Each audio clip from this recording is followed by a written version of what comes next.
Choudhary, lots of political news that is coming in, viewers, especially where the Alliance India is concerned. A cracked mirror where the fissures are bubbling over, where the Alliance India comes into question.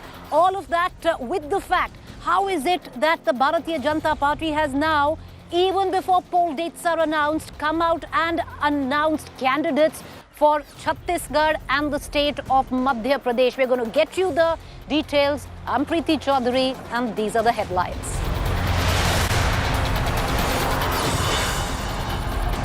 India achieves mega moon milestone. Chandrayaan 3 lander Vikram separates from mothership. Moon landing scheduled for August 23rd. Delhi dangal escalates after BJP demands discussion on Chief Minister House renovation issue. 4 MLAs marshalled out of Assembly. Chief Minister Kejriwal hits out at Modi government over Manipur. Battle for Kaveri waters boil again. Karnataka to release water to Tamil Nadu despite DK Shiv Kumar admitting to insufficient water in Karnataka. BJP calls it DMK appeasement. PDP chief Mehbooba Mufti stokes controversy after comparing India with Pakistan and Syria. Claims normalcy in Kashmir is propaganda.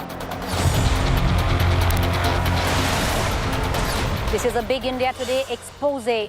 Impact. New riots provocateur Bittu Bajrangi sent to 14-day judicial custody. Finally, cops also recover 8 swords from the riot accused. Tragedy in the hill state of Himachal Pradesh. Death toll now mounts to 71 after incessant rains and landslides. Indian Air Force deployed as relief and rescue operations continue.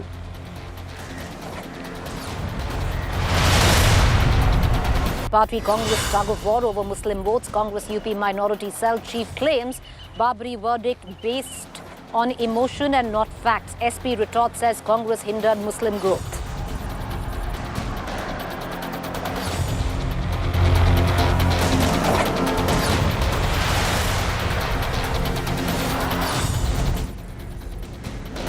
Well, if the last headline was anything to go by, where there's a tug of war between the Congress and the Samajwadi Party, it's seeming to play out across members of the India Alliance.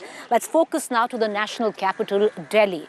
Something was said by a leader from the Congress which created a huge fissure with an alliance which is already resting very uneasy, where Congress and Aam Aadmi Party is concerned. When Alka Lamba said that the seniors in the party have told the party cadre, the Delhi unit, to prepare to contest all 7 seats. If there is an alliance, even before seat sharing, the Congress claiming all 7 seats didn't go down too well with the Aam Aadmi Party. But however, through the course of the morning, there was damage control to paper over any such controversies.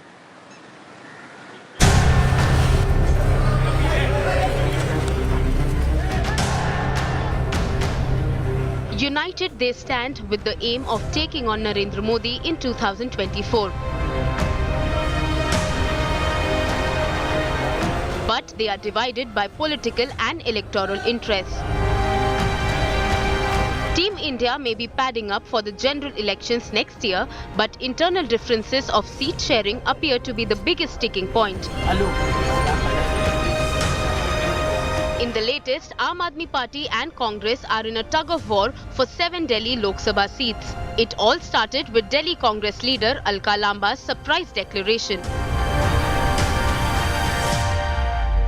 Delhi 19वां राज्य था, 24 कैसे जीतना है और बिल्कुल आदेश हुआ है कि हमें 7 सीटों पर मजबूत संगठन के साथ हर नेता को आज से अभी से निकलना है। 7 महीने 7 सीटें हैं। ये बात हुई कि जिसकी दिल्ली उसका देश होता है। ये दिल्ली का इतिहास बताता है। This set of cat among the pigeons, the Aam Aadmi Party threatened to boycott the upcoming India meet in Mumbai.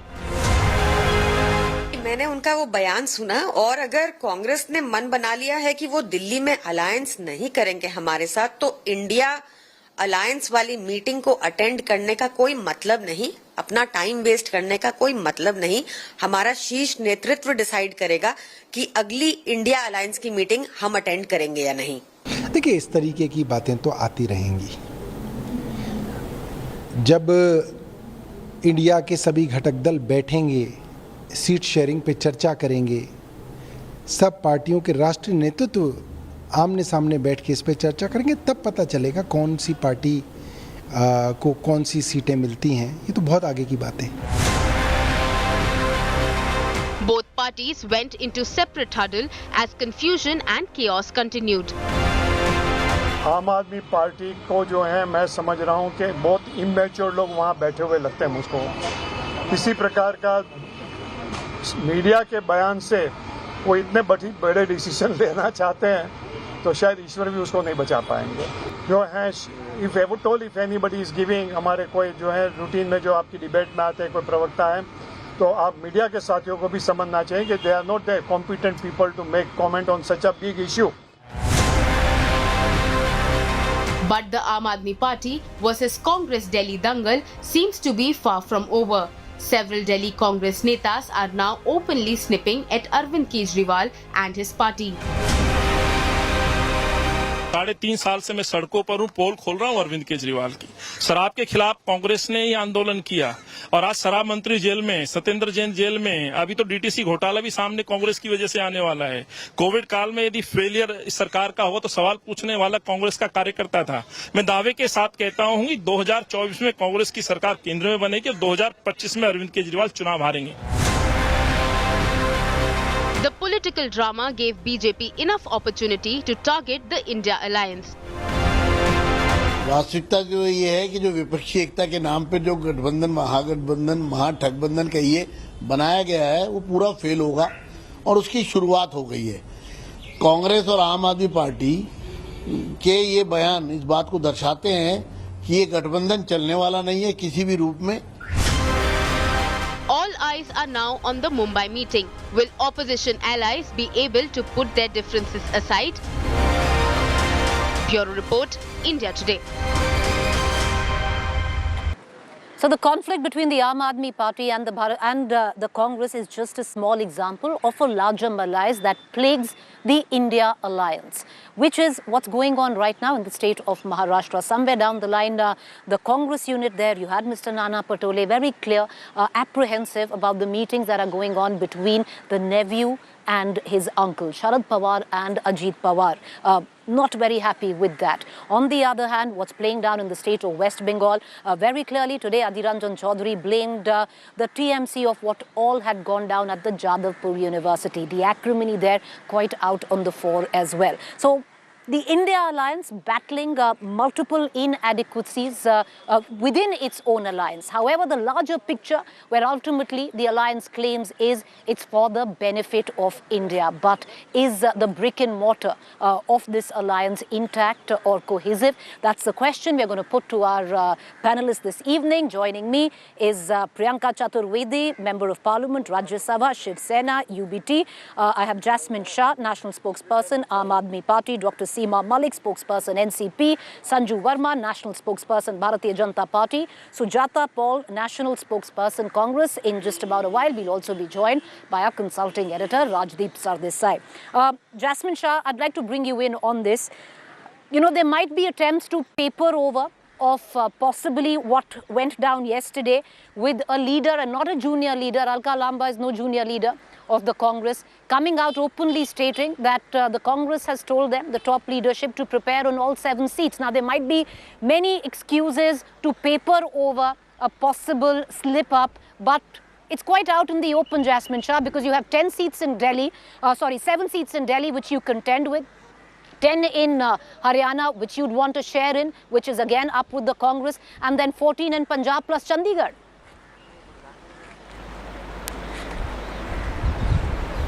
Preeti, I think as far as yesterday's comment was concerned, the Congress has very categorically said at the top leadership level that the person concerned was not authorized to make any such statement, and there is absolutely no difference in terms of what the association of Aam Aadmi Party and Congress is. So I think we should put that to rest. But I can understand why BJP and certain sections of BJP sponsored media are out to destabilize the India coalition. Nobody from within the India coalition wants to destabilize. These are the forces outside who stand to lose if India coalition comes to power, who are trying to destabilize. And the reality today in front of the people is very clear that today if there is any one opposition or one alliance that can give future and a direction to India, it is the India coalition. They know, BJP knows that today in Mr. Modi, it has one of the most weakest and corrupt Prime Minister India has ever seen. Why weak? Because Manipur crisis, Prime Minister stays silent.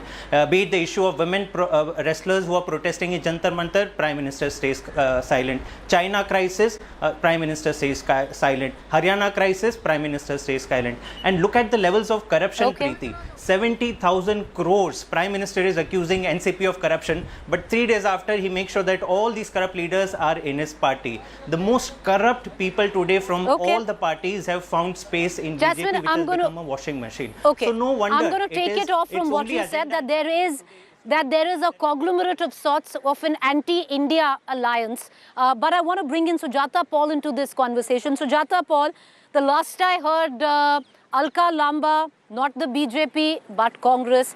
The last I heard, you have Mr. Sandeep Dixit, who was on our show just about 20 minutes ago, saying that the Aam Aadmi Party is as good or bad as the BJP. He's from the Congress, not the BJP.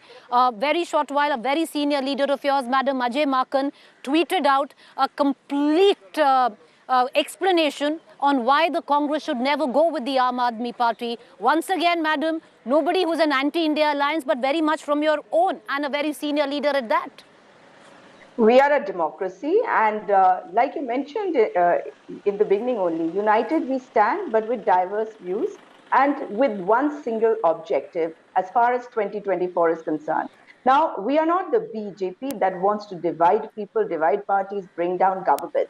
Who are we? We believe in the democracy of this country, and we established this democracy. And we are very proud of all the parties that exist in this country. We're not like the BJP that says that we want a Congress Mukta Bharat. We don't want anyone disappearing from India. If they are there, and we'll handle them electorally. Now, as far as what happened yesterday is concerned, we must remember that we believe in the federal structure, and when it comes to the federal structure, we will do all it takes as far as elections are concerned. But when it comes to 2024, we are united and we are fighting for this country. We have to save this country from imemyself.com, and that is Mr. Modi. And Mr. Modi is the only person who does not get removed anywhere, right? He's the one who appoints chief ministers, removes chief ministers, but he cannot be removed. So what kind of politics is this? This country is plagued today by this kind of parivarvad. But Sujata Paul,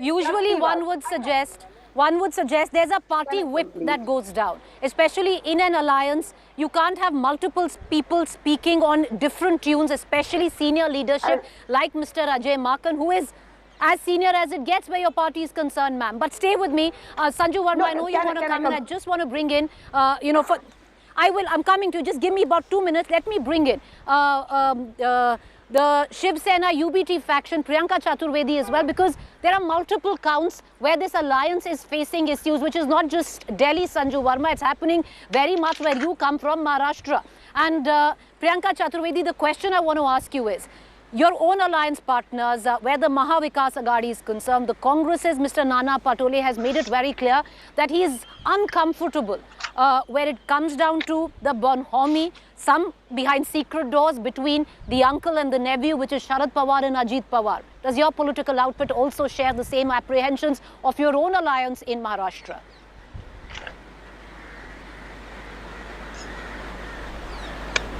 With the Mahavikas Aghadi, and all is also well with the India Alliance. Yes, every political parties which come together could have a difference of opinion. That does not necessarily mean it is leading to a breakup. So having said that, I think media focus should be more on how the alliance is shaping up, what are the questions that we are asking of the government, what are the issues that we are taking to the people of this country, and we are all very committed to the idea of ensuring that Maharashtra, which is seeing an unconstitutional government, Maharashtra, which is seeing one of the most opportunistic kind of politics where political parties, where MLAs are being bought and sold, where Election Commission, ED, IT, CBI, all are playing an active role. We will continue to stay united and give a tough battle to the BJP and Okay. its minions and All ensure right. that we come up victorious and form our government again whenever elections happen next. All right. You know, that question of the unease with Mr. Pawar hasn't still been answered. I'm going to come back with that question. Ms. Chaturvedi, I want to cut across right now to the Bharatiya Janata Party national spokesperson Sanju Verma.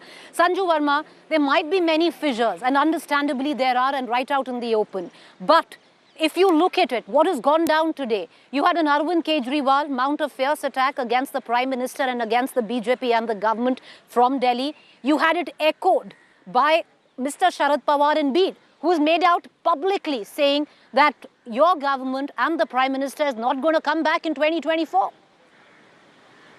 You know, Preeti, I would like to reinforce what Prime Minister Modi said on the floor of the Lok Sabha a couple of months back. He summed it up so well when he said, and this was meant for the opposition, and I'm sure the opposition panelists are listening very intently. तुम्हारे पाँव के नीचे जमीन नहीं है, तुम्हारे पाँव के नीचे जमीन नहीं है, लेकिन कमाल तो ये है कि तुम्हें यकीन नहीं है, लेकिन कमाल तो ये है कि तुम्हें यकीन नहीं है. Let's be very clear. Even if you look at the India Today Mood of the Nation polls, I'm taking an average of the last two polls. Between the last two polls, the number of people who said that they think that the Modi government has done either well or exceedingly well rose from 54% to 72%. 61% people continue to believe that Narendra Modi will come back as Prime Minister, and 43% of the sample that you surveyed, they said that the Bharatiya Janata Party in 2024 will come back with a thumping majority with at least a 40% vote share. This is the Janta and the sample survey done by no less than India Today. Now, point number two. Somebody, I think it was Alka Lamba, before you started the show, I recall her saying कि बिना दिल्ली के जो दिल्ली जीतता है वही सिंहासन जीतता है. I would just like to make a small correction there, and I've said this on your show umpteen times, Preeti, that the road to Delhi in Lok Sabha elections in India goes via Lucknow. And if the opposition is not able to get its act together in Uttar Pradesh, which sends a solid 80 seats to the Lok Sabha, no way on earth are they going to make a dent in the BJP's total tally or muster up the requisite numbers to be able to form a government at the center. And just very quickly, because I have to respond to some allegations, I will just take 20 seconds. Somebody said that the current Maharashtra government is unconstitutional. Let people not forget that BJP-led Devendra Fadnavis got 105 seats in the last assembly elections in Maharashtra in 2019. And the Uddhav Sena got 53 or 54 odd seats, NCP an equal amount, and Congress was limited at about 44. So if anybody comes here and says that the BJP is leading an unconstitutional government, I think they need to go and educate themselves. And as far the Aam Aadmi Party is concerned, what did we hear prior to the Gujarat elections, Preeti? Kejriwal saying, "हमको 85-90 सीटें तो जरूर मिलेंगी." Before the Goa elections, he said, "Goa तो आम आदमी party जीतने वाली है." What did Arvind Kejriwal's party win in Goa? 2 measly seats. What did they win in Gujarat? 5 measly seats. So basically, Kejriwal can do all the chest thumping he wants, trying to malign, Prime Minister Modi. But let him not forget, Manish Sisodia is behind bars, and the courts have repeatedly refused Sanju Verma, bail to him. Sanju Verma, okay. Ms. Verma. Just two polls. If you had looked at just the last one, the numbers would have smacked very differently. Number one, madam. Number two, yes, you're right when you said traditionally the road to Delhi comes through Lucknow, and UP needs to be won with 80 seats. But having said that, there are 5 states which could hold key even if you sweep UP. The likes of Karnataka, where the Congress has come to power. Maharashtra, where you maximized. Bihar, where you maximized. Madhya Pradesh, where you maximized, madam. So, it's not that it's all lost, but I like the maneuvering somewhere down the line. I want to bring in Seema Malik into this conversation from the NCP, which is the Sharad Pawar faction. And Miss Malik, are you, what is it that you have to say? Because somewhere down the line, your Maha Vikas Aghadi members, Nana Patole, made it very clear that he's quite disconcerted with the fact of the meetings going on between now Mr. Pawar's nephew, Ajit Pawar, who is with the NDA.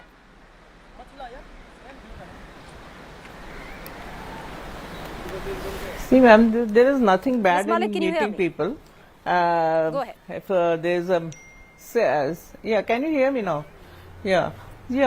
See, respected Pawasa made it very clear. The message was very clear and loud that we are with India, and that meeting with Ajit Dada Pawarji was just a family meeting and nothing else. That there was no political this thing in that meeting, no discussion or political discussion. And see, it is very clear that we are with India, and I don't think that now the Mahavikas Aghadi people have some problem Ms. with Malik, this. if you- Maybe right. they were disturbed with the. If you allow me, because the Congress has already raised the Congress. News, Ms. Malik, the Congress has already raised apprehensions. You had Nana Patole, who's come out and said not happy with these meetings, which you know, madam. Let me ask Priyanka Chaturvedi. Right. Yeah. See, I don't blame them for this. Let me speak something if you have called me. See, the message is very clear and now that we are with India, and Pawasa made it very clear that we are not with a party who is trying to disturb the social harmony of this country and the unity of this country. There is a difference of ideology and we are never going to join BJP. This I am making it very clear. And he told the people who left our party and joined the NDA, he told them also that not use his pictures on the posters, and if they do not stop doing this. Ms. Malik, to give the benefit of doubt, Mr. Pawar also in Bid launched a massive attack on the incumbent government, saying you're not coming back in 24. But out of the three partners, madam, one of your partners has raised apprehensions. Let me ask Priyanka Chaturvedi. Priyanka Chaturvedi, is your party at peace with the bonhomie that Mr. Sharad Pawar is enjoying with his nephew? As far as Mr. Pawar is concerned, how he handles the split in his party is a decision for him to take as the founder president of the party. As far as we are concerned, we are all committed to the cause of working together and ensuring that we ask tough questions of the government in power in the state. And as far as Mr. Sharad Pawar is concerned, he himself has clarified yesterday as to his reasons for meeting Ajit Pawar. And I can only say one thing. It is desperation moves by the Ajit Pawar faction who have realized that they do not enjoy the support of the people. The people of the state are asking them tough questions as to why, despite getting everything from a political party, they have split away from it and finding it difficult to get support. Are desperately trying to woo Mr. Sharad Pawar, but he has very categorically said in his press conference that the question of him joining the BJP. All right, you know what I'm going to do is I'm going to go into a quick break, but we are back with our panelists. We're also going to be joined by Rajdeep on the other side, because what's happened is, in midst of deliberating on the fissures or the crevices that have emerged where it comes down to the India alliance, what the BJP has done is, even before poll dates are announced, what they've gone ahead, they have announced candidates, not all of them, of both states, 39 if I'm not wrong, where Madhya Pradesh is concerned, and 19 where Chhattisgarh is concerned. Why have they done it? Somewhere down the line, if the India alliance hasn't even got its act together in terms of seat sharing, the BJP won ahead. A quick break, stay with us, back with that question on the other side.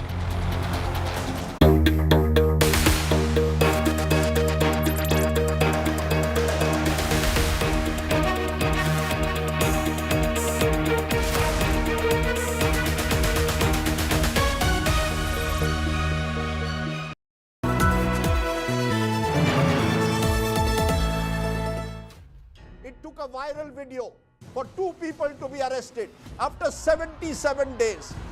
How did the situation spiral out in Haryana so dangerously out of control? Where was the police? Fawzia ji, I promised you ek din aapka beta aayega. Yeah, the promise is fulfilled. Thankful to you. Fitness certificate ke bagair bridge reopen karna, ye kiski jawabdehi sir?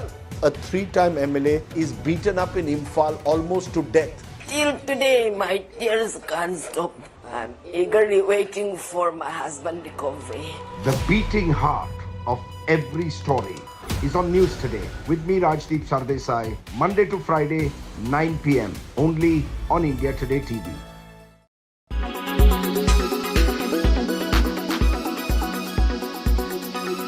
Sir, विपक्षी एकता की बात हुई, parliament में बड़ा एकजुटता दिखा Delhi services bill को लेके, लेकिन कल कांग्रेस के नेताओं के बयानबाजी के बाद आपकी तरफ से भी बयानबाजी हो रही थी, तकरार है? नहीं, मुझे लगता है कि कल शाम तक कांग्रेस पार्टी का आधिकारिक बयान आया है कि कल जो कांग्रेस के कुछ नेताओं ने जो बयान दिए उनके व्यक्तिगत बयान थे, पार्टी का ये स्टैंड नहीं है और उसके बाद चीजें स्पष्ट हो गई हैं और मुझे लगता है कि सभी पार्टी के नेताओं को मुंबई की बैठक का इंतजार करना चाहिए। उससे पहले इस तरह के कोई बयान नहीं करना चाहिए कि जिससे गलतफहमी पैदा हो और मुझे उम्मीद है कि मुंबई की बैठक के बाद जो चाहे वो मैनिफेस्टो की बात हो, चाहे वो सीट शेयरिंग की बात हो, आगे के एजेंडे की बात हो, वो चीजें और स्पष्ट होंगी और मुझे लगता है कि उससे चीजें और स्मूथ होंगी। तो फिलहाल आप गठबंधन के साथ हैं, 7 सीटों पे एकजुट होकर चुनाव लड़ने की तैयारी? नहीं, गठबंधन में आम आदमी पार्टी और पूरे देश में अलग अलग पार्टियां इसीलिए शामिल हुई हैं उस लोकसभा चुनाव में कि सभी लोग मिल करके एक कैंडिडेट जो है वो खड़ा करें, इसी मकसद से ही गठबंधन बना है। उसका जो डिटेल है मुझे लगता है कि एक एक करके स्पष्ट हो रहा है और मुंबई की बैठक में और स्पष्ट होगा। क्या करें आप गरीबों के लिए? गरीबी हटाओ बोल के बोलते रहे, गरीबों को हटाए, गरीबी नहीं हटाए आप। लेकिन तेलंगाना में 10 साल में जो इंकलाब केसीआर साहब लेके आए, देश में कहीं और नहीं हुआ। तो क्यों जाना है कांग्रेस के साथ? क्यों वोट देना है कांग्रेस के साथ? क्यों देना है भाई कांग्रेस को वोट? कितने साल और मौका देते? नहीं थे क्या राज में 62 इयर्स नहीं थे? तेलंगाना में भी थे 62 इयर्स। उनकी नानी थी, पापा थे, दादा थे, परदादा थे, सभी लोग थे। क्या हुआ? बदलाव आया? नहीं आया। फिर क्यों मौका देना है उनको?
United, they stand with the aim of taking on Narendra Modi in 2024.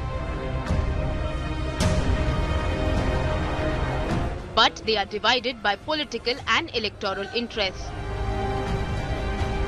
Team India may be padding up for the general elections next year, but internal differences of seat sharing appear to be the biggest sticking point. In the latest, Aam Aadmi Party and Congress are in a tug of war for 7 Delhi Lok Sabha seats. It all started with Delhi Congress leader Alka Lamba's surprise declaration. Delhi 19वां राज्य था, 24 कैसे जीतना है और बिल्कुल आदेश हुआ है कि हमें 7 सीटों पर मजबूत संगठन के साथ हर नेता को आज से अभी से निकलना है। 7 महीने 7 सीटें हैं। ये बात हुई कि जिसकी दिल्ली उसका देश होता है, ये दिल्ली का इतिहास बताता है। This set of cat among the pigeons, the Aam Aadmi Party threatened to boycott the upcoming India meet in Mumbai. मैंने उनका वो बयान सुना और अगर कांग्रेस ने मन बना लिया है कि वो दिल्ली में अलायंस नहीं करेंगे हमारे साथ, तो इंडिया अलायंस वाली मीटिंग को अटेंड करने का कोई मतलब नहीं, अपना टाइम वेस्ट करने का कोई मतलब नहीं। हमारा शीर्ष नेतृत्व डिसाइड करेगा कि अगली इंडिया अलायंस की मीटिंग हम अटेंड करेंगे या नहीं। देखिए, इस तरीके की बातें तो आती रहेंगी। जब इंडिया के सभी घटक दल बैठेंगे, सीट शेयरिंग पे चर्चा करेंगे, सब पार्टियों के राष्ट्रीय नेतृत्व आमने सामने बैठ के इस पे चर्चा करेंगे, तब पता चलेगा कौन सी पार्टी को कौन सी सीटें मिलती हैं, ये तो बहुत आगे की बात है। Both parties went into separate huddle as confusion and chaos continued. आम आदमी पार्टी को जो है मैं समझ रहा हूं कि बहुत इमेच्योर लोग वहां बैठे हुए लगते हैं मुझको। किसी प्रकार का मीडिया के बयान से वो इतने बड़े डिसीजन लेना चाहते हैं तो शायद ईश्वर भी उसको नहीं बचा पाएंगे। जो है इफ एनीबडी इज गिविंग, हमारे कोई जो है रूटीन में जो आपकी डिबेट में आते हैं कोई प्रवक्ता है, तो आप मीडिया के साथियों को भी समझना चाहिए कि they are not the competent people to make comment on such a big issue. But the Aam Aadmi Party versus Congress Delhi dangle seems to be far from over. Several Delhi Congress netas are now openly snipping at Arvind Kejriwal and his party. The political drama gave BJP enough opportunity to target the India alliance. वास्तविकता जो ये है कि जो विपक्षी एकता के नाम पे जो गठबंधन, महागठबंधन, महाठगबंधन का ये बनाया गया है वो पूरा फेल होगा और उसकी शुरुआत हो गई है। कांग्रेस और आम आदमी पार्टी के ये बयान इस बात को दर्शाते हैं कि ये गठबंधन चलने वाला नहीं है किसी भी रूप में। All eyes are now on the Mumbai meeting. Will opposition allies be able to put their differences aside? Bureau Report, India Today.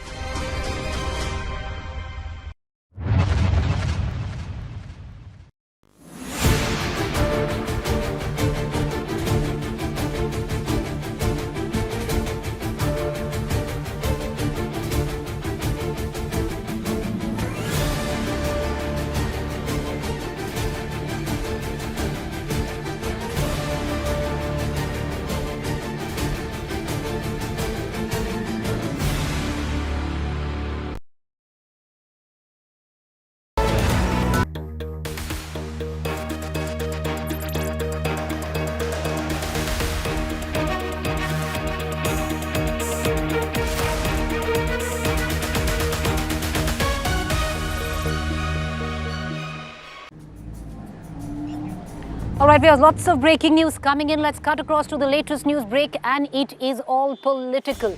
Well, the dates for elections, be it Rajasthan, Chhattisgarh, Madhya Pradesh, have still not been announced. However, the Bharatiya Janata Party, even before the announcement of poll dates, has announced candidates for Madhya Pradesh and Chhattisgarh. To be precise, 39 candidates have been declared for Madhya Pradesh by the Bharatiya Janata Party and 21 from the state of Chhattisgarh. Is the Bharatiya Janata Party smarting, learning from what went down in Karnataka, where their candidate list was not finalized even right till the last minute? Lots of confusion that there was. Are these lessons being learned? Is it smart or is it nervousness? Let's take it to our panelists this evening. Sanju Verma, many would suggest smart. It'll give you days ahead to prepare. On the other hand, many would say it smacks of nervousness. Preeti, I used to get agitated earlier, but I'm amused these days when I see it's a classic case of damned if you do and damned if you don't. If the BJP announces a list well in time, people say, oh, the BJP is scared of the opposition. If we announce a list after the opposition has done so, then we are, called as tail enders. Be that as it may, I just want to say one thing. Lok Sabha 2024 will be fought on issues. It will be fought on the back of an excellent track record that Narendra Modi has showcased. And it's very important, Preeti, for me to highlight a few points because, there were some panelists who said, BJP is corrupt, blah, blah, Modi government has done nothing. And today Arvind Kejriwal used pathetic language for the Prime Minister, but that is so typical of him, one wouldn't expect any better.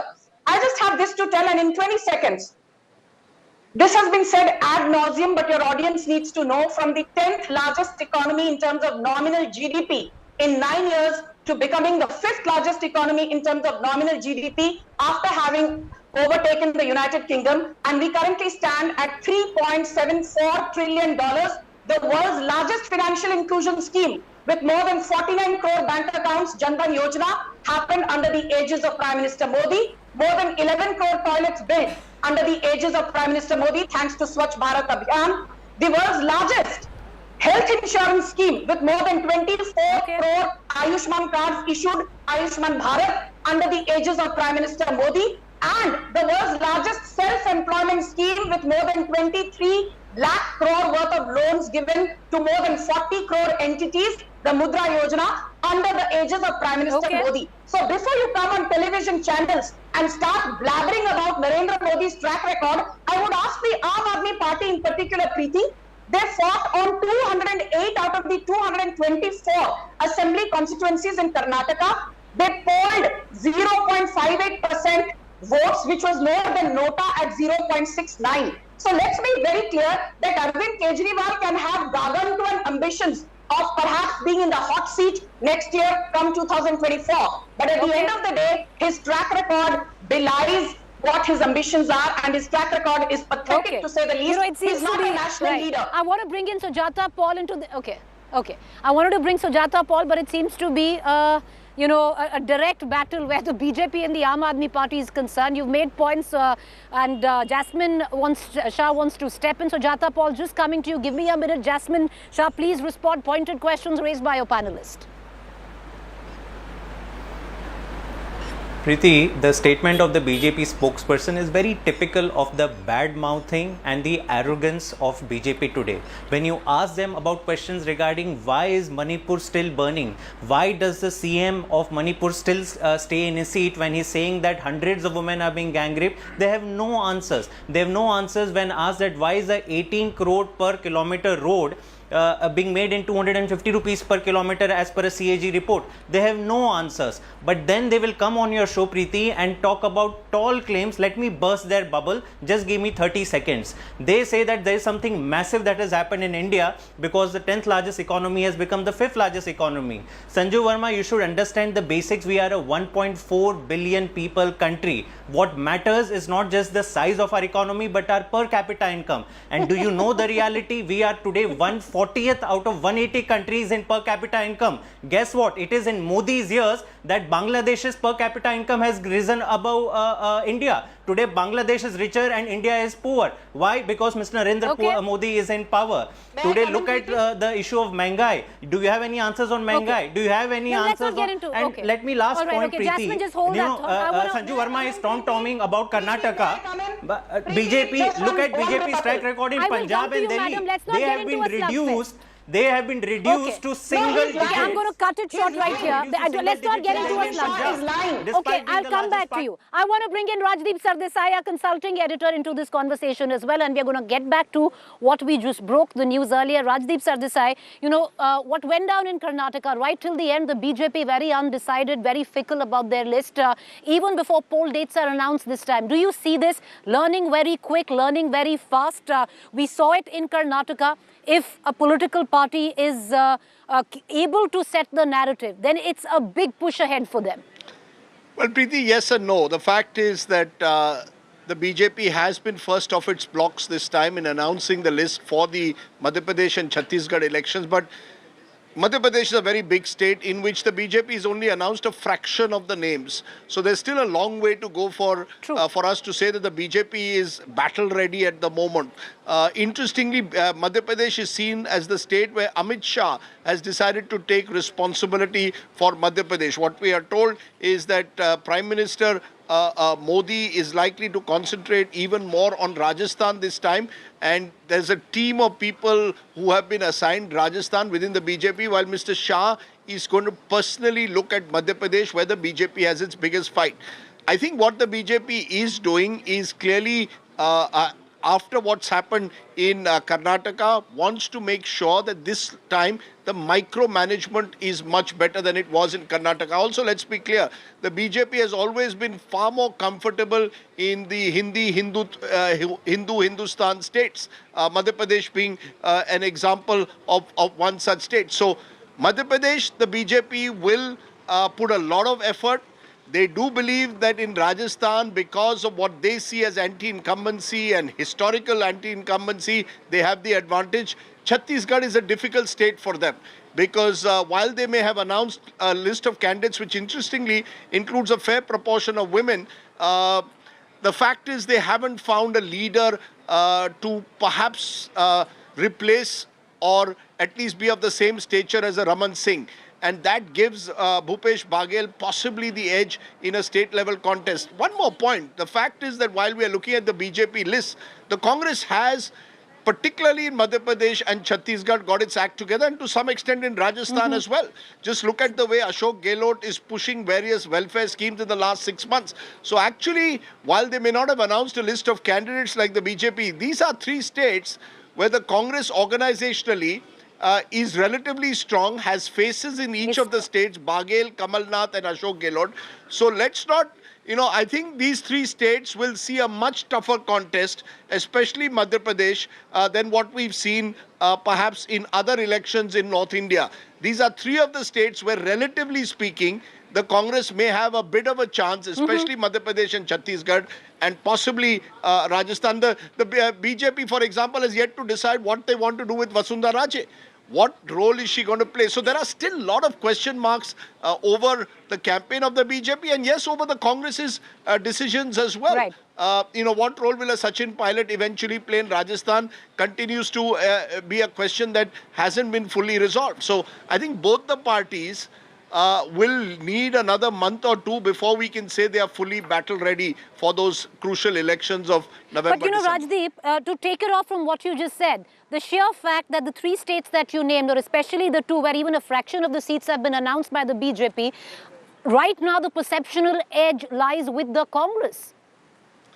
Well, each state is different, distinct from the other. I would say in Rajasthan, despite what Mr. Gehlot has managed to do in the last 6 months, there is every evidence points to strong local anti-incumbency against MLAs. So it's not going to be easy to arrest that. Madhya Pradesh has been a BJP fortress, at least parts of Madhya Pradesh, but reports would suggest that this is a much tougher fight.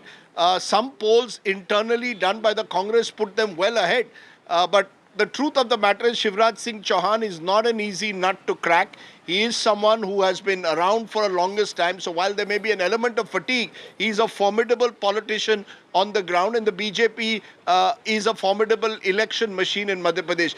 Chhattisgarh is where perhaps the BJP in recent times has lost out to the Congress, and every indication from Chhattisgarh is that this is a state where the BJP is on the back foot. So you've got 3 different states with, in a way, 3 different poll battles taking place leading up to November, December.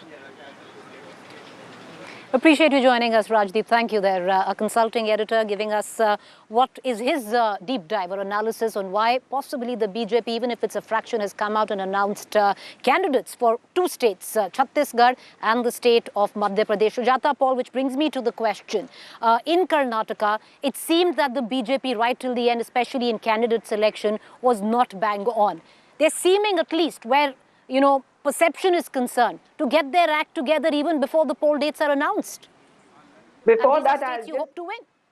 Yes, before that, there is a message for the BJP spokesperson who started with a shairi borrowed from the Prime Minister. मैं मेरा मुझ में मुझसे करते हो, 38 के साथ अकेले ही सब पर भारी बताते हो, तुम्हारे अहंकार में कोई कमी नहीं है. But the fact is that when you look at what happened in Karnataka and what the narrative building is all about, if you remember the PM speech, he mentioned 3 things, Parivarvad, but this is Vyaktivadi politics that he is doing, and he has Parivarvad also over there, but that is a narrative building. The actual problems are, when you go into elections, it is the work of the chief minister on whose work you're going to ask for votes. But here what is going to happen is, in Chhattisgarh, you know that Bhupesh Baghel has been a chief minister who has really worked, and it shows. People are talking about his work. Similarly, as far as Mr. Ashok Gehlot is concerned. But look at MP. What is happening in Madhya Pradesh? They know that this is a faction-ridden BJP, because there is a Kailash Vijayvargiya also who wants to be the chief minister. There are other people also who want to be chief ministers, but the fact remains that the BJP is very rattled over there because they brought down the government, and this time the Janta, the people, are recognizing it exactly like it happened in Karnataka when they brought the government down. Priyanka Chaturvedi, final comments. The fact is, while all of this is swirling about, what is the commonality of India? India, your alliance is coming together with a clear anti-Modi premise. Will that work, especially where you have Congress versus Aam Aadmi Party, TMC versus Congress? In your own state, things are not quite clear. Again, I will repeat, coming together of 26 political parties who are extremely competent, who have state governments in various states, have more vote share than Bharatiya Janata Party and its alliance of 38 other political parties, continues to run the agenda of the people. And like I said initially, every political party has a different way of difference of opinion. That does not take away from the overarching belief that we need to fight for India's democracy, electoral democracy, parliamentary democracy, constitutional work, and constitutional morality, as well as all the agencies that were formed in the hope of working independently without any fear of favoritism. So we are going to be fighting this out. We are going to fight the people of the country. They are battling price rise. They are battling unemployment. They are battling economic, decisions that are taken, which is impacting their daily life. The farmers are impacted. The women of the city are impacted. So we will raise their voice. So there is no difference on this particular point. We all stand together. State-wise, there could be differences. However, overarching belief is that it is time for us to stand united, to be able to give to speak up for the people of this country and keep the democracy and constitution above everything. Jasmine Shah, I want to come in, for final comments there. One can blame certain leaders of the Congress, but your very own today, your chief spokesperson, Priyanka Kakkad, went on record to suggest that there is no point going into the meeting in Mumbai on the 31st if this is the language of the Congress. Preeti, can I also rebut, because there were some very reckless allegations. I'll come to you, ma'am. I'll come to you last. Because you are one against all, I will come to you last. Go ahead, Mr. Shah. Preeti, if I just finish, the spokesperson of Aam Aadmi Party was only responding to the Congress spokesperson, and that was only before the Congress leadership clarified that Ms. Alka Lamba is not an authorized spokesperson and she has no authority, doesn't mean anything what she says. After which we understood, because our faith in India alliance is, as they say, atut. We genuinely believe that the only formation that can give a future, a vision to the country is the India alliance, and we are steadfast in terms of our contribution and our support to the India alliance. But Jasmine Shah, if it was so atut, then it couldn't have rested on the fact where the Congress joined you, where the Delhi Services Bill was concerned. No, because the India Alliance is standing for a principle, Preeti, and the principle is that today we need to save Indian democracy, we need to save Indian constitution. It doesn't matter that we are fighting Congress in a state level battle. State level battle is a different case altogether. But the country needs to be saved. That today the way BJP is bulldozing the constitution, bulldozing opposition, that is why we are coming together on a very principled agenda. The country needs to be saved, but will there be acceptable seat sharing to save the country? That's the big question. But yes, Sanju Verma, because it's practically going to be you against them. When you go ahead, you have the final word. Go ahead, madam. Lots to respond to. Thank you, Preeti. I will just start by saying, वो हिंदी के कहावत है, which these opposition panelists should, listen to. बड़े बेआबरू होकर तेरे कूचे से हम निकले, बड़े बेआबरू होकर तेरे कूचे से हम निकले, बहुत मेरे अरमान निकले, लेकिन फिर भी कुछ कम निकले. I just want to say one thing to you, Preeti. First, as far as the Congress is concerned, in Rajasthan, Sachin Pilot versus Ashok Gehlot. In Maharashtra, Prithviraj Chavan versus Ashok Chavan and Bhai Jagtap versus Nana Patole. In Chhattisgarh, T.A. Singhdeo versus Bhupesh Baghel. So the Congress does not have its own house in order. As far as the Sharad Pawar faction is concerned, it recently lost its national party status, so irrelevant. As far as the Aam Aadmi Party is concerned, the reason I'm focusing more on the Aam Aadmi Party is for the simple reason that Arvind Kejriwal has made no secret about the fact that he has prime ministerial ambitions. And I just want to correct the Aam Aadmi Party spokesperson here. As per the latest IMF report, the per capita GDP of India in PPP terms is $6,284. For Bangladesh, it is $5,139. So please don't come and faff around and give wrong numbers. Preeti, I don't want to dwell too much on this, but I just want to tell you one thing. On July 24th, 2023, a bench of Supreme Court led by Justice Sanjay Kaul and Justice Sudhanshu Dhulia said something which they have never said for any political party in India. It asked the Aam Aadmi Party, if you can spend 1100 crores on advertisements, why are you not spending money on the rapid rail project and easing the woes of Delhi? Kuch to sharam karo. You have been chastised by the Supreme Court. Sanju Verma, and you're giving a bhashan to the BJP. You name the battles within the Congress. Most You've been of those battles have been laid to rest. I apologize. I apologize. The rest of the panelists want to come in, but that's all the time that we have for right now. Thank you, all of you, for joining us. With that, it's a close. On to the point. Up next is Rahul Kamal.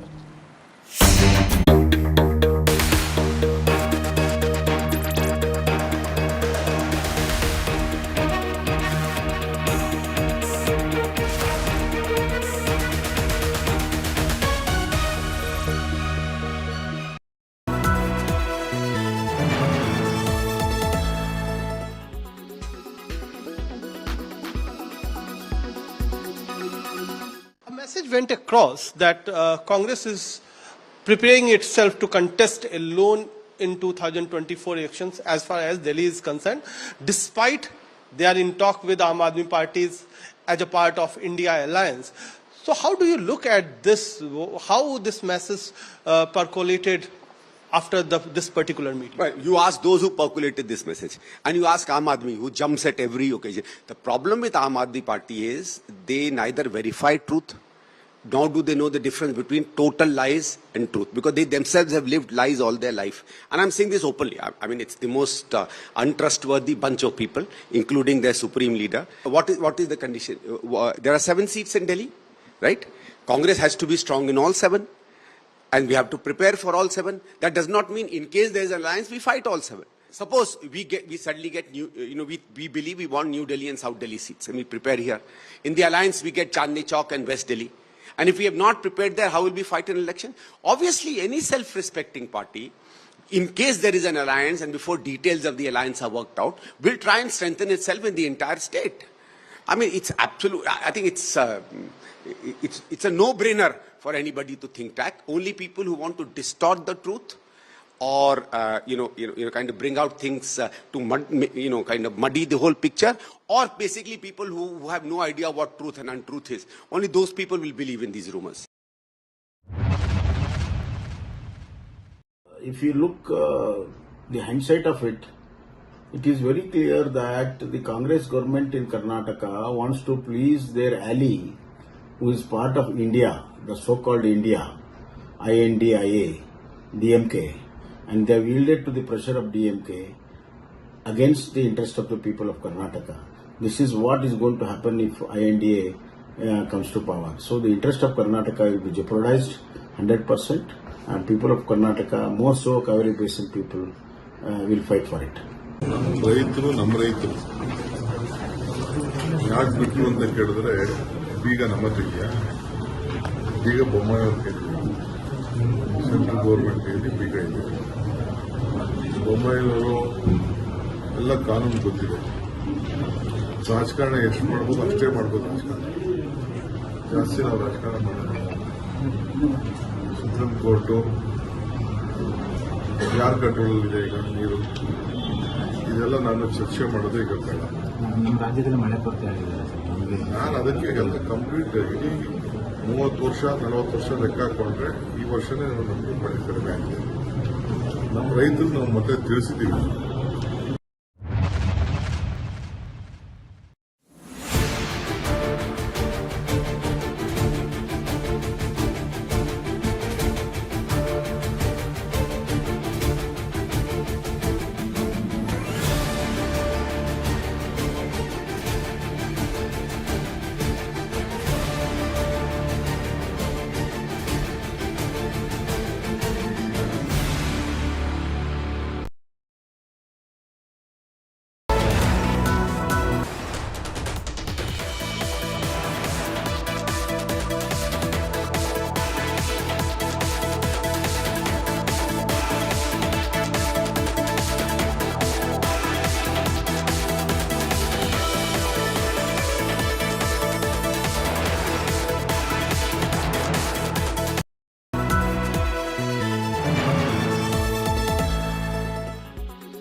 अभी हालात control में हैं। जहां dam से पानी छोड़ा गया है मैं उस जिले का कांगड़ा जिले का वैली का दौरा करने जा रहा हूं। वहां हमने कल प्रशासनिक अधिकारियों की ड्यूटी लगाई थी और हमारे चीफ सेक्रेटरी महोदय यहाँ पूरे सचिवालय में बैठ के मॉनिटर कर रहे हैं और फील्ड में जाकर मैं खुद फीडबैक भी ले रहा हूँ। तो मुझे लगता है कि स्थिति कंट्रोल में है।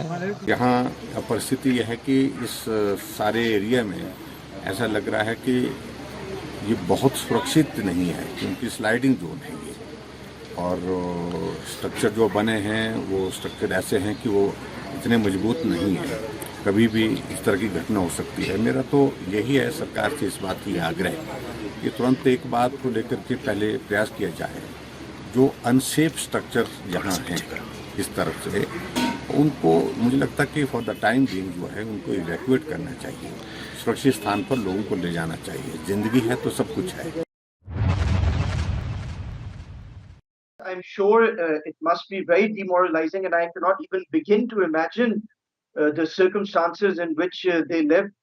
And Salman Taseer Shaheed, he was the governor of Punjab of my province, and he raised his voice for Asia Bibi, and he had to pay the price with his life. And as you mentioned, that not many commentators or politicians vocally condemn such incidents. I think if you look at Pakistan's recent history, whether it's the murder of Shahbaz Bhatti, who was the Minister of Minorities from the Christian community, or Salman Taseer, or others who have dared to venture in this path of defending minorities, they have paid a very heavy price.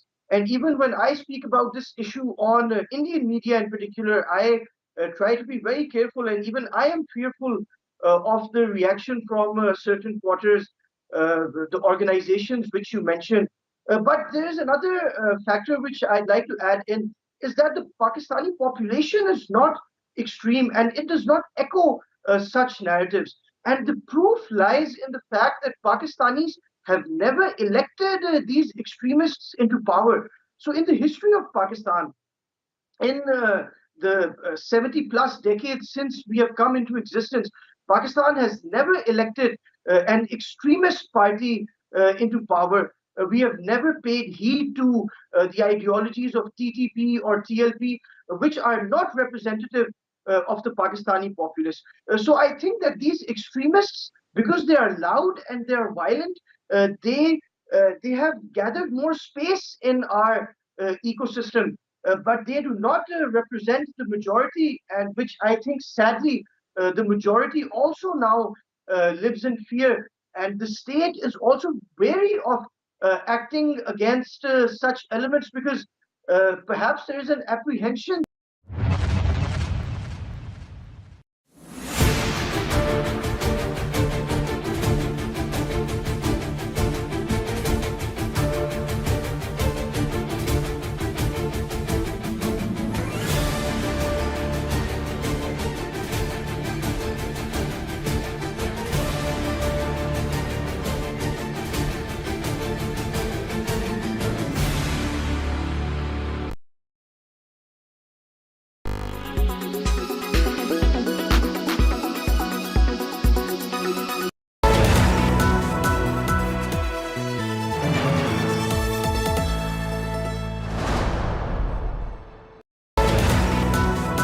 Presented by RP Sanjeev Goenka Group, Growing Legacies. Co-presented by Century Laminates by Manish Malhotra, Fashion for your furniture. Co-presented by Macho Hind, Bade Aaram Se. Co-powered by the new Kia Seltos, the badass reborn. Co-powered by PolicyBazaar.com, Har family hogi insured. Co-powered by Nippon India Mutual Fund. Wealth sets you free.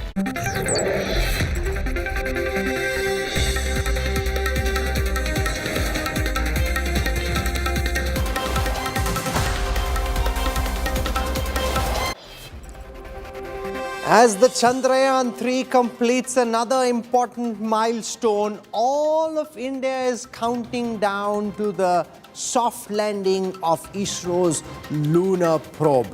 and the build-up and the changes made between Chandrayaan 2 and 3, whether that will be enough to power us to success with Chandrayaan 3, all that and more is my top focus on the news track.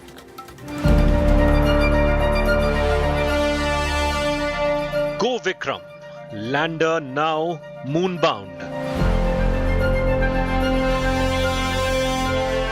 Vikram lander to orbit and descend. No turning back for Chandrayaan. 7-day nail-biting countdown is on. Billion cheers for Chandrayaan 3. Here's a look at the headlines I'm tracking today. Cracks appear in the India coalition. AAP and Congress quarrel over Delhi seats. TMC declares it will sweep Bengal in 2024 without the Congress. PDP chief Mehbooba Mufti stokes controversy, compares India with Pakistan and Syria, claims normalcy in Kashmir is propaganda.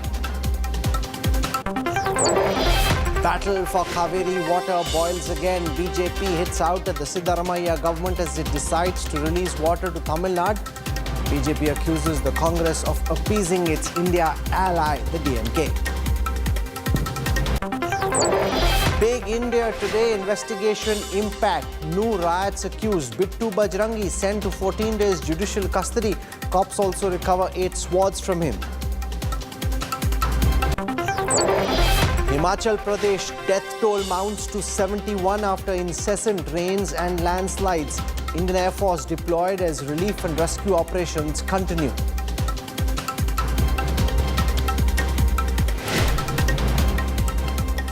The 7-day nail-biting countdown to the Chandrayaan landing is now well and truly on. In a mega milestone, the Vikram lander today split successfully from its mothership 163 kilometers away from the lunar surface. The lander is now moon-bound and will attempt a soft landing on the south corner of the moon at 5:47 p.m. on the 23rd of August. All of India is waiting with bated breath. It's the final countdown. In 6 days from now, India will be at the moon's south pole. In one of the most crucial maneuvers yet by Chandrayaan 3, lander Vikram separated from the mothership, the propulsion module, to set up a date with the moon. The Vikram lander, with its rover Pragyan inside, is on its journey now to the moon's south pole, expected to touch down for that historic soft landing on August the 23rd at 5:45 p.m. Our ISRO heroes have done it again. A picture-perfect launch, followed by a super smooth journey into the moon's orbit, but the true test will now come in 6 days. So whatever that mistake happened in the Chandrayaan 2 have been corrected in Chandrayaan 3. Also that additional design margins have been improved. Also that wherever the redundancy is not there, now it's put it. That way we have more confidence on Chandrayaan 3 to be successful. Equipped with 4 landing legs and 4 landing thrusters of 800 newtons each, Vikram is designed for a soft landing on the moon. It carries within it a rover named Pragyan. 1 billion Indians are now rooting for Chandrayaan 3, and congratulations are pouring in for our ISRO heroes who continue to work day in and out to ensure a 100% successful mission.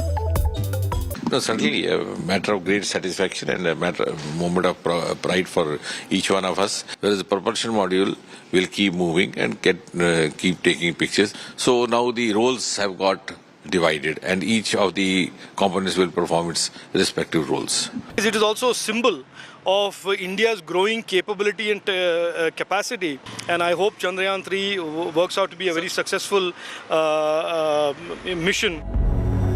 With lander Vikram making the difficult journey now to the moon's surface on its own, what happens to the propulsion module that helped Chandrayaan travel so far?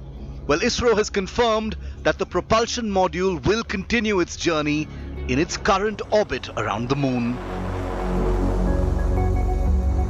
Now, the propulsion module will continue its research with the sensor, shape sensor, gathering data about cloud polarization, which can be used to find signatures on exoplanets for habitability. The lander module, after deboosting, will go ahead and in the next 5 days will start the procedure of soft landing on the moon's surface.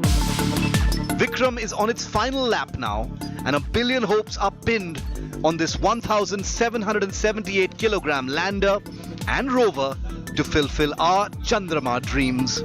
Onward and upward, Chandrayaan. With Pramod Madhav, Bureau Report, India Today.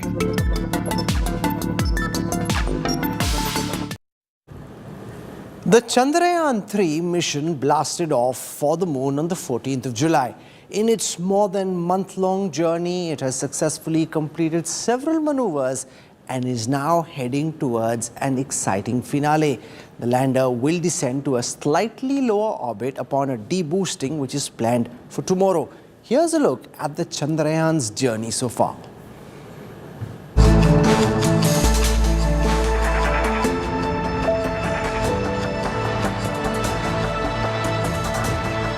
Chandrayaan-3 spacecraft and propulsion module, having spent 34 days together, parted ways and embarked on their respective journeys on 17th August. The propulsion module separated from the lander while in lunar orbit. A day before, on 16th August, the spacecraft had successfully completed a crucial firing operation, placing it into an orbit of 153 kilometers by 163 kilometers around the moon.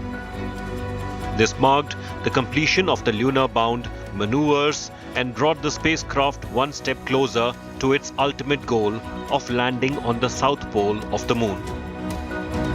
It is a really a vital element, because now you look at your Chandrayaan-3 mission basically consists of 3 + 1 4 modules type of thing. First is LVM-3, which has taken the composite of Vikram lander, propulsion module and the Pragyan, the rover, to the 36,000 kilometer highly elliptical orbit. From there, using a 5 earthbound maneuvers, propulsion module has taken the composite of Vikram lander and the Pragyan to the lunar orbit.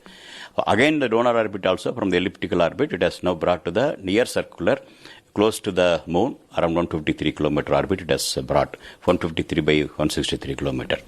So now the important thing is, final thing is softly and securely landing on the moon. The propulsion module is a box-like structure with a large solar panel and a cylinder on top.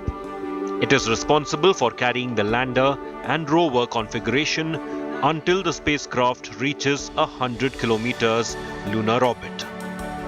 The propulsion module will now continue its role as a communication relay satellite. Now Vikram has to take its own course of action. Further, it has to separate. So even after separating, then the major event comes. The major event is 4 800 Newton thrusters. They have to fire to take it to the lower orbit. That also will be done in 2 steps, and ensuring that all the 3 systems are working properly. These 2 steps, it will go down, put 100 kilometer orbit, then from 100 to go to the 30 kilometer orbit. 100 by 30 kilometer orbit. That's a very vital. But when it's going very closer to the Earth, so the position of the module has to be ascertained properly. Carrying hopes of billions of Indians, Bahubali rocket LVM-3 lifted off from Sriharikota on 14th of July, with Chandrayaan-3 aiming to land a rover on the moon's surface. The takeoff was picture perfect. More than a month later, it's now on its last leg to make history, an Indian space dream come true.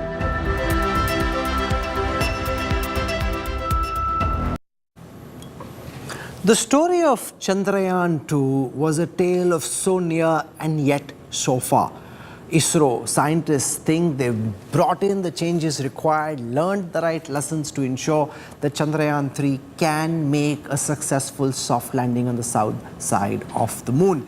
To talk about how this mission has progressed so far and what to expect in the days to come before that critical landing on the 23rd of August, I'm joined by Dr. Amitabh Ghosh, space scientist, one of the well-known researchers at NASA, was part of the Mars Exploration Rover mission. Also with us is Ramesh Kumar Kapoor. Ramesh Chandra Kapoor is an astronomer. He's been a professor at the Indian Institute of Astrophysics. Arvind Paranjpe is the director of the Nehru Center Planetarium. So thank you very much for joining us. I want to go across to Dr. Ghosh first. Looking at it from your lens and given what you've seen internationally, how significant is the Chandrayaan 3 in a global context? For India, it means the world, or everyone watching at this time, itching and wanting for Chandrayaan 3 to succeed. But in the community of space scientists, where does this stand in a global order? Well, it's always exciting in the global community of scientists, there are no country boundaries. So it's always exciting if another country joins in and shares this marvelous exploration miracle. So why it is so important to India is if this soft landing capacity is achieved, India could go to an asteroid, India can go to Mars. So it opens up a whole new platform of opportunities. Global context, why it's important, unlike the 1960s, NASA is headed back to the moon this time to perhaps build a more permanent base. Private players are interested, like Jeff Bezos' Blue Origins. China is interested and they want to go back in 2030. So I think there's a global interest in going back to the moon and settling What on is the moon. sparking this global interest in wanting to build more permanent structures, having missions there all the time? Because for a very long time, it seemed to have lost interest. Why is it that the moon is suddenly so much in interest in the United States, as is the case in China and elsewhere? Very good question. So I think what happened is man went to the moon in the 60s, 70s. Then they said, let's go to Mars. And then I think over the next 20 years, we realized that Mars is very far away and very expensive. To put it in context, it's about 200 to 300 million miles away. The moon can be reached in 3 days. So if you were to try to make a technology demonstration, it makes much more sense to go to the moon. And then we had this discovery of ice at the South Pole, which makes the human mission much more realistic because ice can help with water for human use, for oxygen for human use, also oxygen for the return journey. So I think it was a back and forth. So NASA in 2003 wanted to go to the moon. In the Obama administration, they said, well, let's go to Mars. And again, with President Trump, we were back to the moon again because that was the... For the larger quest of establishing a permanent base on the south side of the moon, what role do you think Chandrayaan 3 can play in that global quest for a permanent destination? Because this, if everything goes well, lands on the south side of the moon. So what kind of exploration will Chandrayaan 3 be doing which could be useful in a global context? Well, it could map out the distribution of ice. But then the larger hauling of how do you extract that ice into water and how do you deliver large payloads to the moon to make structures. For that, you need very large launch vehicles, which the US has and which China still doesn't have, but might have. So the Starship being built by Elon Musk can carry maybe 30 times more than the GSLV. So you need to carry huge structures to the moon. Say you're trying to build like a international space station on the moon. So there, I think the larger spaceships, the launch vehicles would be required. Okay, Ramesh Chandra Kapoor, given your seat as a professor at the Indian Institute of Astrophysics, could you give a sense of why this mission is important for India from the perspective of India's space odyssey, the missions that we've had in the past, the lessons from Chandrayaan 2 and what's changed between 2 and 3 to ensure that the last piece which we missed out on the last time, we're able to nail this time around? Well, today's news has been very encouraging, and so far, journey has been really good. And obviously, if we are having a science mission to the moon, so there are reasons for that. One of the main reasons is that ISRO is going to demonstrate its technical prowess, technical capability, and reaching payloads to the moon and landing them softly on the surface. Soft landing is a very, very difficult thing, and ISRO is going to demonstrate. We very much hope that it's going to happen the desired way, and it will establish ISRO's prowess. And obviously, for future programs, ISRO is already being acknowledged by different space agencies, and it has worked in collaboration with them, and also based satellites of many countries in lower orbits or even higher orbits.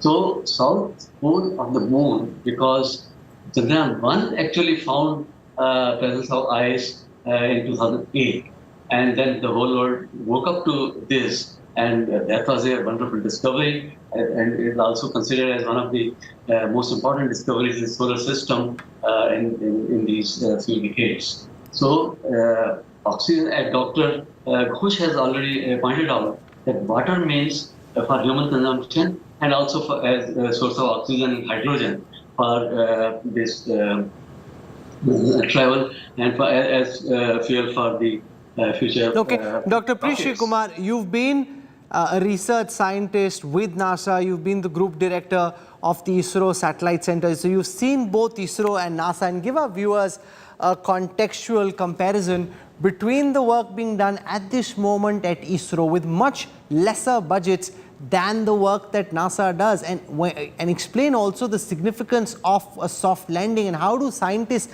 plan and practice for a soft landing on the moon without actually being able to do so. Okay. I mean, going to the moon is no joke. It's a very challenging task. ISRO has taken this up quite seriously. The current effort, Chandrayaan 3, has taken a lot of additional precautions compared to our earlier attempt. And so there is large confidence that this actually will happen. So spend a moment on that, delve into that, without getting too technical and getting caught in scientific jargon. What's changed between Chandrayaan 2 and 3, which makes you more confident that Chandrayaan 3 might be successful? There was a substantial amount of time to do tests on the system. Tests of sensors, which are critical for landing. Tests of sensors which are critical for guiding the system to the right spot that we want to do. Additional elements have been strengthened, like the legs of the lander. Additional fuel is available now. And so overall, better prepared with a lot of testing and repeated reviews that, making sure every stone is left unturned. And in that sense, I think much better prepared. Explain the significance of a soft landing in comparison with a normal landing. Why is a soft landing technically much tougher to achieve? Well, soft landing means you're landing at a rate of about 2 to 3 meters per second at the final phase of it, which means substantially cutting the velocity of this extremely fast-moving spacecraft to a level where systems on board are sustained. And something very critical in the long run, if you really want humans to land on the moon, you really have to learn to soft land on it. So soft landing is essential for lunar exploration, both for machines as well as for humans. So that is why Chandrayaan 3's achievement is going to be seen in an entirely different light if we do the soft landing as required. Arvind Paranjpe, what's the kind of feedback that you're getting, the interest that you're seeing amongst everyone flocking to the Nehru Planetarium and elsewhere? It just seems in our newsroom and elsewhere, no matter what else is happening in Indian politics, everyone is tracking the Chandrayaan journey, stories on the Chandrayaan flying off chartbeat, where you can see how much interest there is, who's reading what on digital or on YouTube or watching on TV. It's Chandrayaan 3, which is the #1 story. Absolutely, it is a #1 story. Excuse me. And when the launch took place, we had arranged for public viewing, and people were assembled together, and whoever came to our planetarium for that day show. It was raining quite heavy in Mumbai, and everybody clapped, and it was some kind of a celebration without even preparing for it. So it was that. And as the visitor will come to the planetarium, they have this standing question about whatever, as you were asking other experts here, that what about Chandrayaan, whether it will land, and then people are hopeful. People actually, why hopeful? I would say people do believe that this time we are successfully going to land on the surface of the moon. And then they have associated question people generally ask.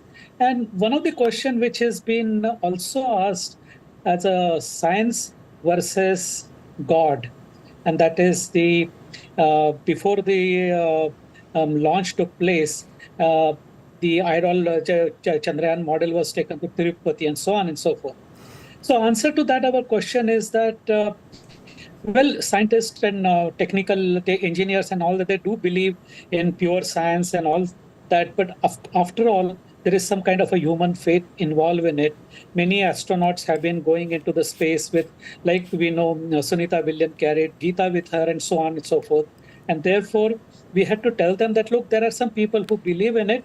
But as a pure scientist, when it comes to landing or see, I mean, even talking about the space mission itself, it's a very much scientific. There is no muhurt, the way we understand muhurt in our Indian context. But then people do take out the numbers based on the positions of the moon, sun, and other planets. That is the gravity part of it. And then why this at this particular time in the year that we have sent it, that is because the moon has come slightly closer to Earth. I mean, its orbit is always elliptical, as you have said right in the beginning in your promos. So it comes slightly closer, so that saves fuel. And related questions people ask, and we also plan to see that people understand everything. Probably, Dr. Amitabh Ghosh, why is the Indian mission taking so much longer than the Russian mission? It isn't a race, of course. But, you know, it's generating a lot of chatter that the Russians took off after us with their Lunar. Somehow they might get there one day before us. And people are wondering what's going on. They start late and they get there earlier. So what is it that the Chandrayaan is doing which is making it take more time? So it's a very good question, and I have been asked this too. So basically the Russian launch vehicle, I think Soyuz, or version of Soyuz, is much more powerful than the GSLV that has been used. See, the GSLV can carry maybe, I don't know, 5,000 or 7,000 kgs to low Earth orbit. I don't know what the Soyuz capacity is, but it is more. And if you think of the Apollo 11, they reached the moon in 4 days. So that was carried by the Saturn V. The capacity to low Earth orbit was probably 150,000 kg, so 30 times more than GSLV. What Elon Musk is building is 250,000 kgs, which is 50 times more powerful than GSLV. So it is to do with how powerful the launch vehicle is that, you know, you're going to go slower or faster. And if you go slower, which is absolutely valid, you just do many more orbits, and so that takes a little more time, and it's just a slower velocity. But so long you get there, it's a valid way to get there. Dr. Preeti Choudhary, do we have something in the works which is stronger, bigger, faster than the GSLV satellite launch vehicle? Dr. Srikumar, can you hear me? Yes, sorry, I didn't hear the question. Would you repeat that? Do we have something in the works in India which is bigger, stronger than the GSLV satellite launch vehicle? It's, I mean, ISRO is working on the next generation launch vehicles, and it takes many years for it to be developed. So there are various phases of development. Clearly, large lift capacity is essential for future space programs, and there is a program underway. Okay. The other interesting thing is that apparently there's going to be a lot of collaboration between Japan and India in the next phase post Chandrayaan 3. Amitabh Ghosh, if you could explain how different countries coming together, especially friends and strategic allies like Japan, could help speed up the pace at which India's missions progress from here, and how it also helps Japan. Right. So I'll tell you how this collaboration really happened. I think there is also some misconceptions. So when a country is saying that we are doing a mission to the moon, they set out something called announcement of opportunity. Many countries and many universities all over the world respond, and then the country which is going, they choose the instrument that best suits their goals. And this happens for NASA, this happens for everyone. So I don't know what the specific Japan collaboration is. So the advantage of this is that, maybe NASA is going and India it contributes a mission. So it overall progresses the science. It is increasing what we call the science return for the dollar. So it helps everybody. And in this case, if Japan and India collaborate, it will not only help India and Japan, but it will help the whole world, because most of the data is usually shared internationally. Okay, let's spend a moment on the probe itself. Once the Chandrayaan lands, this lunar probe that goes out, you can see it on the images there. We're also reading about craters. And the question that comes to my mind, Arvind Paranjpe, is how do we control this? How do we ensure it doesn't get stuck somewhere? Because the surface of the moon obviously very different from the surface of the earth. How does this get controlled? And how do we ensure we can bring it back and just move it around in the way that we need? No, I think that the rover is going to be, it will have its autonomy. It is autonomous instrumentation, which can be controlled from the station on the Earth via either orbiter or the propulsion and through radio communication. But I think it will take some decision on its own, and I think it is going to be moving about about 100 meters or so. So it will take its own decision. It will decide, but it also, as it moves around, it will take the lot of observations of the lunar soil, etc., and radiate, send it back to us, and that will give us a lot of scientific information. But having said this, I don't think it is going to come back into the thing. I mean, once it is landed on the moon, they are going to be there until someone in future goes and picks them up or something. But it is just going to be there. It is not going to come back or anything like that. Okay, while the Chandrayaan 3 gets set to make a soft landing on the moon's south pole on the 23rd of August, Russia is also aiming for the same target. Russia's Lunar 25 is expected to reach the moon's south pole a day before India's Chandrayaan 3. Here's a report.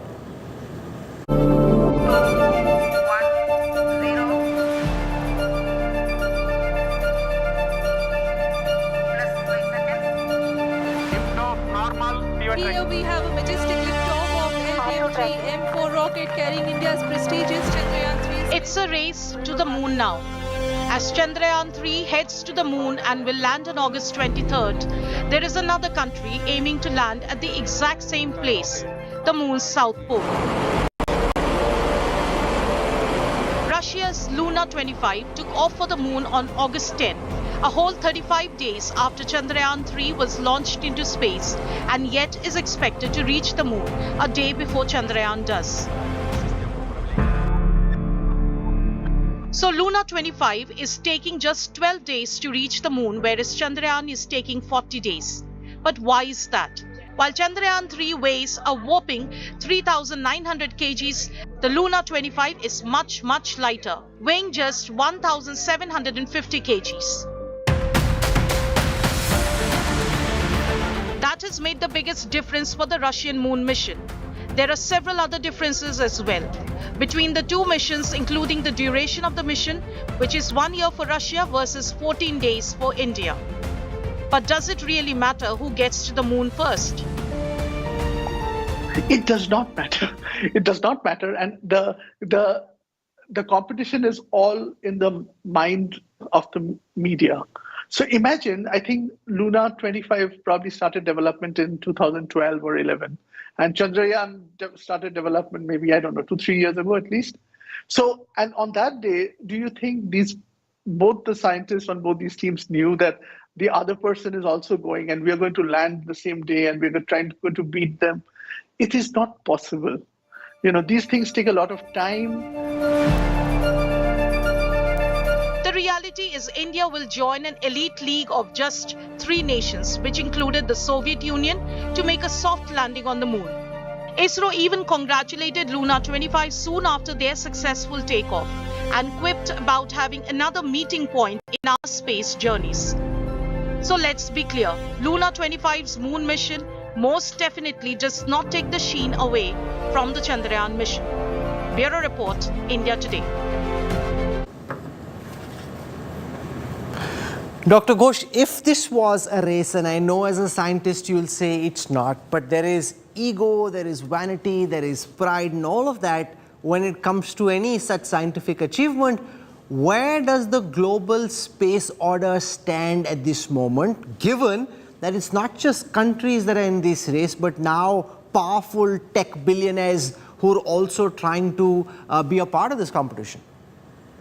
I still think there's a spirit of not competition but cooperation. I think we have societies where Indians, Japanese, everybody is a member. The Meteorological Society, for example, which Dr. Sri Kumar would be aware of. So I think still it's overwhelmingly cooperation. And just quickly answer your last question, how's the rover? You have to make the decision to drive, and it can still get into trouble. It can get stuck, and I have faced this. And if you are the mission planner and I have been in that position, you have to make the judgment call, and you are responsible. No, so what happens, because you're sitting all this distance away, you have, what I appear is it feels like some kind of a video game type console, and you're trying to control something on the moon without really knowing what the surface looks like. How did you get stuck? What happened? What do you do? Well, our rover got stuck. The Mars rover Spirit got stuck, and we couldn't get out. We couldn't get out in time, and it was a disaster. So, if it gets overturned, there is no way to turn it back. So every time you make a move with the rover, and I have been in this position where you have to make this judgment and you have to sign off on a particular route, you have to make that best judgment, and then ultimately there's a little bit. So what happened in your case? How did it get stuck? Well, it was, we miscalculated how much sand there is. And so the wheels kept turning and it didn't go forward. And so then the winter came, and then, of course, it was not parked for the winter. So it died. What could you have done differently in that situation, like in hindsight? See, hindsight, there is no way. At some point, you have to take a little bit of risk. Otherwise, you're not going to move. So we had a high-rise camera above, and we would do route planning through that.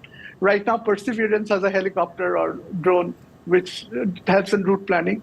But ultimately, there is no roads on the moon or on Mars, right? You have to choose a route, and you don't know what.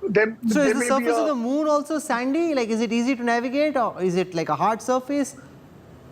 See, if you talk to Neil Armstrong, he would tell you the dust is very stubborn. It's electrostatic, and it sticks to the boots.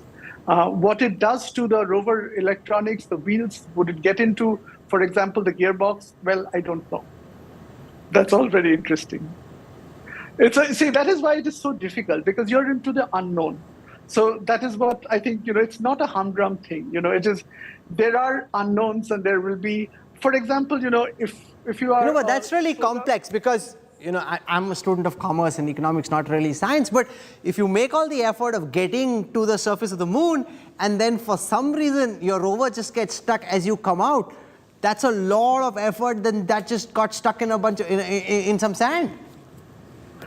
Right. I mean, this is reality. I mean, imagine people who used to go to America maybe 200, 300 years back. You go by ship, and then you take the horse to California, and it takes many, many months. It might die, it might crash, you might die. So, I mean, this is just how things are. You're going into a new frontier. It is not defined. So at some point, you have to face that. Dr. Srikumar, what would you be most concerned about as we count down to the 23rd of August?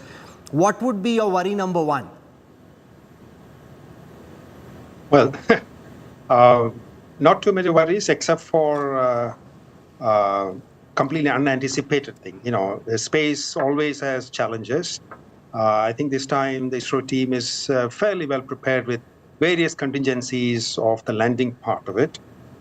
So barring any completely unforeseen situation in which, if certain systems malfunction way beyond the results that you've seen from tests that have been conducted, I do not see anything that actually stops ISRO from successfully landing this time. Ramesh Chandra Kapoor, what would you be most concerned about? If you were at ISRO right now, what would be your biggest concern? Most important thing is obviously the landing, which should be perfect, as we have been visualizing. Next is the functioning of the various instruments, because lander has got a few instruments, so has the rover got.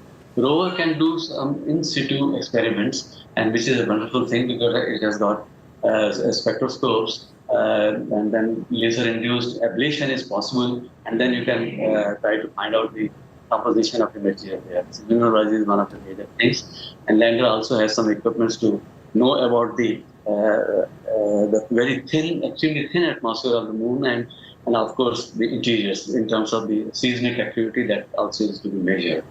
That apart, see, there are a lot of ambitions with as these instruments are supposed to work, and communication also must work, because it's a very it's a foreign land, and space is very hostile. It doesn't spare anybody anything. So everything must work. And as it was being said, the rover has 6 wheels and it has a ground clearance of about 6 inches or so. So one is hoping that it is able to move around. Its speed is supposedly 1 centimeter per second, and it should do in next 12 days or so about 300 to 500 meters of exploration, and then whatever. But main thing is that proper landing and the functioning of the various instruments. Arvind Paranjpe, are we planning a man mission to the moon? Is that something that you think we should be investing a lot of time, energy and money on, or do you think that's not really something India should be pushing at this moment? No, I think we should be worrying, but that will take time, isn't it? But I think what we need to understand in this discussion is that something which point we have been missing, and that is the distance between these two celestial bodies, that is Mars and Moon. So the Moon is the closest one, and our radio signal itself takes about 1.2 seconds to reach Moon and another 1.2 seconds to come back.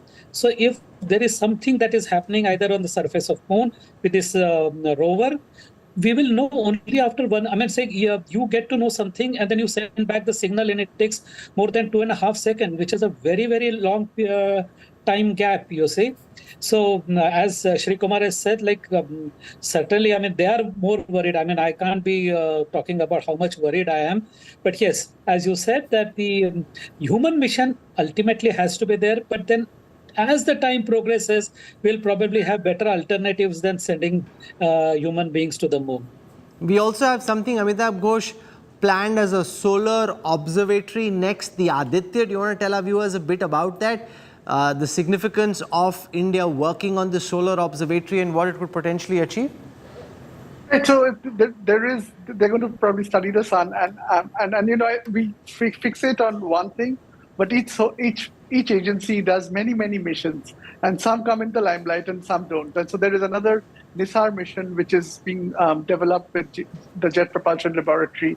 So there is a lot of things that ISRO has in the pipeline, and they are, I think, trying to do a reusable launch vehicle. So there are a lot of things that ISRO is doing. And same with NASA. There's a lot, but there's some get very highlighted. Okay, sure. So it's been a fascinating conversation. We have a lot more in the build-up to the 23rd. Roughly around 5:30, that's when this landing is expected. Massive interest in the fate of the Chandrayaan. The government and ISRO trying to keep it very low-key, not wanting to build up expectations, but such is the curiosity in the fate of this mission that people are curious regardless of what the scientists want. I also find very interesting that these are men and women of science and rationale, and yet there is an element of superstition and belief involved, because ultimately everyone is human and everyone has their own beliefs. Thank you very much, gentlemen, for joining us. I hope to have you back as we count down to the landing of Chandrayaan 3 from 2008, when the first Chandrayaan mission was launched, to 2019 when Chandrayaan 2 took to the skies, to now. Our ISRO heroes have worked super hard to ensure India's tryst with the moon is a success. As we count down to Chandrayaan 3's soft landing, here's a look at the making of the Chandrayaan mission. 3, 2, 1.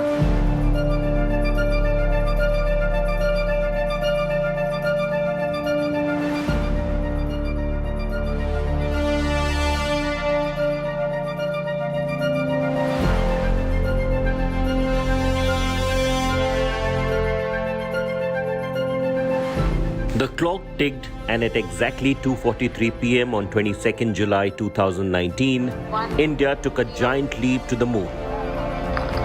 समय आप speed को देख रहे हैं 2 S-200 rocket +5 second दोनों का प्रज्वलन हो गया है. For the second time, Indian Space Research Organization created history by the successful launch of Chandrayaan 2. L-110 engine started. अभी अनाउंस किया गया है कि L-110 जो कि हमारा दूसरा मुख्य रॉकेट है उसका इग्निशन हो गया है, उसके दोनों इंजन प्रज्वलित हो गए हैं. This was India's second mission to the moon after the successful voyage of Chandrayaan in 2008. Ignition sequence normal and liftoff normal. GSLV Mk3 blasted off to space carrying a Land Rover, orbiter and a lander with a speed of 11 kilometers per second from the Satish Dhawan Space Research Center in Sriharikota.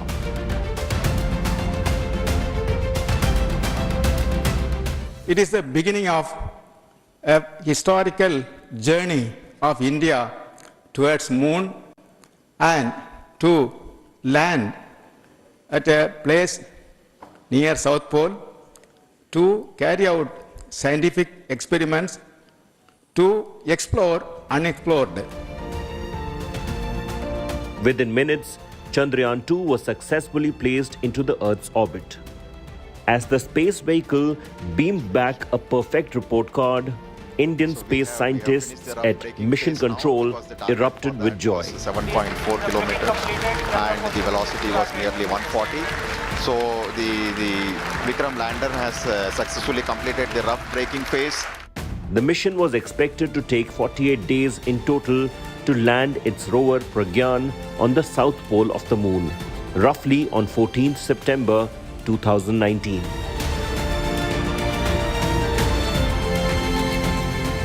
But then, on 10th September, days before the final landing on moon, ISRO announced that it had lost contact with lander Vikram.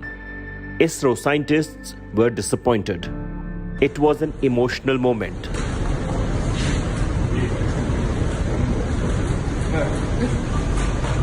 Chandrayaan 2 suffered various delays and revisions a decade after the successful maiden Indian moon mission Chandrayaan 1. In October 2008, ISRO successfully launched Chandrayaan 1. On 22nd October 2008, Chandrayaan mission with a lunar orbiter and impactor was launched using PSLV XL from Satish Dhawan Space Center at Sriharikota. Ignition sequence normal and liftoff normal. It was a big boost to Indian space exploration history. India researched and developed indigenous technology to explore the moon with Chandrayaan 1. 2 weeks after its launch, it was inserted into lunar orbit on 8th November 2008.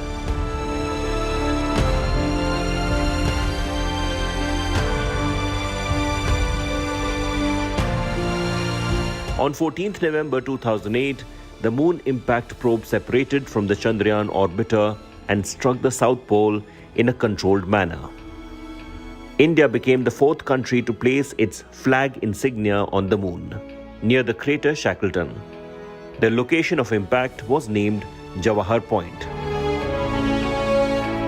Though Chandrayaan 1 was planned to survey the lunar surface for 2 years, but after a successful year of transmitting data and detecting presence of lunar water, it stopped communicating on 28 August 2009.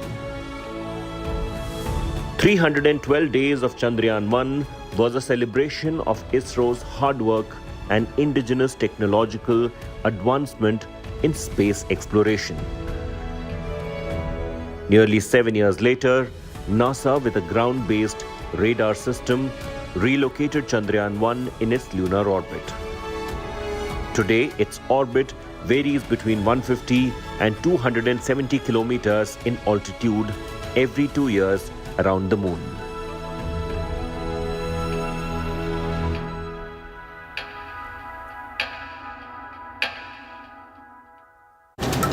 Coming up on the other side of a quick break, the battle for Kaveri water boils again. BJP hits out at the Siddaramaiah government as it decides to release water to Tamil Nadu.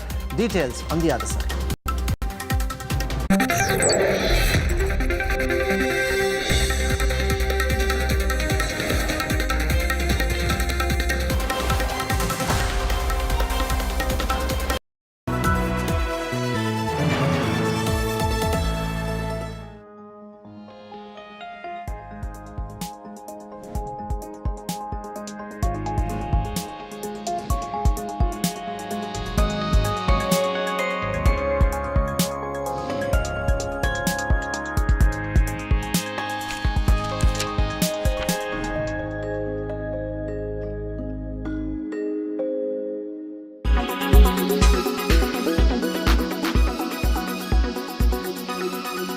क्या करें आप गरीबों के लिए? गरीबी हटाओ बोल के बोलते रहे, गरीबों को हटाए, गरीबी नहीं हटाए आप। लेकिन तेलंगाना में 10 साल में जो इंकलाब केसीआर साहब लेके आए, देश में कहीं और नहीं हुआ। तो क्यों जाना है कांग्रेस के साथ? क्यों वोट देना है कांग्रेस के साथ? क्यों देना है भाई कांग्रेस को वोट? कितने साल और मौका देते? नहीं थे क्या राज में? 62 इयर्स नहीं थे? तेलंगाना में भी थे 62 years.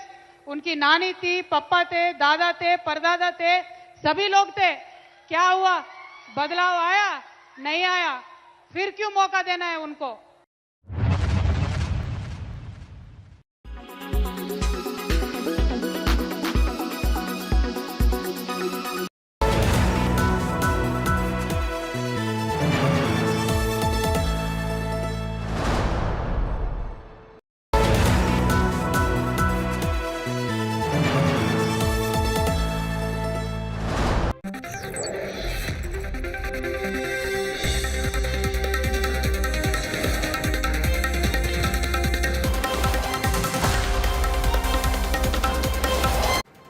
The battle for the water of the Kaveri river is boiling again. The Karnataka government's decision to release water to Tamil Nadu has come under severe criticism. Farmers are up in arms and the BJP is accusing the Congress government of appeasing its Team India ally, the DMK, ahead of the 2024 elections. Battle for Kaveri water heats up. After dithering for a long time, Karnataka is now all set to release water to Tamil Nadu. ರೈತರು ನಮ್ಮ ರೈತರು ಯಾಕೆ ಬಿಟ್ಟರು ಅಂತ ಕೇಳಿದ್ರೆ ಬೀಗ ನಮ್ಮ ತೆಗೆಯ ಬೀಗ ಬೊಮ್ಮಾಯಿಯವ್ರ ಕೈಲಿ ಸೆಂಟ್ರಲ್ ಗೌರ್ಮೆಂಟ್ ಕೈಲಿ ಬೀಗ ಇದೆ ಬೊಮ್ಮಾಯಿಯವರು ಎಲ್ಲ ಕಾನೂನು ಗೊತ್ತಿದೆ. The move comes after Tamil Nadu Chief Minister M.K. Stalin knocked on the doors of the Supreme Court demanding the state's share of water.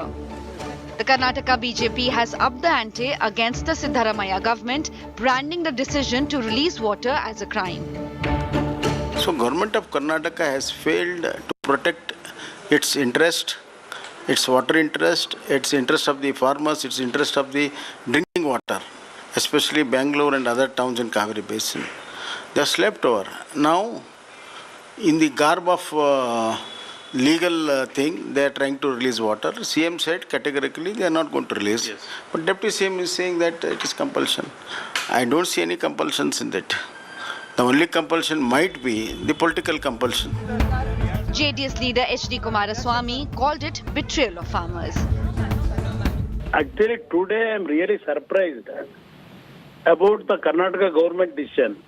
Because the Tamil Nadu government, when they approached Supreme Court to give direction to Karnataka government to release 37 TMC of water in this month. But we are facing severe problem of water here, our farmers, even for drinking also. In future days, drinking water also, severe problem will be there for even Bangalore city. Meanwhile, Karnataka farmers are on the warpath against release of Kaveri water, claiming there isn't sufficient water for them. ಇವಾಗ ನಮಗೆ ನೀರು ಕೊಡ್ತಾರೆ ಪೂರ್ತಿ ತಮಿಳುನಾಡು ನೀರು ಕೊಡ್ತಾ ಇರ್ತಕ್ಕಂಥ ಈ ಕೆಟ್ಟ ಸರ್ಕಾರಕ್ಕೆ ನಿಜವಾಗ್ಲೂ ಎಲ್ಲ ರೈತರು ಆತ್ಮಹತ್ಯೆ ಮಾಡ್ಕೊಳ್ಳುವಂತ ಪರಿಸ್ಥಿತಿ ಬರ್ತದೆ. As the decades-old Kaveri water dispute reignites, Karnataka and Tamil Nadu are at the loggerheads once again. Bureau Report, India Today. The state of war in Telangana has begun and the BRS has come out all guns blazing at Rahul Gandhi. MLC and Chief Minister KCR's daughter Kaveri has slammed the Congress MP and his Bharat Jodo Yatra. Here's how the war of words exploded. Rahul Gandhi ji है, उन्होंने नया यात्रा निकाले, भारत जोड़ो यात्रा. मुझे क्या लग रहा मालूम, जो 1000 चूहों को मार के एक बिल्ली हज यात्रा को निकलती. The political war is simmering ahead of the Telangana Assembly elections slated by the end of this year. Ruling BRS has launched an all-out attack against the Congress with its scathing jibe at Rahul Gandhi. Taking a massive dig at Rahul's Bharat Jodo Yatra, Kaveri claimed that it is absolute depth of hypocrisy by the Congress. Rahul Gandhi ji है, उन्होंने नया यात्रा निकाले, भारत जोड़ो यात्रा. मुझे क्या लग रहा मालूम, जो 1000 चूहों को मार के एक बिल्ली हज यात्रा को निकलती, वैसा है राहुल गांधी जी का. BRS MLC and daughter of Chief Minister KCR, Kaveri, questioned Congress's governance record, accusing the Gandhi family of betraying Muslims. क्या करें आप गरीबों के लिए? गरीबी हटाओ बोल के बोलते रहे, गरीबों को हटाए, गरीबी नहीं हटाए. आप कितने साल और मौका देते? नहीं थे क्या राज्य में 62 इयर्स नहीं थे? तेलंगाना में भी थे 62 इयर्स. हमारे सारे Kaveri asked BRS workers to reach out to Muslims and mosques to educate the community. साहब ने आपसे एक रिक्वेस्ट किया था. आज हमारे माइनॉरिटी भाई सोचना चाहिए. घर घर आप जाओ, हर एक मौलाना को पकड़ो, हर एक मस्जिद में जाओ, आप उनको समझाओ क्यों देना है भाई कांग्रेस को वोट, कितने साल और मौका देते. The attacks marked Kaveri's first visit to the Nizamabad Lok Sabha constituency, where she aims to contest from in 2024. Kaveri's remarks drew sharp criticism from the Congress party, which branded BRS the B team of BJP. आप लोग BRS समझ रहे, हम लोग BJP रिश्तेदार समिति बोल के राहुल जी ने साफ साफ कह दिए. जब बीजेपी रिश्तेदार समिति से इससे बेहतर कुछ स्टेटमेंट हम एक्सपेक्ट भी नहीं कर सकते. Even in Telangana, our father came into power promising 12% reservation. It is Congress who has given 4% reservation. It is Congress who has given free education, free higher education to the minorities. They haven't done anything. They only talk. They themselves, in the last few days, are very much in panic about the surveys what they are seeing. And now they are behind minority votes. Meanwhile, BJP called Kaveri Rahul Gandhi war an eyewash, branding them same sides of a coin. Srimati Kaveri's statement that the Congress has not done anything for the Muslims shows that both of them are trying to woo the Muslim votes for their group. The BRS party is going further in order to appease the minority communities more than the Congress. However, the criticism of Srimati Kaveri on Congress party with regard to the minorities is only an eyewash, and both are one and the same. With Apurva Jayachandran and Abdul Bashir, Bureau Report, India Today. This is where I wrap up the news track tonight. For your time and your trust, thank you very much. I look forward to seeing you 8 p.m. tomorrow evening. Till then, from all of us here, goodbye, good night.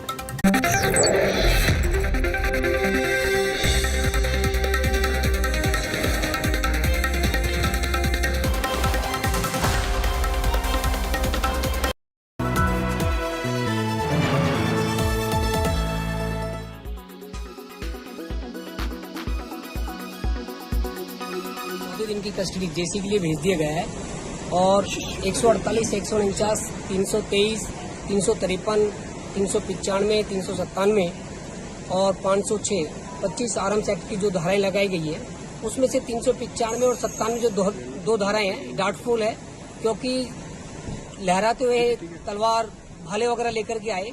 इनमें ये बनती नहीं है क्योंकि ये धाराएं जो है रॉबरी की और डकैती की है इसलिए इनको पार्ट ऑफ इन्वेस्टिगेशन में चार्ज के टाइम पर हम इसको डिलीट कराएंगे, चाहे हमें सुप्रीम कोर्ट तक क्यों ना जाना पड़े। रिकवरी दिखाई है सर? इसमें 8 तलवारें दिखाई है रिकवरी। सर इनको कहाँ, कौन सी जेल में भेजा जाएगा? अब इनको जो है नीम का जेल के लिए आदेश करें कोर्ट ने, और आज इनको नीम का जेल के लिए भेज दिया है।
Sure, it must be very demoralizing, and I cannot even begin to imagine the circumstances in which they live.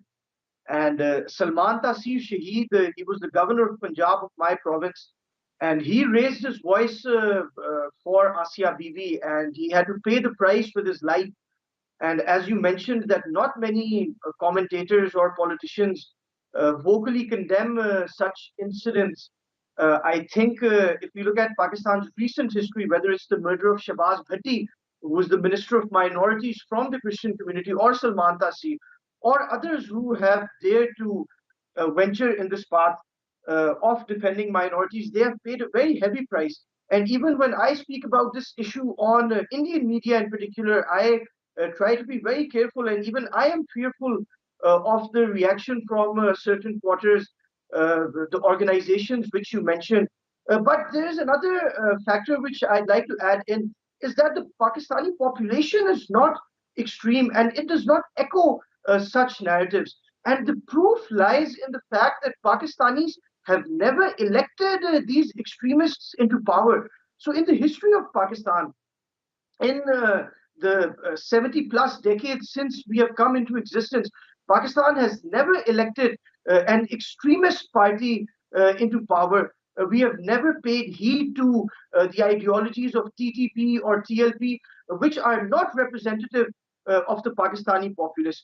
So I think that these extremists, because they are loud and they are violent, they have gathered more space in our ecosystem, but they do not represent the majority, and which I think sadly the majority also now lives in fear, and the state is also wary of acting against such elements, because perhaps there is an apprehension. Oh, sorry.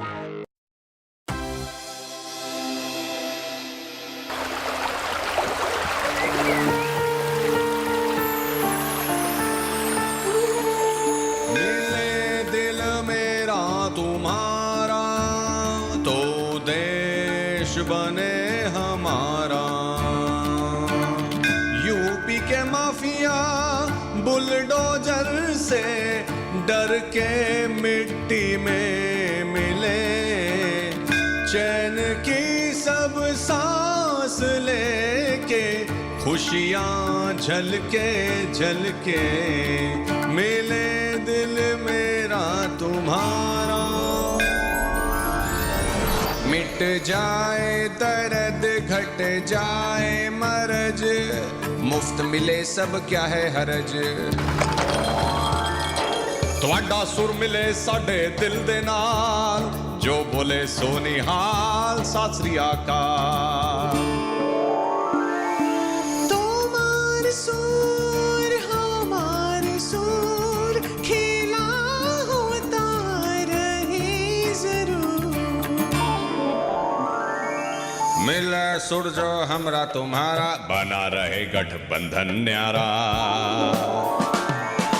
मामा का है एक ही नारा, रहे ना कोई मुसीबत का मारा।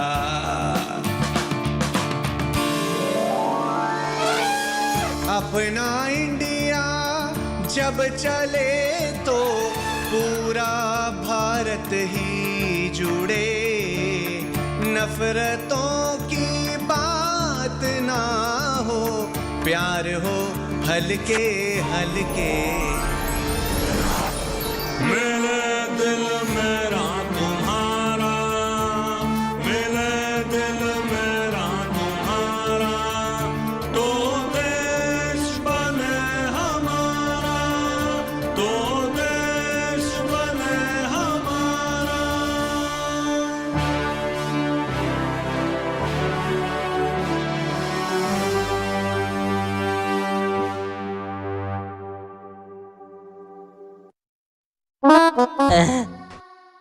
Co-presented by Star Health Insurance, the health insurance specialist. Co-presented by JK Tyre Ranger Series, stay wild at heart. Co-powered by the new Kia Seltos, the badass reborn. Co-powered by PolicyBazaar.com, her family होगी insured.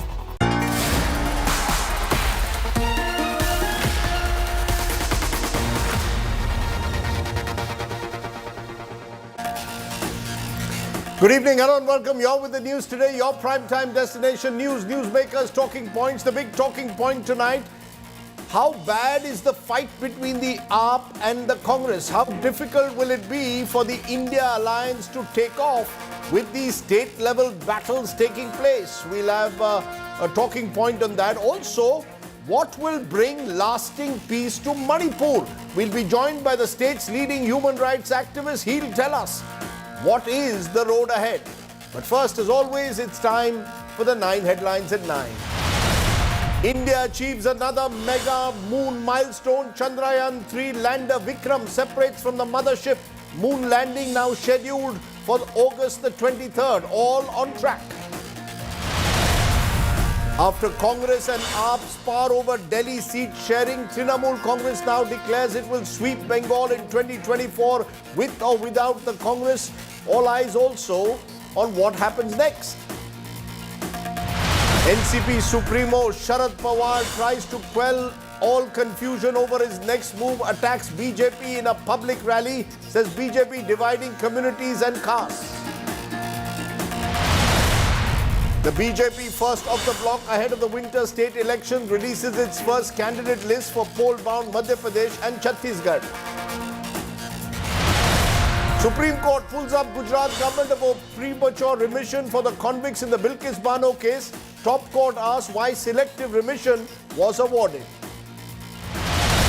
Himachal Pradesh death toll mounts to 71 after incessant rains and landslides. IAF deployed as relief and rescue operations continue. Protests intensify in Jadavpur University in Kolkata after the death of a student over alleged ragging. BJP demands a CBI probe. Trinamool Congress claims BJP states ahead in ragging figures. Battle for Kaveri waters boils again as the Siddaramaiah government decides to release water to Tamil Nadu. BJP accuses the Congress of appeasing its India ally DMK. And India Today investigation impact new riots. Provocator Bittu Bajrangi sent to 14-day judicial custody. Police also recover 8 swords from him.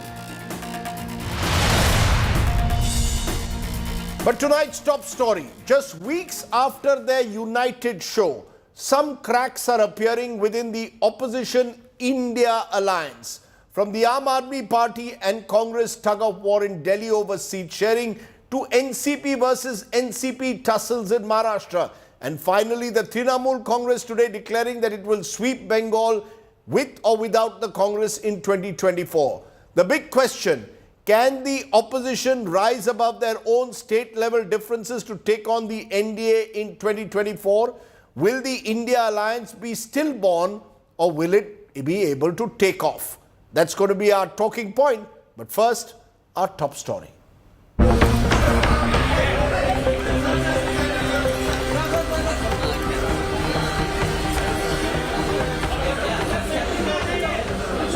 They came together with the aim of taking on Narendra Modi in 2024, but are themselves divided by political interests, from Maharashtra to Delhi to Bengal.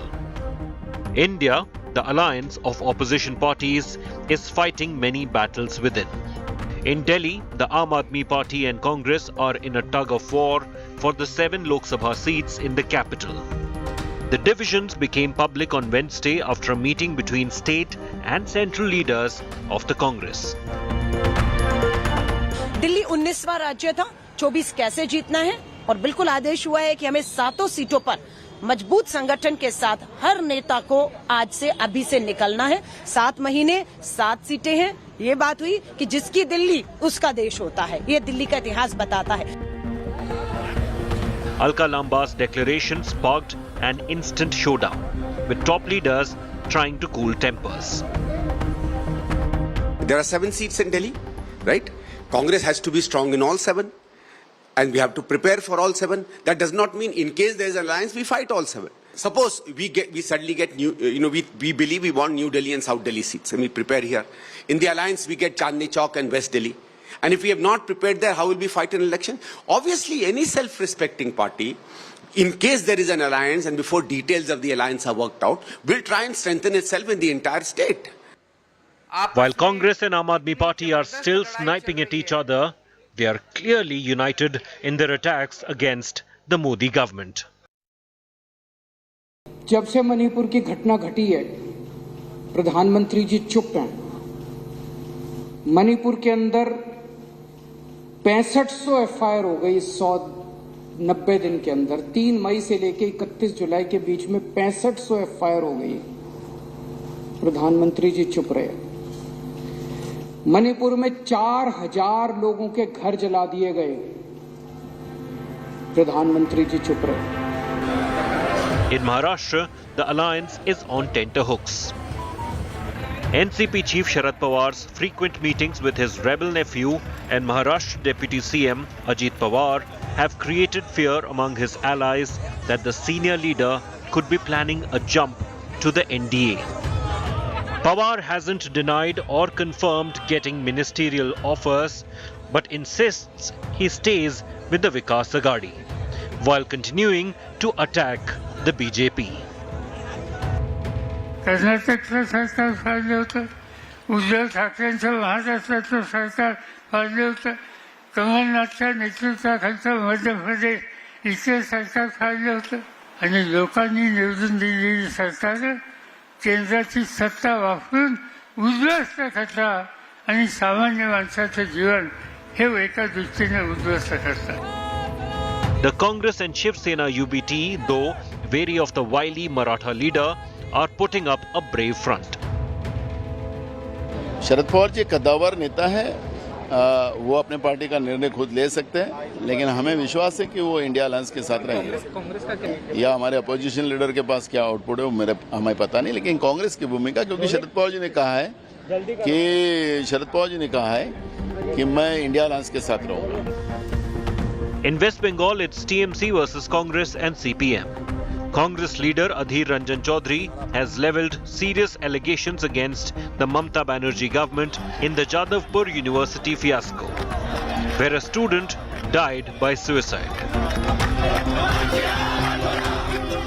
এই সমস্ত হোস্টেলগুলোর যারা কবজা রেখেছে তারা তৃণমূলের লোক, না ছাড়া কী করে সম্ভব? তৃণমূলের লোক ছাড়া, সরকারি লোক ছাড়া, সরকারি ছাত্র ছাড়া আজকে কলেজে কারোর প্রভাব আছে বলুন? সে যে কোনো কলেজ যান, যে কোনো স্কুল যান, প্রাথমিক স্কুল যান, সর্বত্র তৃণমূলী রাজ চলছে। All eyes are now on the Mumbai meeting of the India Alliance members. Will the opposition parties be able to rise above their differences to forge a united front? Bureau Report, India Today. My first guest was Sandeep Dixit, the Congress leader, former MP from Delhi, because he really reflects why the Delhi Congress doesn't want to tie up with the Aam Aadmi Party. Listening to Sandeep Dixit और दिल्ली कांग्रेस को गुस्सा क्यों आता है? Why are they angry? Listen in.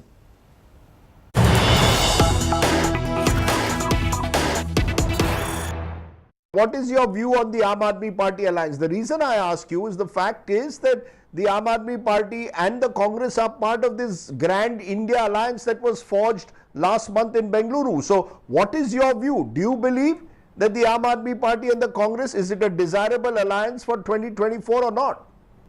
See, as far as if you take my personal opinion, and this is not the Congress Party's official position, my personal thing is that I don't see any difference in either the secular politics or in the right-wing politics or in the economic style or in their attitude towards corruption or towards truth or towards the constitution, in which I find Aam Aadmi Party to be any different from the BJP. So as far as I am concerned, I believe that both are equally the same. And if we oppose the BJP, then there is, according to me, no reason why we should have any truck with a party like the Aam Aadmi.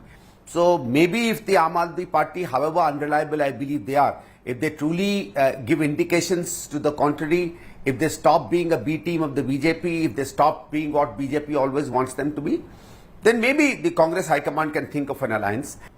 But the fact again, Sandeep Dixit, I repeat this, is that the Aam Aadmi Party today has a government in Punjab. The Aam Aadmi Party has dominated Delhi politics, at least at the Vidhan Sabha level. The Aam Aadmi Party showed that it could grow in some areas of Gujarat as well.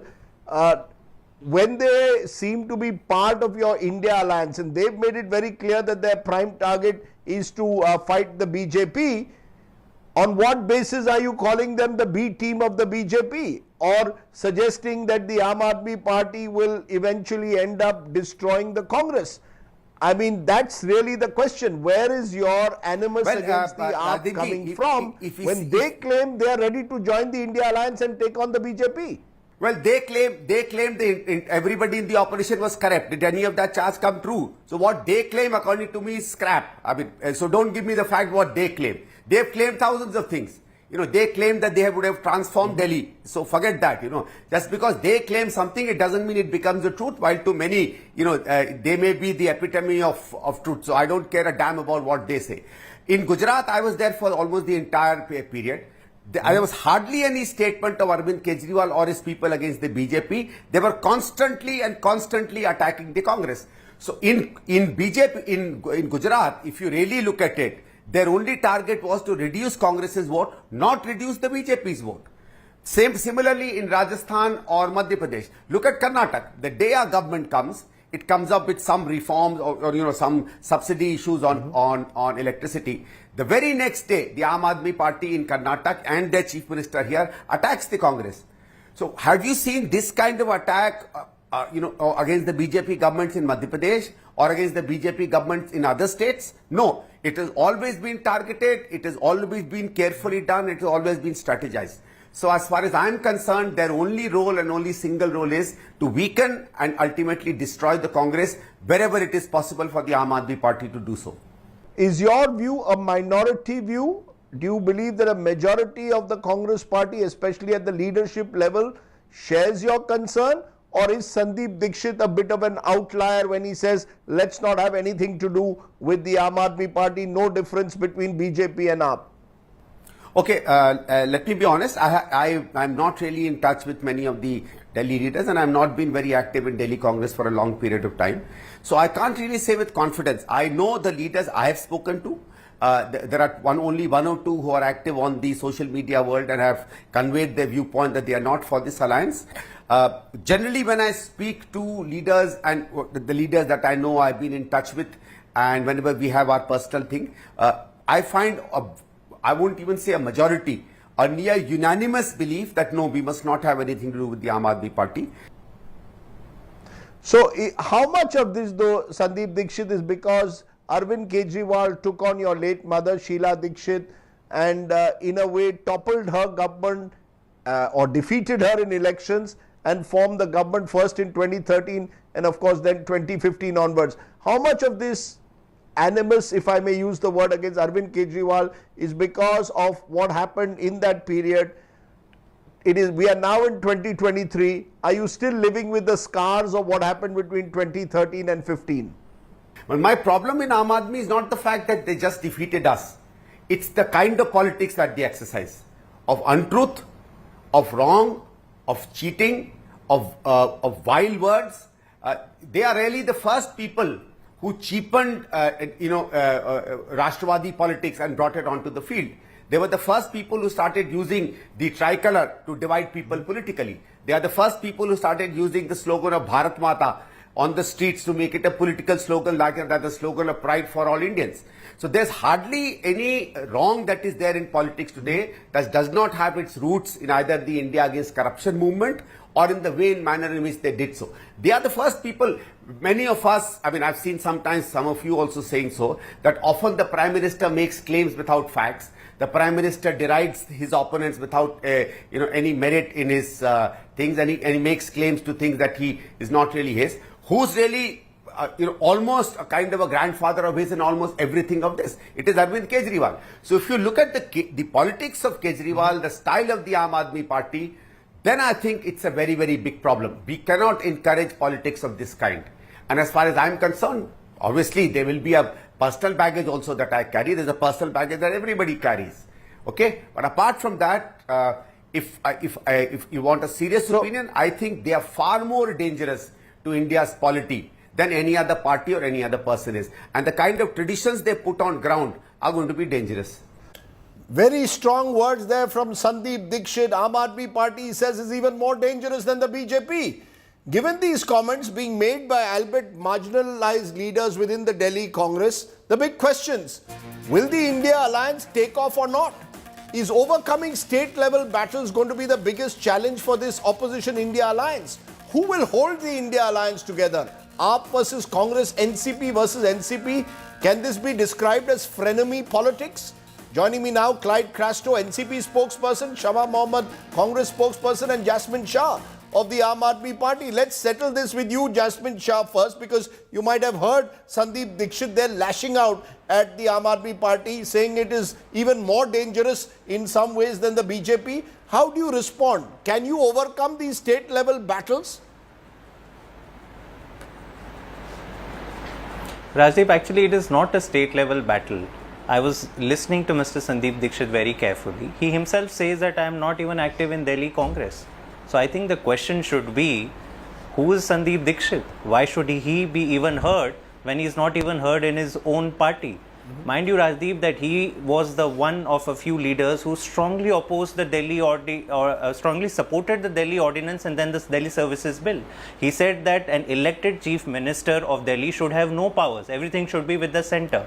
This is even after 102 members of Parliament, including the entire opposition and stalwarts like Mr. Prime Minister Dr. Manmohan Singh, voted against the ordinance. But Mr. Sandeep Dixit continues to state what the BJP is stating today. Similarly, on the matter of India alliance, we are all together. We want to work with whoever today stands for protecting the constitution.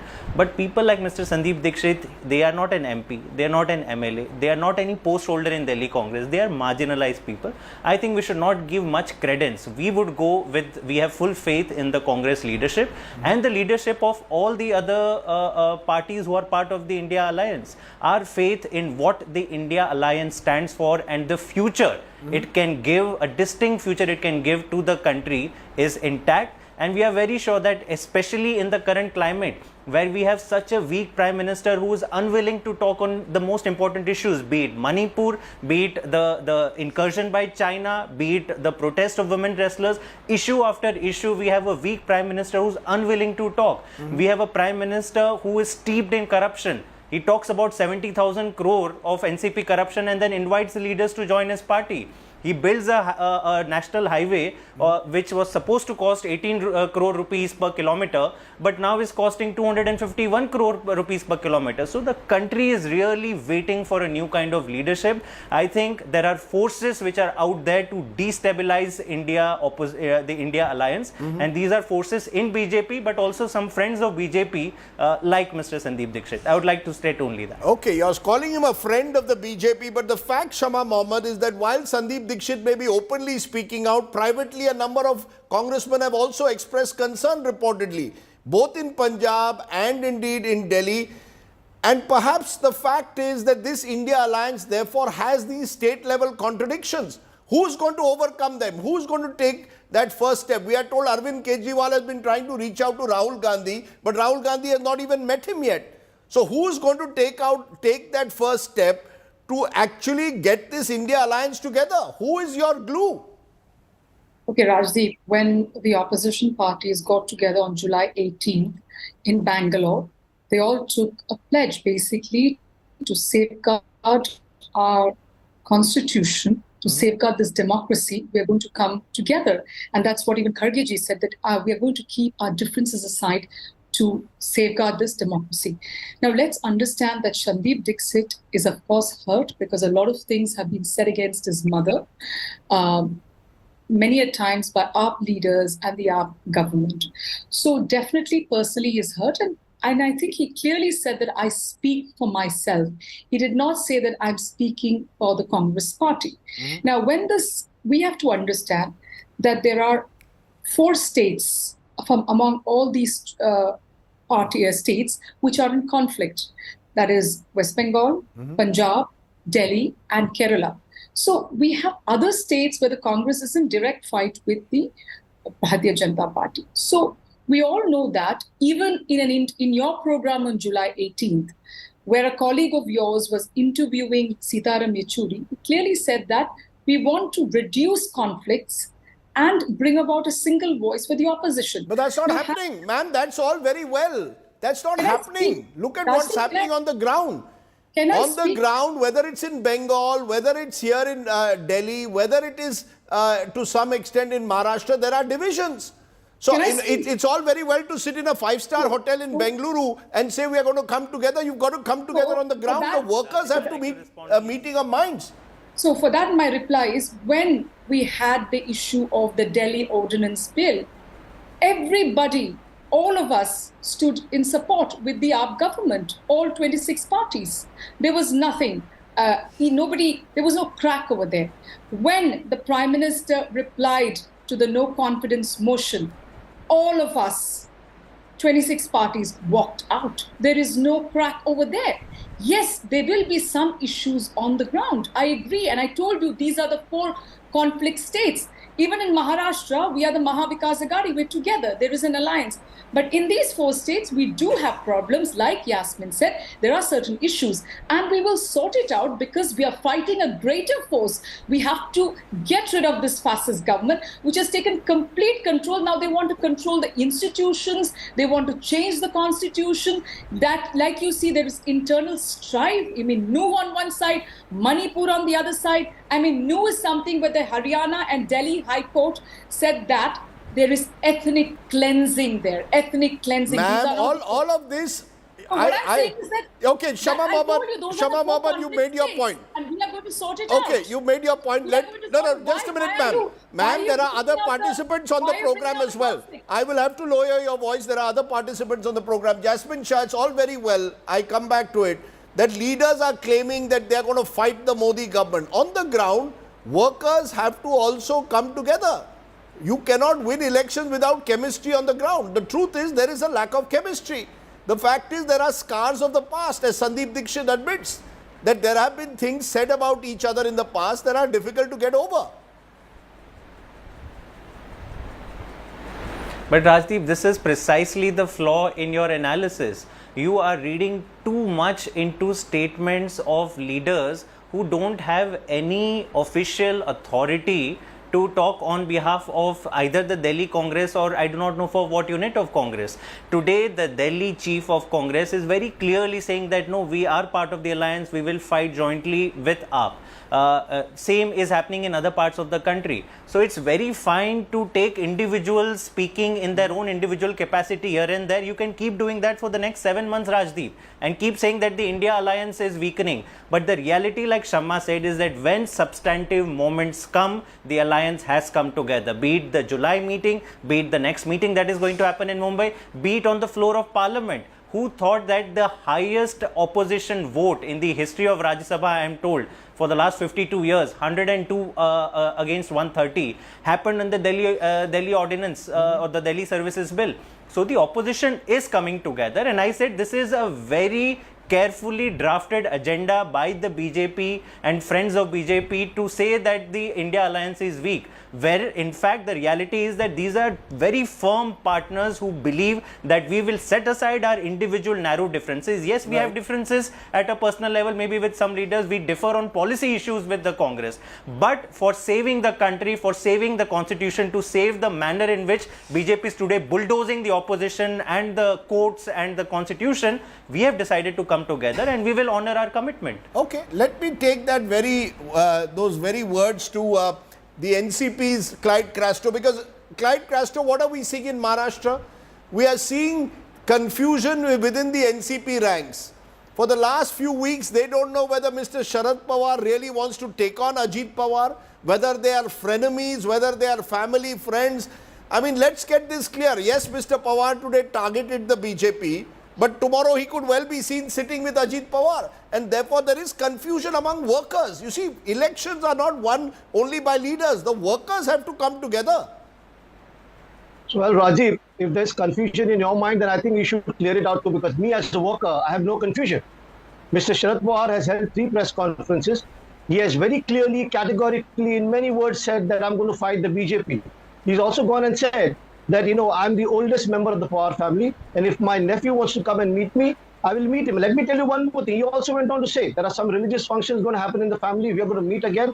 So these things happen. The family is on one side, the political party is on the other side. We are not confused at all. In fact, Ajit Dada Pawar has gone somewhere and he's confused there. And if you're talking about, you know, the Mahavikas Aghadi having some kind of problem, the India Alliance having some kind of problem, I don't see any problem. We are having the India meeting on the 31st of August and the 1st of September in Mumbai. There are meetings happening every day. There are preparations going on. Planning is going on. We are all together on the same page. No, you're saying you're all together. You will recall, sir, just a few days ago, Sanjay Raut, the Shiv Sena leader, I'm coming to in that, an editorial in Samna said, Mr. Pawar must end this uncertainty. You asking questions. There are times when people want to talk on their own. I'm answering a question before you ask me the question. I'm coming to that. A couple of days ago, Sanjay Raut said something. Mr. Nana Patole said something. Fair enough. They have the right to question because we are part of an alliance. We are together and there is free speech in our alliance. And the fact of the matter that Mr. Sharad Pawar met Mr. Ajit Pawar, so doubts will come in the minds of our partners.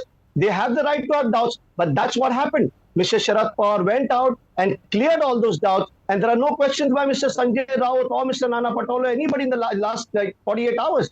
So these things happen, these have been cleared. But let me tell you one more thing. Let me tell you one more thing that is happening.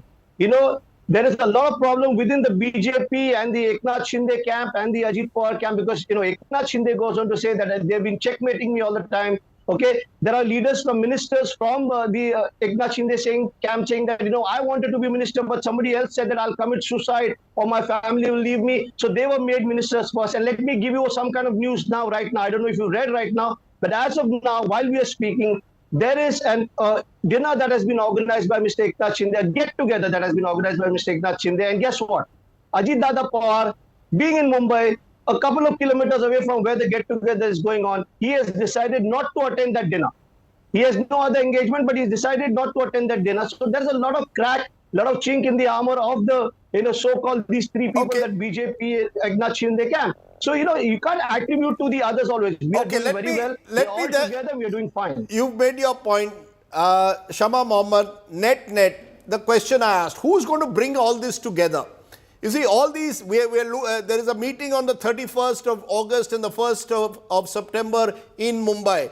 But who's actually going to bring all these warring parties together? Is there one leader who has the stature at the moment within your India alliance who can actually put a halt to these various statements being made at the local level? Is there that leader who can, in a way, drive this alliance forward? See, I don't know what you mean by warring parties. I fail to understand. Yes, our party, what was said by one of my colleagues is that there are 7 seats in Delhi and we have to prepare. So because we have not yet done the seat sharing. So even if that seat goes to AAP, for example, we also need to prepare there itself. No, it's a coalition. So we can't just let AAP leave them alone. We would support our Congress workers and our Congress leaders would support AAP in that particular seat, and they would do that in our seat. So you don't agree with Sandeep Dixit when he says that Aam Aadmi Party is as dangerous as the Congress. You think that's his personal view? The party rejects it. See, Sandeep Dixit clearly said today, when I heard the interview, I heard it, and he said, these are my words and my views. You know, Congress party has always been a party with a lot of democratic views. We don't have something called Anushasan or discipline, which I really would like, you know, they should be more disciplined. But he said clearly these are his words because the High Command, President Kharge, Rahul Gandhi ji, Sonia Gandhi ji have all taken a call that we are going to fight this election together and we need to get rid of Mr. So you're saying the alliance is on track, you will fight the election together. Those are the words. Jasmine Shah, are you equally confident that the election will be fought as one unit? Are you equally confident that Arvind Kejriwal will be able to work out? We will see Arvind Kejriwal, Rahul Gandhi on the same platform a few months down the line? Absolutely, Rajdeep, and there is a reason for that. It is their unflinching love for the country, the constitution and their idea of India, where democracy should trump not personal ambitions or personal agenda of political parties, which unfortunately this is what BJP has made it. Today BJP's dream is of an opposition-free India. The way the ED has been unleashed, CBI has been unleashed, the way laws are being changed, reversing Supreme Court judgments never happens. I am sure Supreme Court will finally deliver a good verdict on the Delhi Services Bill also. But wherever you cannot win elections, you will destabilize the governments, you will buy their MP MLAs. So I think today the country is facing an existential crisis, and this is what will make all the leaders, these are all very mature leaders, many of them are sitting chief ministers. Is it the country or opposition parties that are facing an existential crisis? No, it is the Rajdeep, after 2014, if governors start ruling states, Rajdeep, you should answer. Yes. Sorry. No, is the country or political parties facing an existential crisis? Jasmine, quick response, 30 seconds.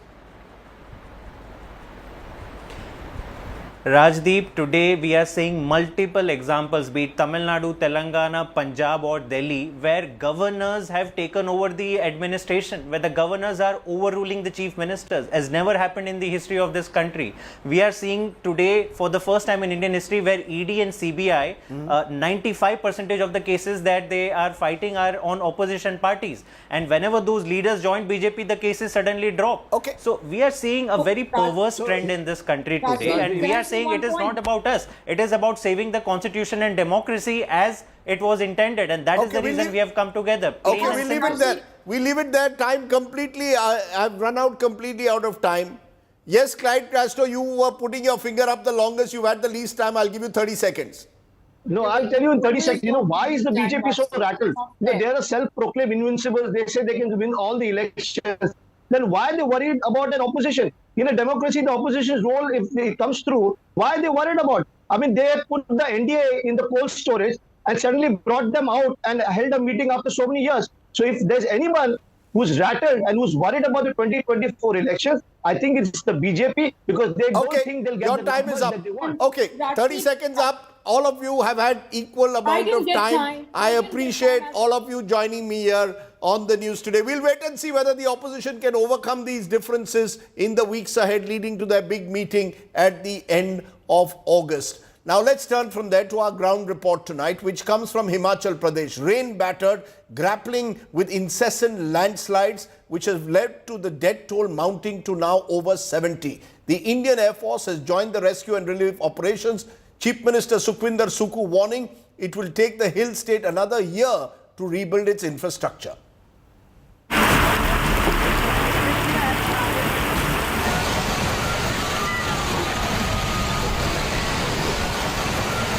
Crumbling houses, blocked roads, inundated villages, residents wading through flooded stretches.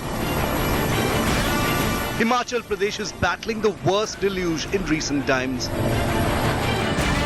Dozens of villages submerged, people left stranded after water was released from the Pong Dam. At least 70 people have died in the past few days in Himachal alone. Incessant rains have caused a huge loss to the public and private property in Himachal Pradesh. Over 170 incidents of landslides, rock slides and flash floods have been reported. Caused huge damage to this national highway, which has been blocked at various places up to Pandoh Dam, close to the Mandi. As far as the data is concerned, over 900 roads are still blocked, including this national highway. This has cost dear to the state's tourism industry, also the life of the common people, which has been thrown out of gear. Excessive rains have triggered landslides in several districts, including Shimla, blocking over 800 key roads in the state, impacting relief and rescue work. हम अभी अपने relative के पास जा रहे हैं, अभी सामान रखेंगे, जब तक कमरा नहीं मिलेगा फिलहाल तो उनके पास रखेंगे हम। बाकी तो हमारे हाल देख लो, बेल्टें लगा दी है, हम सामान उठाया नहीं जा रहा है। अब बिल्डिंग जो ऊपर है वो खतरे में ऐसे लटकी हुई है, हमने सामान निकाला, हम जानते कि हमने सामान कैसे निकाला हुआ है। अभी जब तक घर का, पहले तो घर का, बच्चों का स्कूल का तो बाद में देखा जाएगा जी। पहले सबसे पहले है कि घर का, अगर घर होगा तो आगे बच्चे स्कूल भी जा पाएंगे। Himachal Pradesh Chief Minister Sukhwinder Singh Sukhu said reconstruction work will take at least a year. अभी थोड़ा थोड़ा मौसम खुलना स्टार्ट हुआ है और रेस्क्यू ऑपरेशन भी चल रहा है। सेना लगी है, आईटीबीपी लगी है, हिमाचल पुलिस लगी है, प्रशासन लगा है। जो डेड बॉडी है उनको निकालने का काम शिप बॉडी का, जिसमें उम्मीद है कि कुछ और शव हो सकते हैं, वो चल रहा है। जैसे जैसे धूप निकलती जाएगी हमारा काम तेज होता जाएगा। The Army, Air Force, National Disaster Response Force and State Disaster Response Force are engaged in the evacuation of people from the flood-affected areas. The Met Department has predicted heavy to very heavy rainfall in the next 24 hours in several parts of Himachal Pradesh. With Satyendra Chauhan in Shimla and Manjeet Sehgal in Mandi, Bureau Report, India Today. Okay, let's turn to our other big story today. Kuki tribal groups are now ramping up their demand once again for a separate administration. Just 2 days after Prime Minister Modi in his Independence Day address claimed that peace was returning, Kuki Zo group staged another protest in the national capital to reiterate their separate administration demand to bring a peaceful resolution to strife-torn Manipur. 10 Kuki Zomi MLAs from the northeastern states, including BJP MLAs, have now written to Prime Minister Modi outlining their demands for creating high-ranking government posts and financial aid just for the Kuki areas, including a DGP separate for the hill areas. The Kuki Zomi leaders are demanding a sanction of 500 crore rupees also from the Prime Minister's relief fund to rehabilitate victims. See, the reason why we tribal women we have come together is because, you know, we believe that women, we have the power in our hands to change the world. And one of the demands that we have always had right from the start is that, you know, violence should stop. Violence have not really stopped. For any peace to prevail, there has to be a sense of calm. So we believe that women, in our capacity to, you know, as caregivers, as givers of love and affection, we are appealing to the central government that there should be a form of government, you know, a form of administration where the tribal ethos will be taken care of, where the tribal sentiments also will matter, and where, you know, there's politics which is based on ethnicity. You know, it should be curbed and there should be equal representation because the Constitution of India guarantees us equality. So what is the road ahead? Is peace really possible in Manipur at a time like this? Joining me now is the state's leading human rights activist. Bablu Loitongbam is from the Manipur Human Rights Alert Group that has done remarkable work over the years. Appreciate your joining us, Mr. Loitongbam. I want to start by asking you, the Prime Minister in his Independence Day address a couple of days ago suggested that peace is returning to Manipur. Do you go along with that view? Do you believe that the worst is over and what we will now see is peace on the ground? Or do you believe the ethnic divide is still very sharp between Kuki and Meitei groups, despite the fact that no major instances of violence have been reported in recent days and weeks? Well, I think the tension in the peripheral areas are still very high. I think it cannot be said we have come back to normalcy as of yet.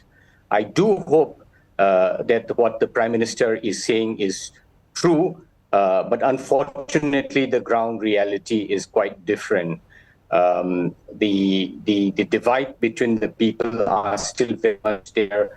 The buffer zones are still maintained, and we still have more than 60,000 people in the IDP camps. So we can't call it a normalcy returning unless and until people can move from the valley to the hill and from hill to the valley, and some kind of restitution of the life of these people whose life are completely destroyed is put into place. So I think peace is still a far cry in Manipur, and we need concerted effort to make it happen. So what you're telling me that you believe that it is still very difficult from someone from the valley to move to the hills. Metes who are stuck in the valley who are stuck in the hills can't move to the valleys, and vice versa. Kukis can't move to Imphal. You're telling me you believe the geographical separateness is almost complete in Manipur, and that's the big worry. Am I correct? Absolutely. So what is the solution then? Given that you use that word there, absolutely, what is the solution that can bridge this gaping divide, this ethnic divide? Kukis assembled in Delhi today calling for a separate administration, removal of Chief Minister Biren Singh. Do you believe the removal of the Chief Minister is a precondition for genuine reconciliation? I think, Rajdeep, we have to, first of all, it is the silencing of the gun in the periphery. And secondly, providing some platform where people can dialogue, speak to each other. Unless and until these two fundamental things happen, we cannot say we have made any significant move.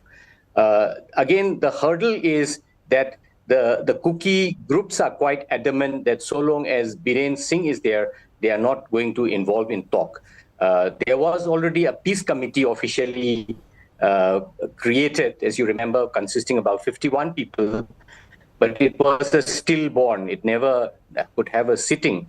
So now I think what we need is either the Kuki agree to meet with Biren Singh, or Biren Singh is replaced by a fresh person, which could very well be from BJP. When one is not talking about the president's rule, but there has to be a new face on the Manipur government side. If otherwise, without a dialogue process, without sitting together and trying to thrash out, I mean, whatever political arrangement that has to be made out by sitting across a table. And how do you set the table? Who are around the table, I think, is the critical question that is there. And I think either the Kuki agree to sit with the Biren, or someone else rather than Biren has to be there. Otherwise, this will be a non-starter. You know, I'm saying this because there are reports that the Modi government is now engaging through the Home Ministry in back-channel talks with Kuki militant groups and others from the Kuki community. Some of them have met Home Ministry officials. Are you saying those talks can't go forward without the Chief Minister being replaced, that a dialogue is not possible, a healthy dialogue based on trust is not possible until Biren Singh goes? Well, I do not want to jump to that conclusion, but no matter what is the debate and the discussion and the back channel communication that is happening in Delhi, ultimately the peace has to be built in Manipur, and it has to be the Meitei and the Kuki community who are fighting now on the front line that needs calming effect. If Delhi can play the interlocutor between the two, very good. But simply speaking to Delhi is not going to solve the problem. I think it has to be the Manipur government have to be involved, and the Manipur civil society, the groups who are right now at the forefront has to be the primary stakeholders. So it's very good, I mean, that there is dialogue happening in Delhi, but it should result in speaking to the stakeholders on the ground. Otherwise, peace cannot be just imposed, from Delhi. Peace cannot be imposed from Delhi, but the fact that there are so many guns out there, you mentioned silencing of the guns. There are those blaming Kuki militant groups, others are blaming radical Meitei groups like the Meitei Lipun, Arambal Tangol, others are questioning the role of the Manipur police. When you have groups now engaged in eye-to-eye, eyeball-to-eyeball conflict, how are you going to who is going to play the role of this reconciliator? That's the question. How do you silence the guns that you spoke about? Rajdeep, I mean, all the guns which are smoking at the moment has to be silenced if we have to move forward for a peace process. There are multiple actors, as you have rightly pointed out, but any negotiation can happen when there is a certain level of calmness. When people are going and killing people who are sleeping in their houses, as happened in Kwakta a couple of days back, no matter what dialogue happens, it will always fall. It will always collapse. Dialogues will collapse so long as smoking guns are there in the field. So I mean all the stakeholders who are now indulging in violence have to find a way to at least have a ceasefire and then have serious, sensible dialogue where you listen to each other, try to get the sense from each other, and you try to find and work out. That process have to be worked out. Otherwise, the stalemate will continue. The scale of the human rights violations, I want a first-hand account from you. The FIRs have been filed of gang rapes, torture and killing. More than 150 people reported dead. There are many who believe justice has not been done because in many cases FIRs are just being filed against unknown persons. It required a viral video of women being stripped naked and paraded before arrests were made. Do you believe that an important precondition is justice and the government must act in an unbiased manner? Absolutely. I completely agree. The problem is, as was pointed out by the Chief Justice himself, that there is complete breakdown of the constitutional order in Manipur today.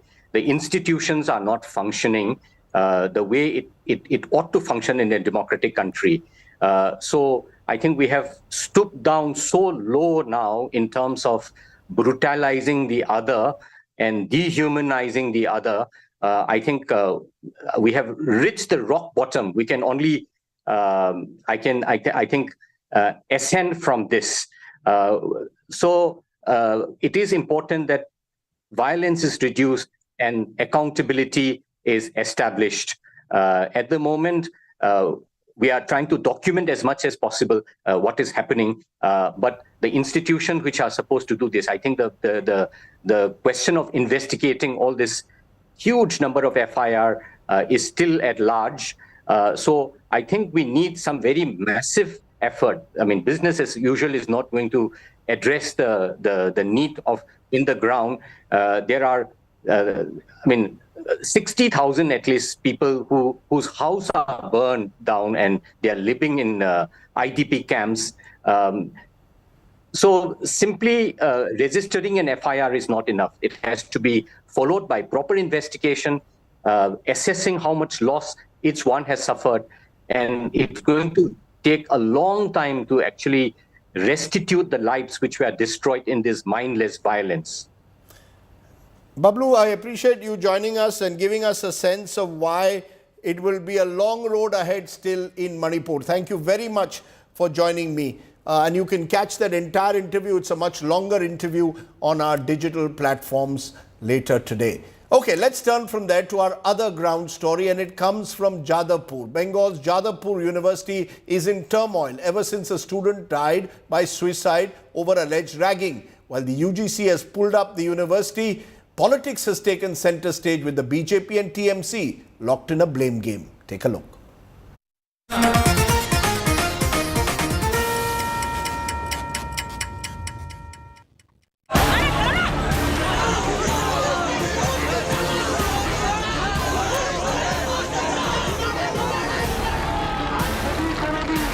It was a day of protests at Kolkata's Jadavpur University campus.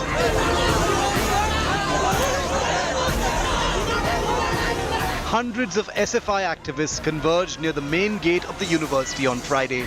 The protesters held the university authorities responsible for the death of the 17-year-old graduate student who was allegedly a victim of ragging.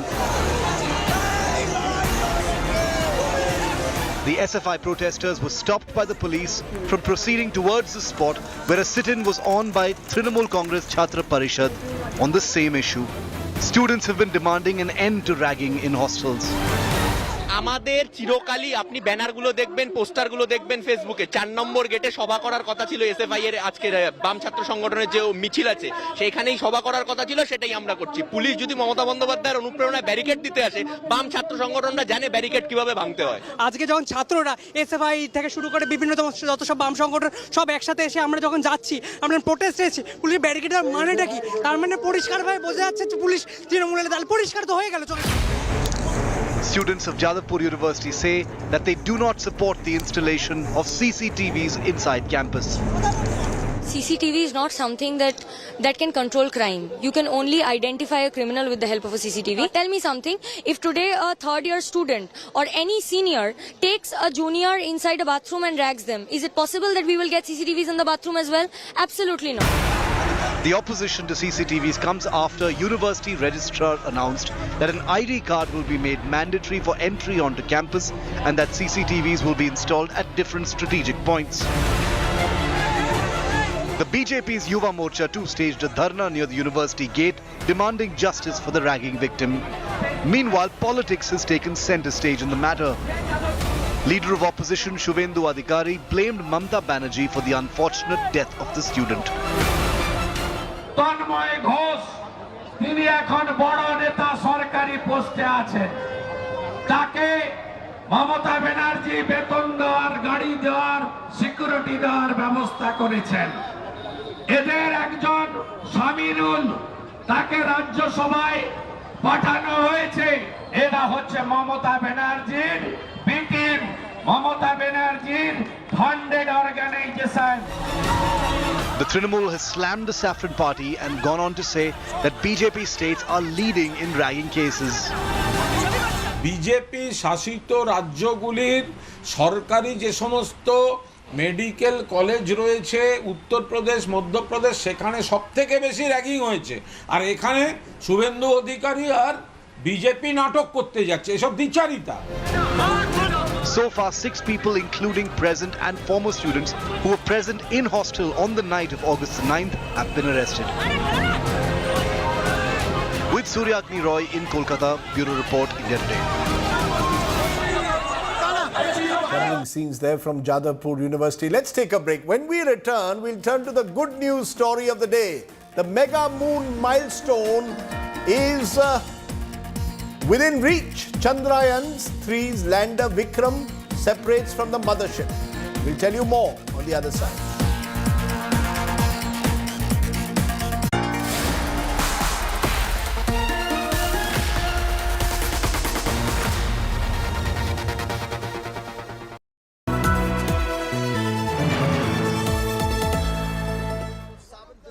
From the biggest conflict zones, we are at the Hostel Air Base and this is to the biggest international moments, a reporter with India's flag on his sleeve and an unrelenting eye on terror, defense and national security, on the road, up the heights, in the trenches. He brings you stories that must unite us, because when it's national interest, it's India first. Monday to Friday 10 p.m. only on India Today TV.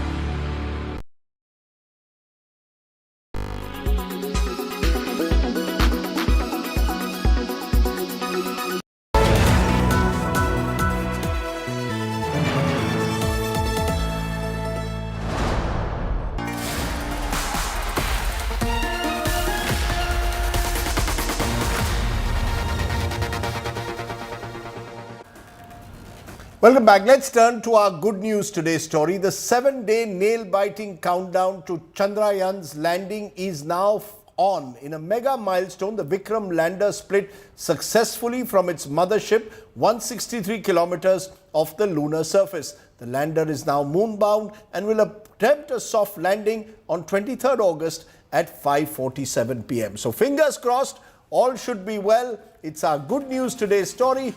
Small reason for ISRO to celebrate the big celebrations, hopefully just under a week from now. We leave you with that story. Stay well, stay safe. Good night. Shubh Ratri. Jai Chandrayaan. Jai Hind. Bye for now. It's the final countdown. In 6 days from now, India will be at the moon's south pole. In one of the most crucial maneuvers yet by Chandrayaan 3, lander Vikram separated from the mothership, the propulsion module, to set up a date with the moon. The Vikram lander, with its rover Pragyan inside, is on its journey now to the moon's south pole, expected to touch down for that historic soft landing on August the 23rd at 5:45 p.m. Our ISRO heroes have done it again. A picture-perfect launch, followed by a super smooth journey into the moon's orbit, but the true test will now come in 6 days. So whatever that mistake happened in the Chandrayaan 2 have been corrected in Chandrayaan 3. Also, the additional design margins have been improved. Also, that wherever the redundancy is not there, now it's put it. That way, we have more confidence on Chandrayaan 3 to be successful. Equipped with 4 landing legs and 4 landing thrusters of 800 newtons each, Vikram is designed for a soft landing on the moon. It carries within it a rover named Pragyan. 1 billion Indians are now rooting for Chandrayaan 3, and congratulations are pouring in for our ISRO heroes who continue to work day in and out to ensure a 100% successful mission. No, certainly a matter of great satisfaction and a moment of pride for each one of us. Whereas the propulsion module will keep moving and keep taking pictures. So now the roles have got divided and each of the components will perform its respective roles. It is also a symbol of India's growing capability and capacity, and I hope Chandrayaan 3 works out to be a very successful mission. With lander Vikram making the difficult journey now to the moon's surface on its own, what happens to the propulsion module that helped Chandrayaan travel so far? Well, ISRO has confirmed that the propulsion module will continue its journey in its current orbit around the moon. Now, the propulsion module will continue its research with the shape sensor, gathering data about cloud polarization, which can be used to find signatures on exoplanets for habitability. The lander module, after deboosting, will go ahead and in the next 5 days will start the procedure of soft landing on the moon's surface. Vikram is on its final lap now, and 1 billion hopes are pinned on this 1,778 kilogram lander and rover to fulfill our Chandrama dreams. Onward and upward, Chandrayaan. With Pramod Madhav, Bureau Report, India Today.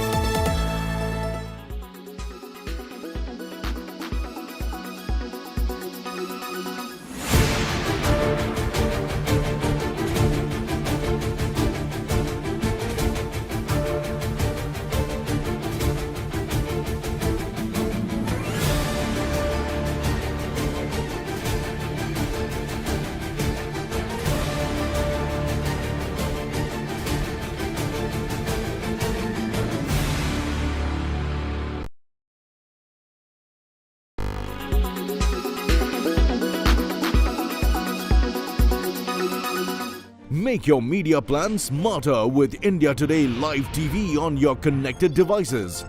Amplify your brand with 100 million smart internet viewers. To advertise, mail us at sales@aajtak.com.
Make your media plan smarter with India Today Live TV on your connected devices.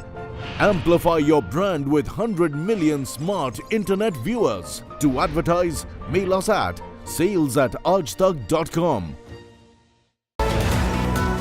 Viewers, let's take a look at the weather report across the major cities this evening. Thiruvananthapuram is at 31 degrees Celsius with an AQI of 46. Mumbai is at 30 degrees Celsius with an AQI of 49. Panji is at 31 degrees Celsius with an AQI of 30. Ahmedabad is at 32 degrees Celsius with an AQI of 50. Bhopal is at 29 degrees Celsius with an AQI of 67. Jaipur is at 34 degrees Celsius with an AQI of 127. Delhi is at 37 degrees Celsius with an AQI of 138. Srinagar is at 30 degrees Celsius with AQI being 43. Lucknow is at 34 degrees Celsius with an AQI of 126. Patna is at 34 degrees Celsius with an AQI of 99. Kolkata is at 30 degrees with an AQI of 122. Hyderabad is at 30 degrees Celsius with an AQI of 43. Bangalore is at 31 degrees Celsius with an AQI of 24. Chennai is at 33 degrees Celsius with an AQI of 34. This is all we have for you in this segment. Hope wherever you are, you find favorable weather around you.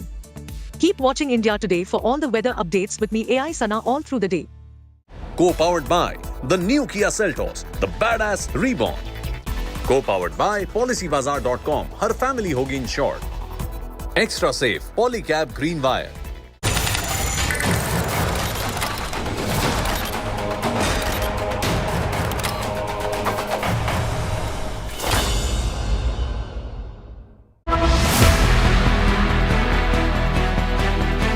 No Muslim in Kashmir 600 years ago. Ghulam Nabi Azad sparks off a furious debate. Kashmir में कौन था 600 साल पहले मुसलमान? सब कश्मीरी पंडित थे, सब वही इस्लाम कर गए. Azad goes a step ahead, says everyone in India was Hindu. इस्लाम तो आया ही है 1500 साल पहले. हिंदू धर्म बहुत पुराना है.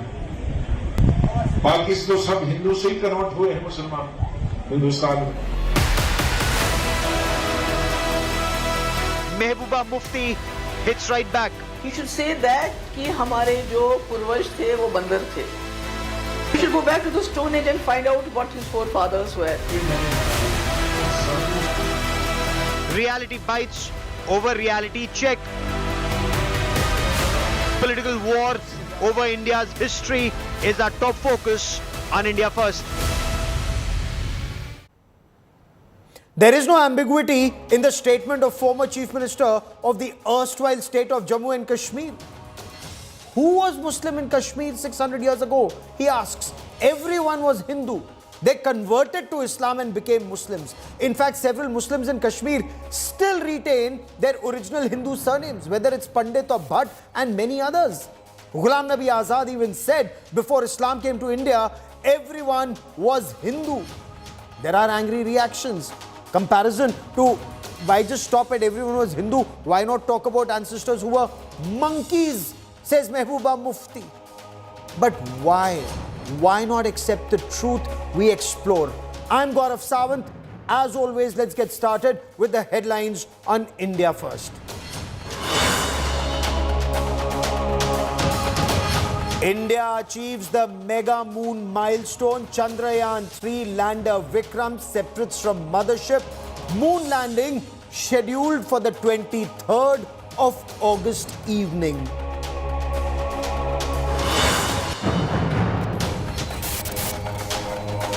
After Congress and the Aam Aadmi Party spar over Delhi seat sharing, TMC now declares it will sweep Bengal in 2024 with or without the Congress.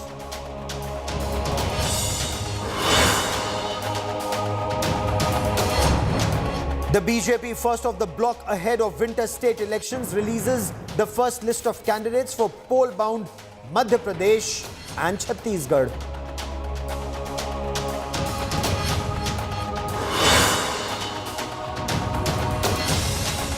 Battle for Kaveri water boils again. BJP hits out at the Siddaramaiah government as it decides to release water to Tamil Nadu. BJP accuses the Congress of appeasing its opposition India ally DMK.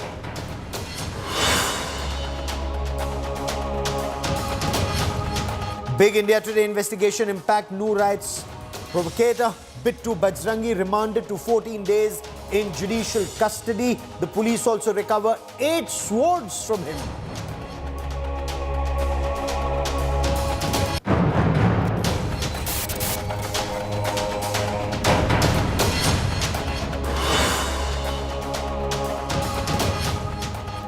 Ghulam Nabi Azad is a veteran political leader, former chief minister of the erstwhile state of Jammu and Kashmir, former union minister, former leader of opposition, then in the Congress party in Rajya Sabha. Now speaking in Doda in Jammu and Kashmir, Ghulam Nabi Azad said everyone in India was Hindu. Statement of fact. Why has it riled some political leaders? Why is Mehbooba Mufti so upset? Is a carefully crafted narrative of over 7 decades in Jammu and Kashmir coming apart brick by brick from within Jammu and Kashmir? Are some extremely upset because the cabal is no longer able to set the narrative?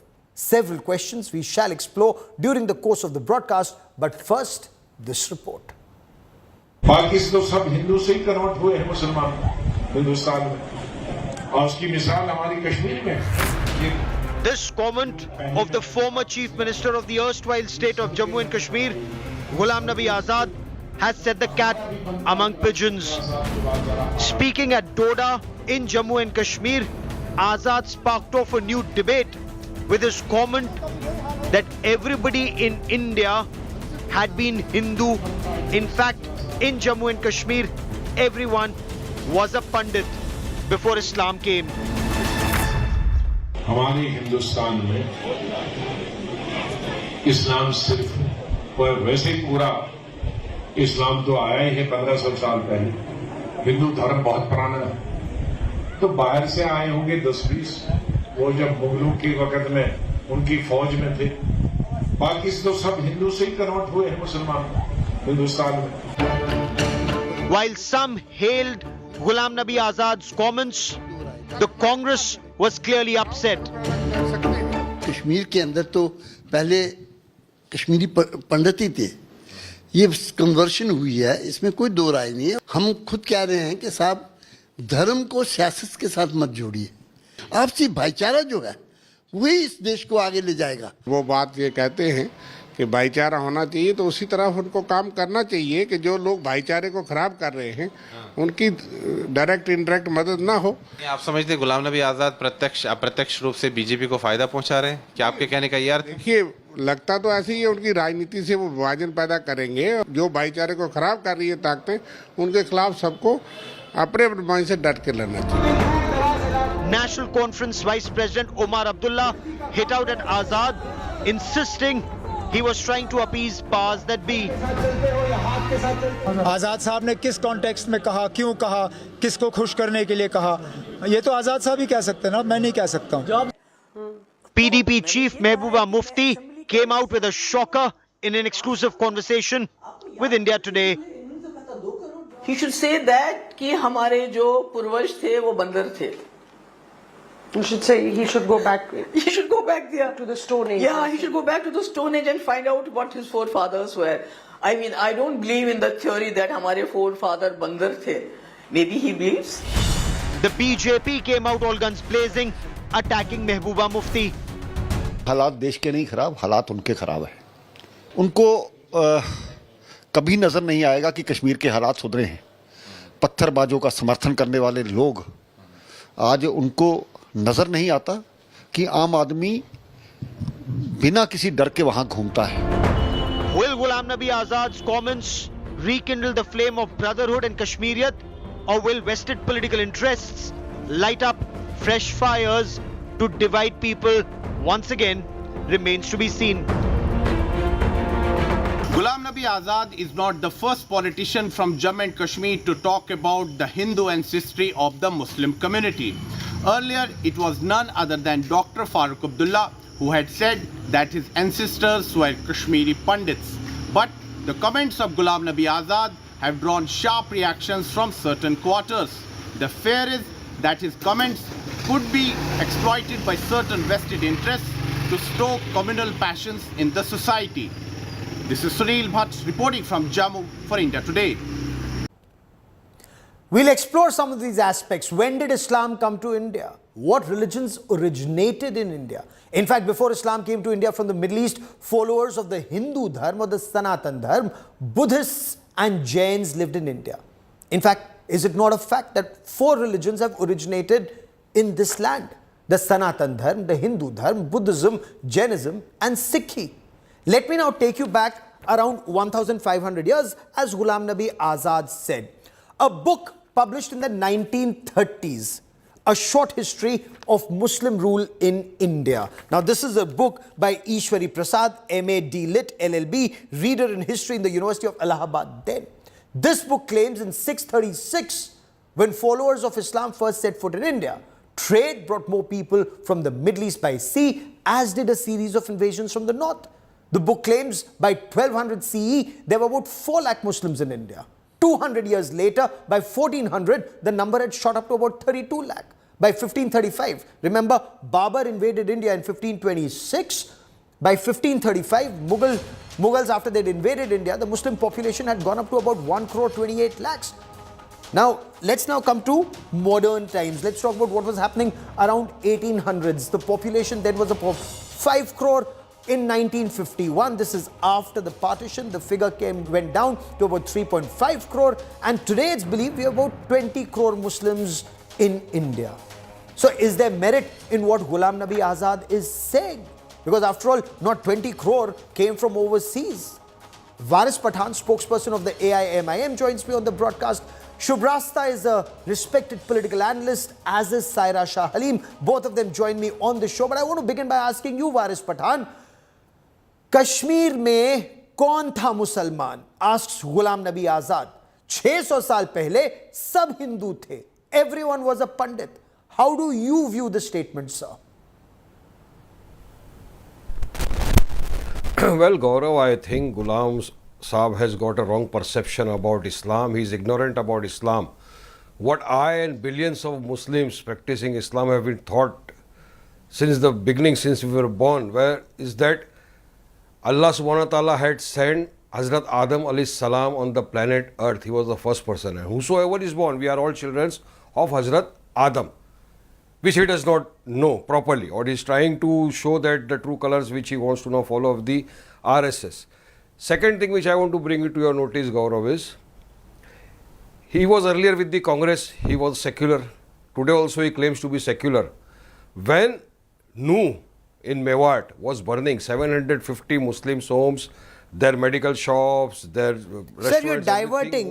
My only request is today my statement is on. Did he ever speak a single word? No, allow me, Gaurav, I am coming on that. But my question is about Kashmir. Everybody was Hindu. Everyone in India was Hindu before Islam came to India.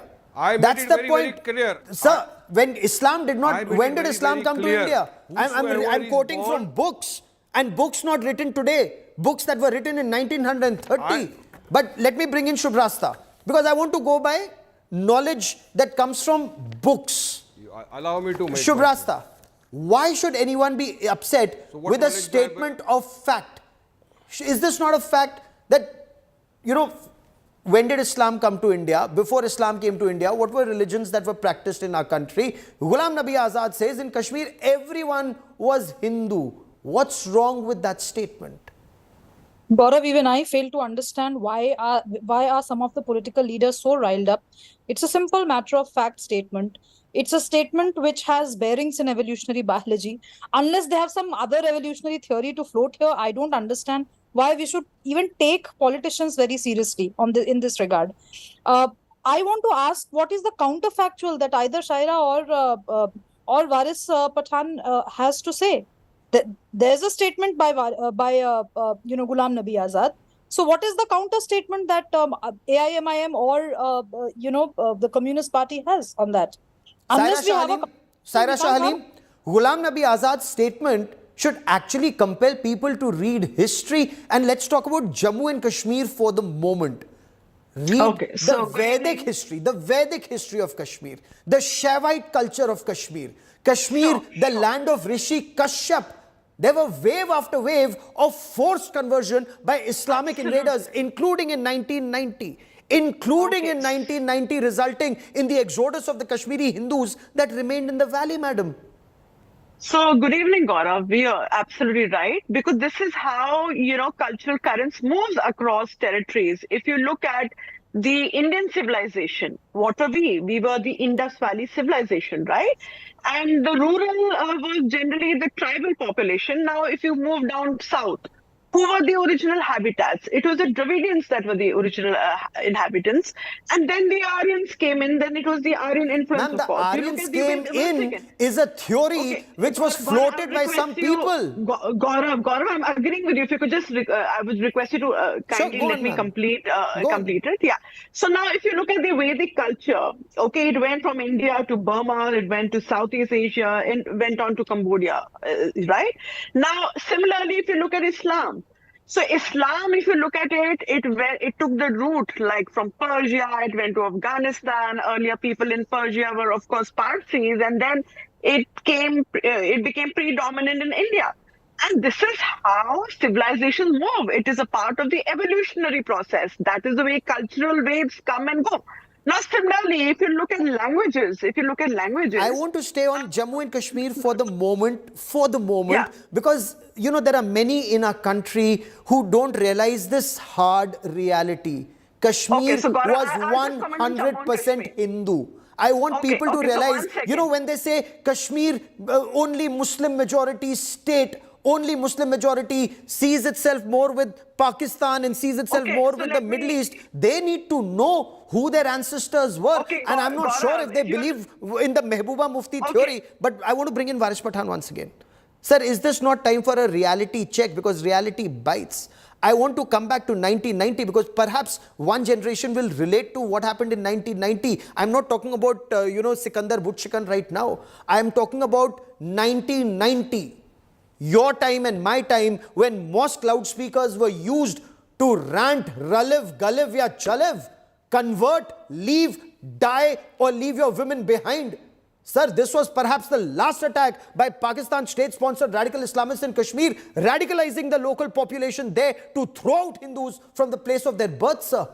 It happened in 1990s like it had happened in 1300s. Well, Gaurav, I have made my point. I say and reiterate that Adam alayhi salam was the first to land on the planet. Sir, I'm talking about 1990. India.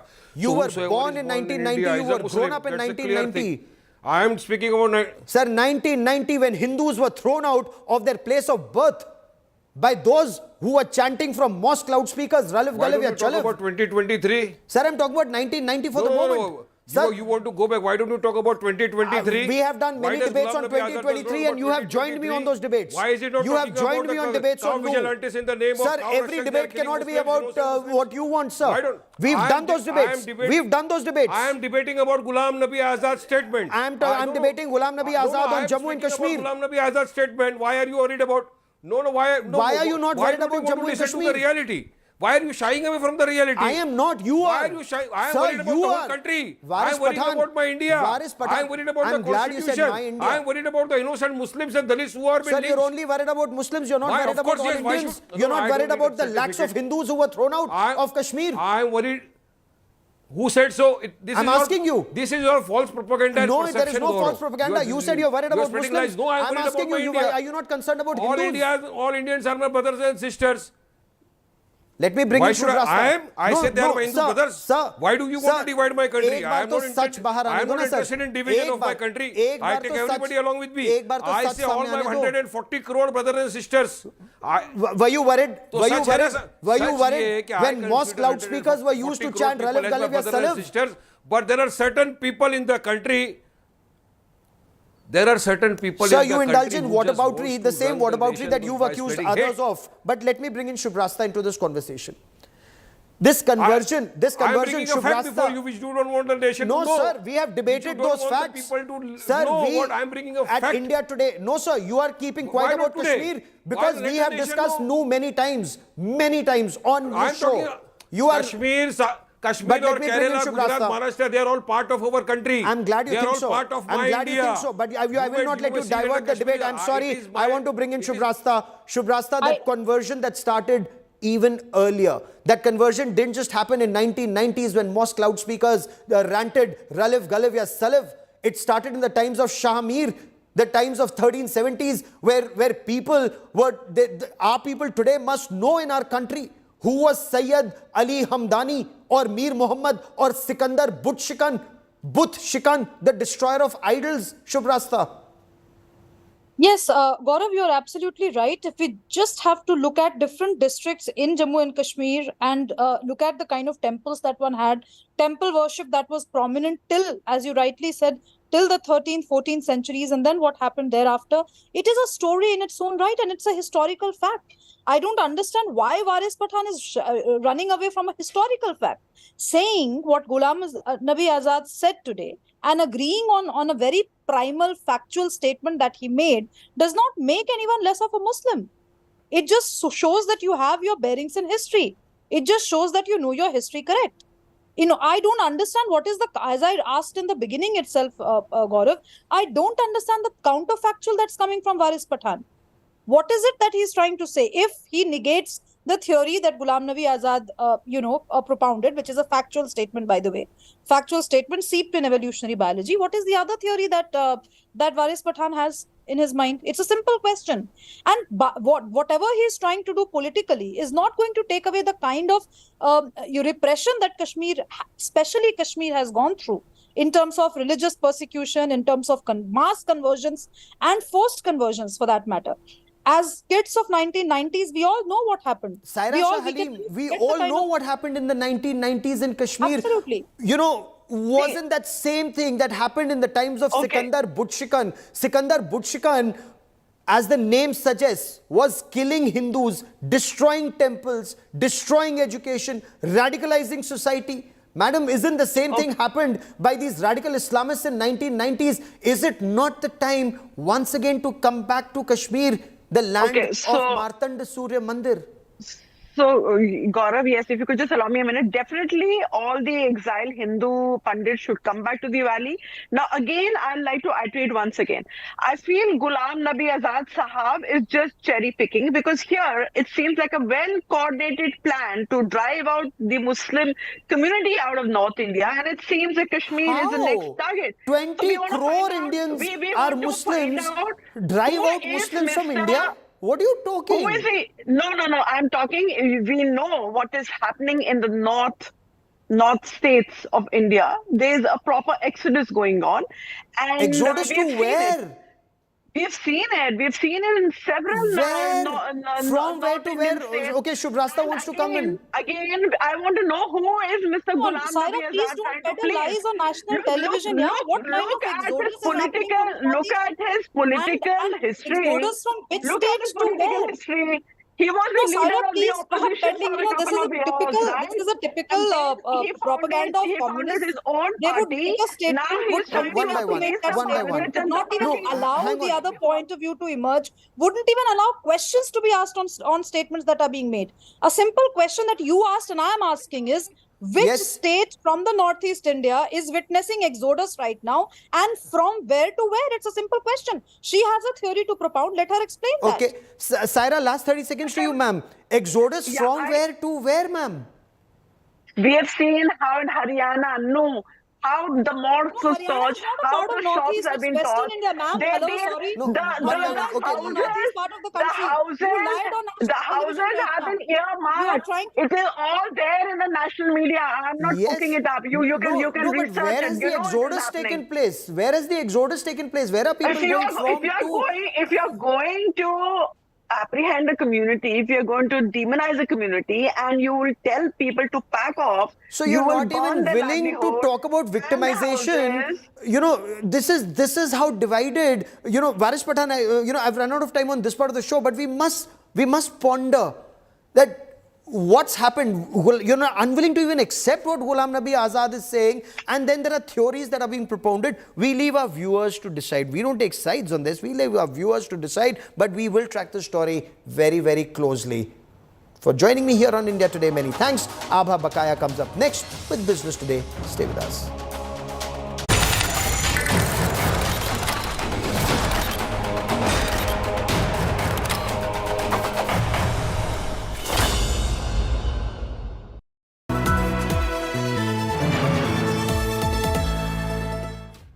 It took a viral video for 2 people to be arrested after 77 days. How did the situation spiral out in Haryana so dangerously out of control? Where was the police? Fawzia ji, I promised you, ek din aapka beta aayega. Yeah, the promise is fulfilled. Thankful to you. Fitness certificate के बगैर bridge reopen करना, ये किसकी जवाबदेही sir? A 3-time MLA is beaten up in Imphal almost to death. Till today, my tears can't stop. I'm eagerly waiting for my husband's recovery. The beating heart of every story is on News Today with me, Rajdeep Sardesai, Monday to Friday, 9 p.m. only on India Today TV.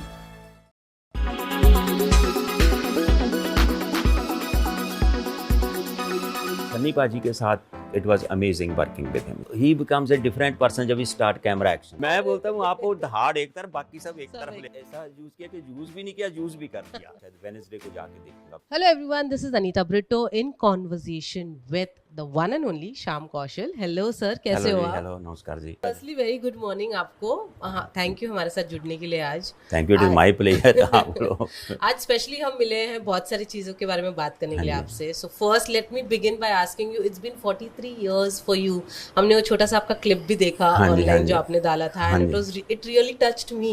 So I want to start by asking, how has been your journey this 43 years? What were the highlights of this journey?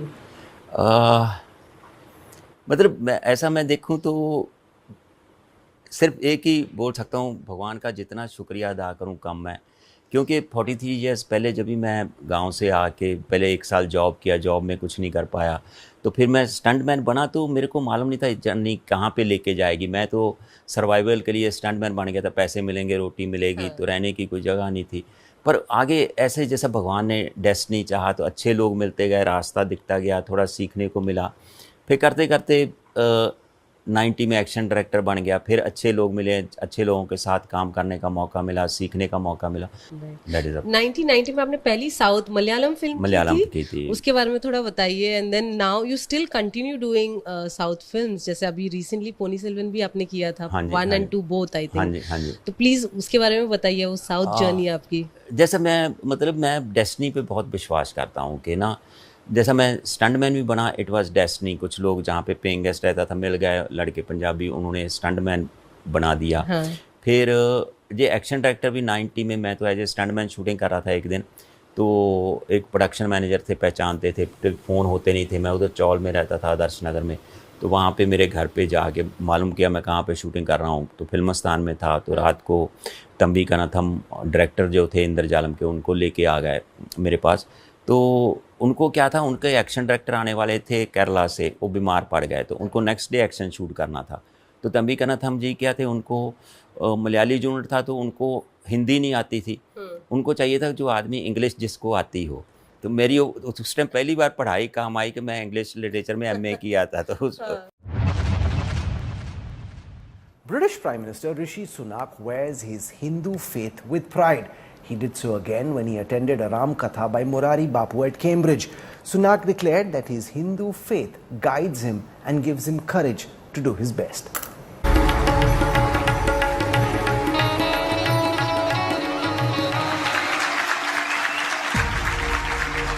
Jai Siya Ram.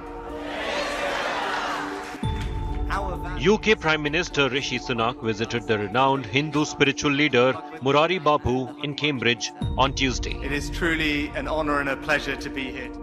Sunak said he was not there as a Prime Minister but as a proud Hindu. It is truly an honour and a pleasure to be here today at Morari Bapu's Ram Katha at the University of Cambridge on Indian Independence Day.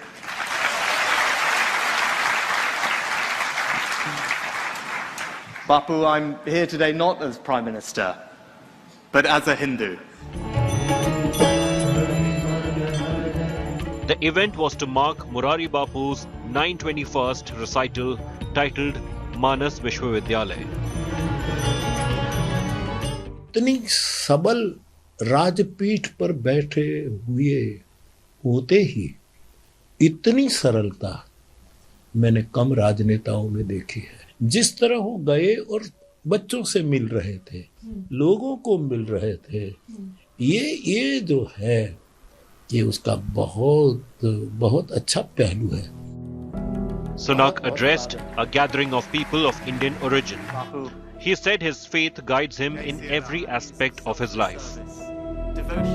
He's very humble, apart from serving prasad and speaking to everybody, was the fact that he went and said hello to, and greeted every musician that has come with Bapu from India. Yeah. He sort of went to the front of the stage and he met all of them individually, which was really nice of him, and I think it says a lot about him.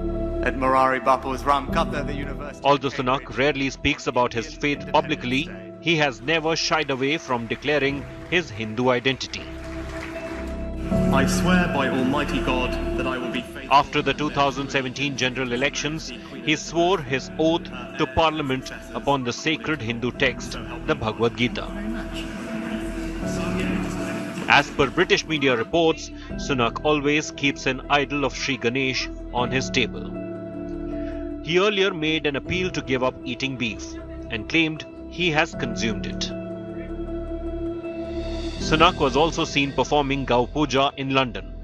The video, which went viral, was shot when the 42-year-old visited a cow enclosure along with his wife Akshita Murthy, the daughter of Infosys founder N.R. Narayana Murthy, a practitioner of Hinduism and the first British Prime Minister of Indian descent. Sunak is not leaving his culture and values behind. Bureau Report, India Today.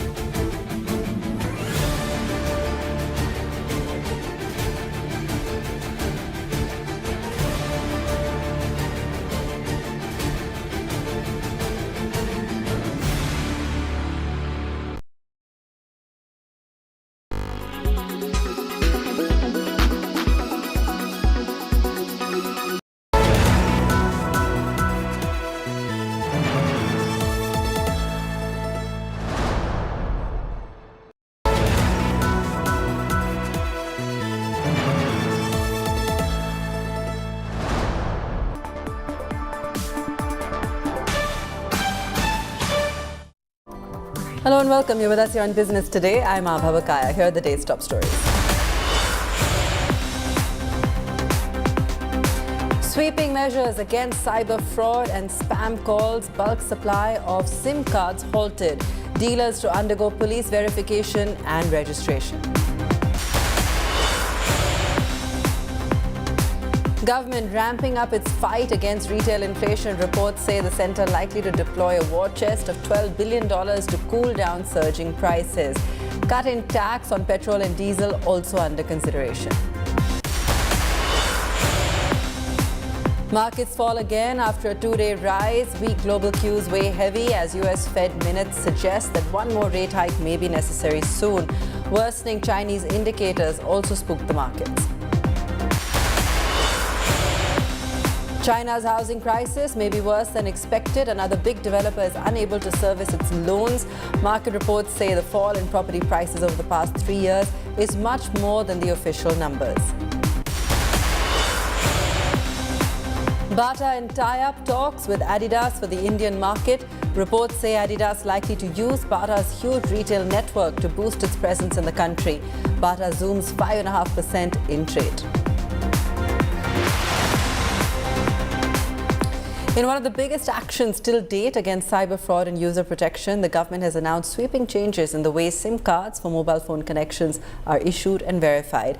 The system of issuing SIM cards in bulk has been stopped with immediate effect, and police verification and registration of dealers has been made mandatory.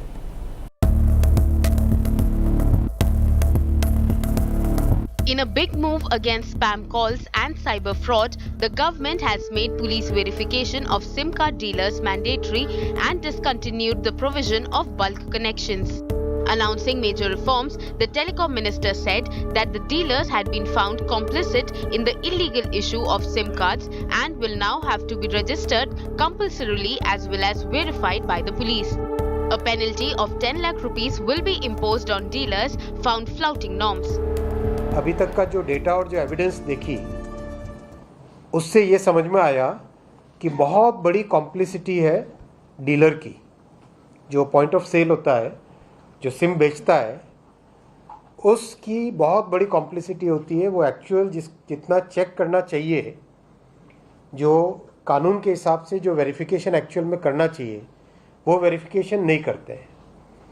किसी न किसी तरीके से उस verification process को short circuit करके SIM बेचने में उनका फोकस रहता है। ये आप देखोगे कुछ ही महीनों के अंदर अंदर फ्रॉडुलेंट सिम बेचने की संख्या में एक सिग्निफिकेंट कमी आएगी। The government has also decided to discontinue the bulk issue of SIM cards. Businesses, though, will be able to procure multiple SIMs with proper documentation. Businesses will also have to depute a point person with proper KYC to whom the SIM cards will be issued. The minister explained how bulk connections were being misused. Bulk connection के नाम पे खूब सारे SIM ले लिए और एक device होता है सिम बॉक्स। सिम बॉक्स के अंदर एक साथ खूब सारे सिम डाले जाते हैं और उस एक सिम बॉक्स के जरिए से फिर बहुत सारे ऑटोमेटेड कॉल्स होते थे। पहला ये मिसयूज़ होता था और दूसरा मिसयूज़ ये होता था कि एक साथ बल्क में ले लिए और उसके बाद में आज 5 सिम लिए, 5 सिम से फ्रॉडुलेंट कॉल किए, उन 5 सिम को डीएक्टिवेट किया, कल और 5 सिम से फ्रॉडुलेंट कॉल्स किए, डीएक्टिवेट किया, फेंका। फिर ऐसे करके एक तरीके से एक फ्रॉडुलेंट कॉल्स की, साइबर फ्रॉड्स की एक कड़ी बन जाती थी। The government has also announced that digital KYC will be mandatory for all new connections soon.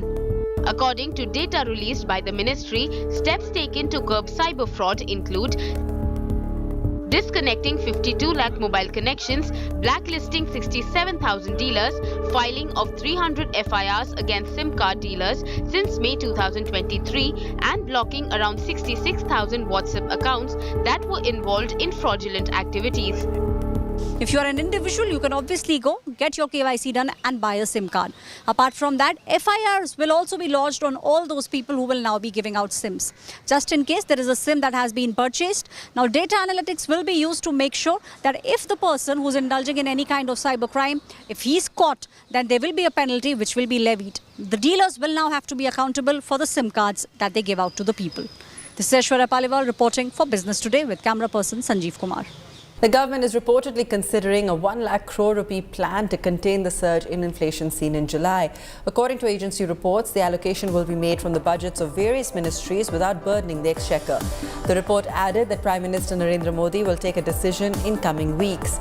Among the steps being considered is lowering taxes on petrol and diesel and easing import tariffs on cooking oil and wheat. The Prime Minister had in fact vowed to fight inflation in his Independence Day speech earlier this week, just a day after retail inflation surged to a 15-month high of 7.44% in July. Meanwhile, Finance Ministry has said the current spike in the consumer inflation is likely to rapidly cool off by September end. Let's go across to Karishma for more on this. Karishma, take us through all the latest.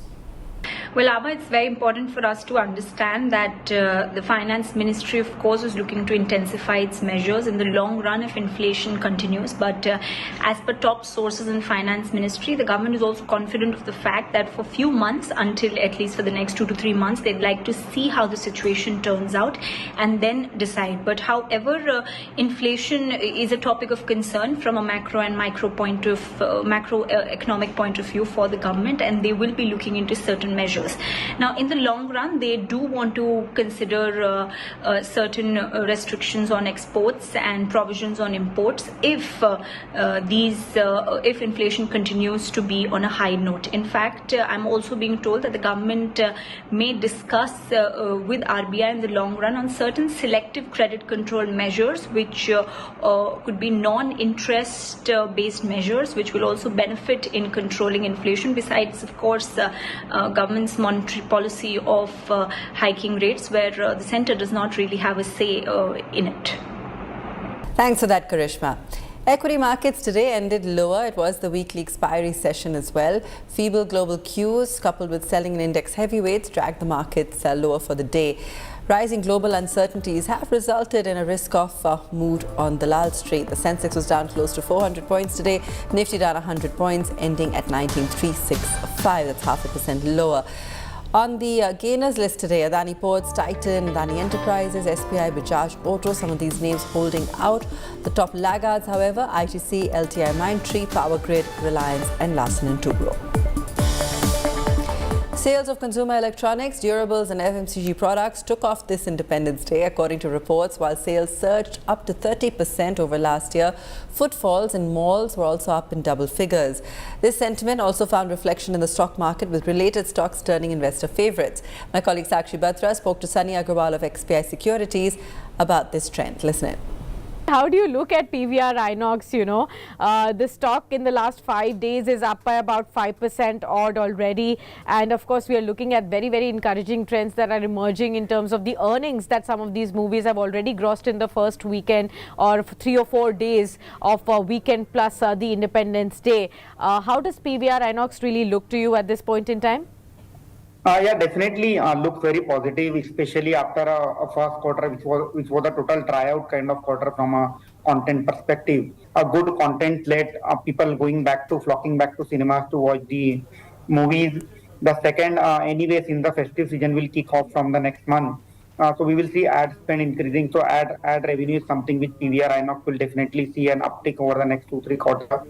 And the benefits of merger, the synergy, all those things will be seen over the next 2 to 3 quarters, and we feel that gradually the company will come back to the in the profit, and it's definitely one of our top pick in the entertainment and media space. What about the electronic space as well? You know, stocks like Reliance Industries are in focus because Reliance Retail, for example, Reliance Digital, they have reported a sharp bump up over the last year. The kind of sales that they have seen already in these last 3 or 4 days, about 20% odd surge over the last year is what the reports are suggesting.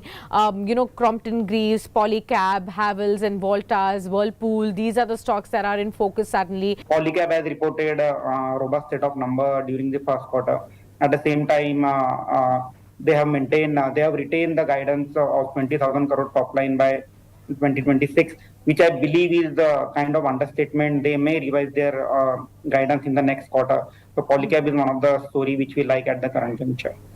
Polycab is your preferred stock. So, which sector would more appeal more to you at this point in time? Would it be aviation? Would it be the hotels basket or the tours and travels? And how should one really play this theme going forward in the second half?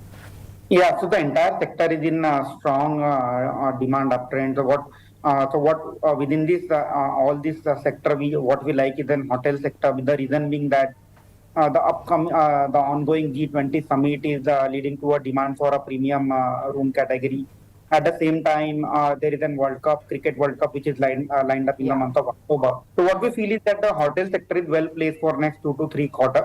And our top pick is definitely Indian Hotel, in that one of the market leader in Indian hospitality space. Independence Day sales, of course, ongoing, and we have seen the trends emerging. But this is just the beginning, because the festive season has just started, and this time around it's going to be a long, festive season as well. What does that talk about the consumption as a theme for investors out there who may be wanting to tap this over the next, 6 months or 5 months or so? Obviously, festive season brings in a lot of a positive momentum as far as demand is concerned across the product categories, whether it is consumer staple, consumer discretionary, eating out, dining out, hospitality segment, retail, fashion, jewelry. You name the segment, and there is a positive tailwind, we can say, for this entire sector. The housing crisis in China could be much worse than expected. In the past 1 week, one of the largest builders in the country missed interest payments and trading in its bonds, which are now worth pennies, and was suspended on Monday. Then there is also the fall in property prices, which Chinese officials have denied. According to market reports, the decline in prices have wiped out more than a fourth in valuations in several big cities. Households across China have been thrown into panic over the past week. The company building their flats, Country Garden, missed $22.5 million in interest payments last week. Now the company, one of the world's largest home builders, has until early September to make the payments or follow hundreds of other developers into default and restructuring. Local officials across China are watching the developments closely. Country Garden is renowned for building huge projects in China's second and third tier cities. Though its debts are smaller than those of Evergrande, a Chinese construction giant that defaulted in 2021, Country Garden was building 4 times more homes than Evergrande was before it defaulted. At the rate it was delivering them in the first half of 2022, at least 144,000 buyers will not receive keys to homes they were promised by the end of this year. Further troubles would leave even more families out in the cold. Ironically, Country Garden is one of the developers declared healthy late last year by Chinese authorities to make investors feel safe about the housing sector. And it is not debt which has brought the company down, but loss of confidence among buyers, a sign of deeper trouble in China's property market. Sales among the 100 biggest developers fell by 33% in July compared with a year earlier. The domino effect this created has hit material suppliers along with engineering and construction firms, bringing the housing sector, which contributes as much as 30% to China's economy, close to the precipice. Also online are Chinese banks, which have lent a whopping $5.6 trillion as housing loans. The other bad news is that housing prices are dropping. Chinese officials have kept this under tight wraps, stating that fall in property prices since COVID has been negligible. Market reports state otherwise. Existing home prices have fallen at least 15% in prime neighborhoods of major metropolitan areas like Shanghai and Shenzhen, as well as in more than half of China's Tier 2 and Tier 3 cities. In Lianyang, a downtown area popular with expats and financiers in Shanghai, residential prices have slid 15% to 20% from record highs in mid-2021. Homes near Alibaba Group Holdings headquarters in Hangzhou have dropped about 25% from the 2021 highs. Prices of existing homes in at least 5 popular districts of Shenzhen, China's least affordable housing market, have slumped 15% in the past 3 years. The Chinese House of Cards is also collapsing for another reason. The Chinese government intervenes on prices directly with local authorities, setting minimum rates for housing in cities, Only these rates are now much higher than market prices. This intervention has also ensured that buyers are staying away from the market. Bureau Report, Business Today Television. Let's take a break. When we return, what does the government's big push for generic medicine mean for the industry and for you?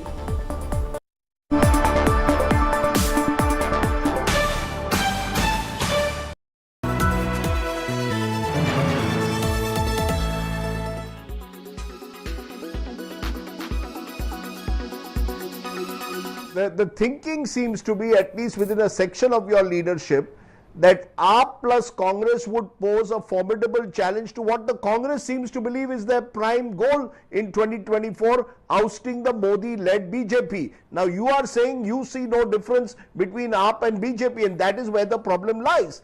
Who is the Congress's enemy number one at the moment? What is your target number one? Removing Prime Minister Modi, fighting against him as a joint alliance, or in your view, strengthening the Congress party? The fact is, Sandeep Dixit, in recent elections, the AAP has done much better than the Congress in Delhi.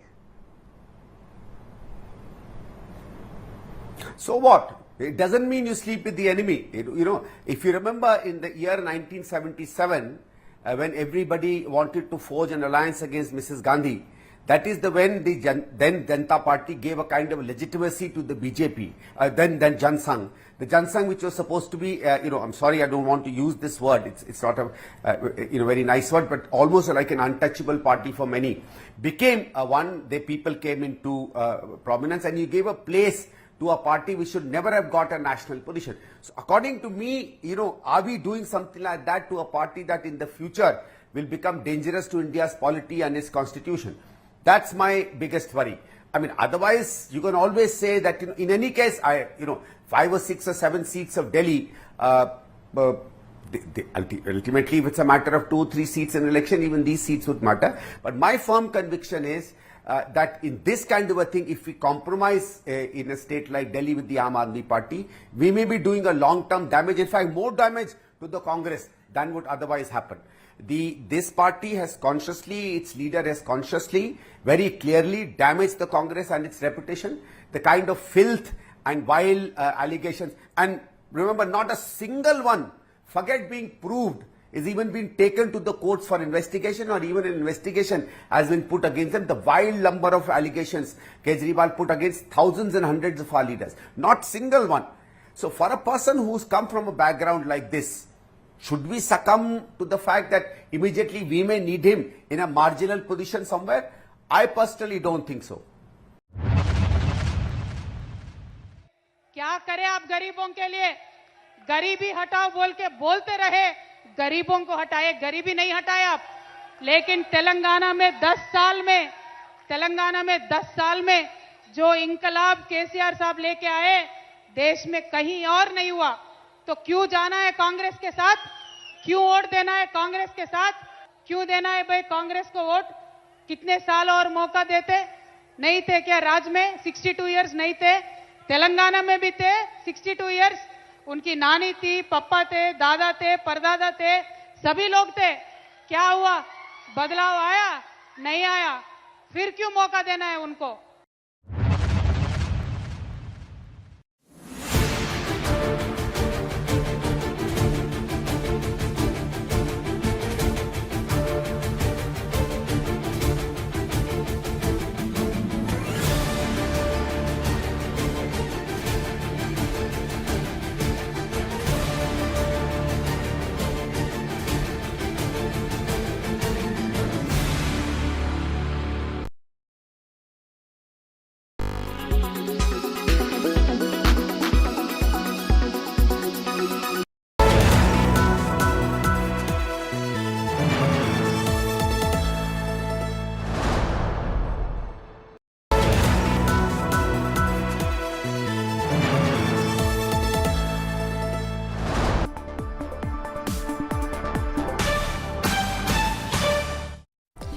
Welcome back.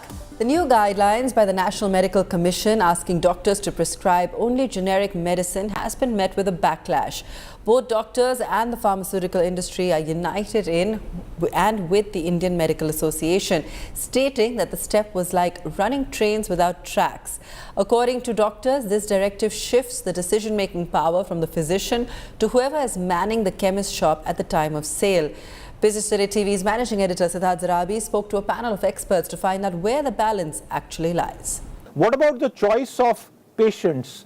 Is choice being taken away from everyone and just being left in the hands of certain bureaucrats who are taking this decision? See, this question has been discussed so many times. I had been in Central Health Services for almost 30-40 years and also in Medical Council of India for 5 years and then National Medical Commission now. I'll share with you that this is all the effort is very good, intent is very good, and it is in the interest of the public. But are we getting the benefit translated to public? Is it only doctor who will be prescribing and then the rest of the things? Three things we are missing. That you doctor prescribe everywhere. The patient is not that literate or that approachable that he will be going to Jan Aushadhi or Amrut or Ayushman centers. But when the patient goes in rural India, which is majority, or any other places, they will go to a chemist and chemist will give whatever he wants to give. So I'm not talking about the big pharmacy which Anmol was mentioning, but I'm talking about that what quality the patient is ultimately getting. The patient is not getting the right quality mostly. He may be getting good quality in Jan Aushadhi or Amrut if he reaches. There are 3,000 medicines and we are talking about 600-700 medicines. What about which are very, very costly medicines, life-saving medicines, which when the patient reaches the chemist, he will go whatever he wants to give. I'll tell you that we have taken up in IMA level also Indian Medical Association and Delhi Medical Association, where also I am representing. I'm in Drug Controller General Office also as a member in CDSCO and FDA. The problem is how many the brands which a chemist is giving, are they PK studies done? They are tested? Or the samples like food samples are picked up, are the samples picked up? We are living when the brand is there, then we have some surety that what is the quality. These studies have been done many times. But yes, when the approvals are given, the prices are to be regulated at that level. What I believe. I have always said that prices are to be controlled at that level, and by opting for the easier route, that doctor cannot write, that doctor will write generic, and that chemist can give anything. Is everything that is generic necessarily of poor quality, or is this just a misnomer? No, not at all. Everything that's generic is not poor quality, and the fact is that, see, drugs are typically measured on two counts. One is safety and second is efficacy. And that is the standard most of the drug applications have to pass with every global regulator. India ought to be no different. So if there is a generic substitute available, then it ought to be of the same quality. Otherwise, you don't prescribe the generic. That's the rule for societies where generic penetration is significantly higher than in India. So I think the laws, the protocols for this are fairly well established globally. You just have to copy them and not apply yourself. What is, however, what is very different in the Indian context is, and I think there's not a lot of attention which is paid to that, is that what is the median insurance penetration? Because see, at the end of the day, this is a fairly institutional dialogue between the payer and the producer. And while India doesn't have universal healthcare, there is a part of the market which is being addressed, but the conversation essentially ought to be institutional between the payer and the consumer. The consumer ought to be represented by the insurance companies. Now, sadly, where we are in our terms of insurance penetration, I think OTC drugs are not covered by insurance. I think that's an idea which would make a lot more sense at this point in time. Even the government insurance, I think that is something which needs to develop guidelines.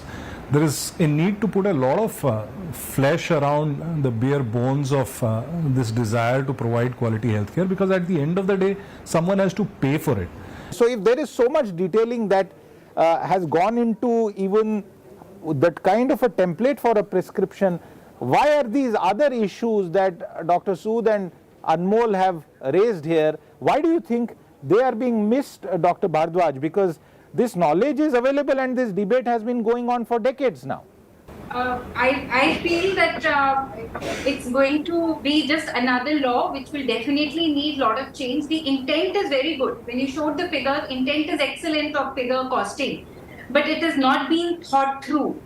The chemists and most importantly the manufacturers, the ban before being on doctors should have been on manufacturers for producing branded drugs. They should immediately stop this very minute. Na rahegi baas, na bajegi bansuri. Why blame the doctors all the time? We cannot have a set template of prescription. In fact, in private practice, let me tell you, I was trained abroad in Germany. Senior doctors wrote the diagnosis of the disease differently than what everybody else did. I'm talking about the world's topmost doctors, only so that the patient cannot take a second opinion also and doesn't really understand. The doctors made their own diagnosis.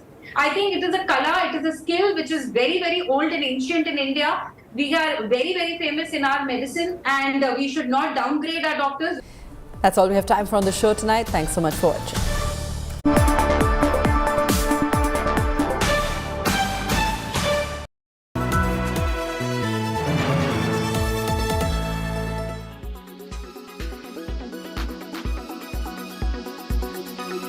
दिन की custody जेसी के लिए भेज दिया गया है और 148, 149, 323, 353, 395, 397 और 506, 25 आर्म्स एक्ट की जो धाराएं लगाई गई है उसमें से 395 और 97 जो दो धाराएं हैं डाउटफुल है, क्योंकि लहराते हुए तलवार भाले वगैरह लेकर के आए, इनमें ये बनती नहीं है, क्योंकि ये धाराएं जो है रॉबरी की और डकैती की है। इसलिए इनको पार्ट ऑफ इन्वेस्टिगेशन में चार्ज के टाइम पर हम इसको डिलीट कराएंगे, चाहे हमें सुप्रीम कोर्ट तक क्यों ना जाना पड़े। रिकवरी दिखाई है सर, इसमें 8 तलवारें दिखाई है रिकवरी की। सर इनको कहाँ, कौन सी जेल में भेजा जाएगा? अब इनको जो है नीम का जेल के लिए आदेश करे हैं कोर्ट ने, और आज इनको नीम का जेल के लिए भेज दिया है। I'm sure it must be very demoralizing, and I cannot even begin to imagine the circumstances in which they live. And Salman Taseer Shaheed, he was the governor of Punjab of my province, and he raised his voice for Asia Bibi, and he had to pay the price with his life. And as you mentioned, that not many commentators or politicians vocally condemn such incidents.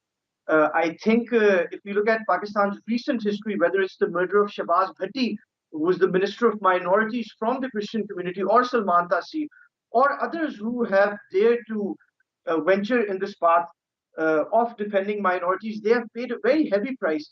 And even when I speak about this issue on Indian media in particular, I try to be very careful, and even I am fearful of the reaction from certain quarters, the organizations which you mentioned. But there is another factor which I'd like to add in, is that the Pakistani population is not extreme, and it does not echo such narratives. And the proof lies in the fact that Pakistanis have never elected these extremists into power. So in the history of Pakistan, in the 70 plus decades since we have come into existence, Pakistan has never elected an extremist party into power. We have never paid heed to the ideologies of TTP or TLP, which are not representative of the Pakistani populace. So I think that these extremists, because they are loud and they are violent, they have gathered more space in our ecosystem, but they do not represent the majority, and which I think sadly the majority also now lives in fear, and the state is also wary of acting against such elements, because perhaps there is an apprehension.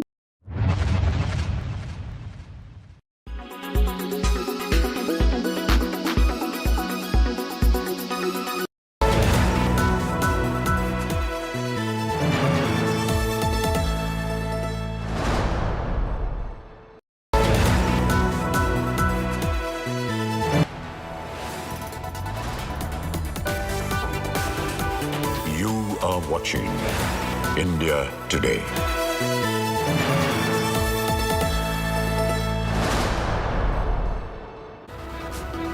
Hello, you're watching India Today and I am Aishwarya Paliwal. Let's start the show with the headlines. India achieves mega moon milestone. Chandrayaan 3 lander Vikram separates from the mothership. Moon landing scheduled for the 23rd of August.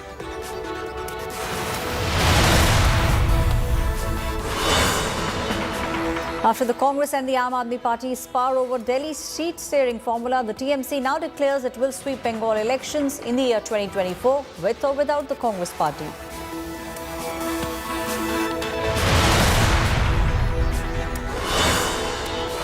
BJP comes out with the first list ahead of the winter state elections, releases the first candidate list for the poll-bound states of Madhya Pradesh and Chhattisgarh.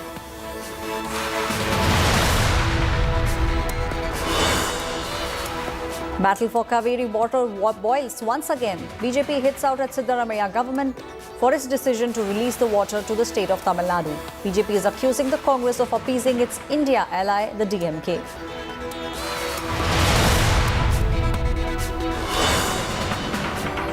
A big India Today investigation impact. New rights provocator Bittu Bajrangi has been sent to 14 days judicial custody. The police have also recovered 8 swords from him.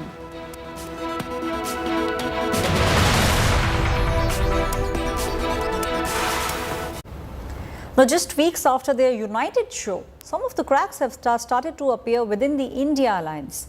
Now, from the Aam Aadmi Party and the Congress tug-of-war that is taking place over seat sharing in the national capital to the NCP versus the NCP tussle that is taking place in the state of Maharashtra. And finally, it is the TMC which today declared that it will sweep Bengal with or without the Congress party in the year 2024. Now, the big question on everyone's mind is, will the opposition be able to rise above their own differences to take on the NDA in the big Lok Sabha elections that will take place next year?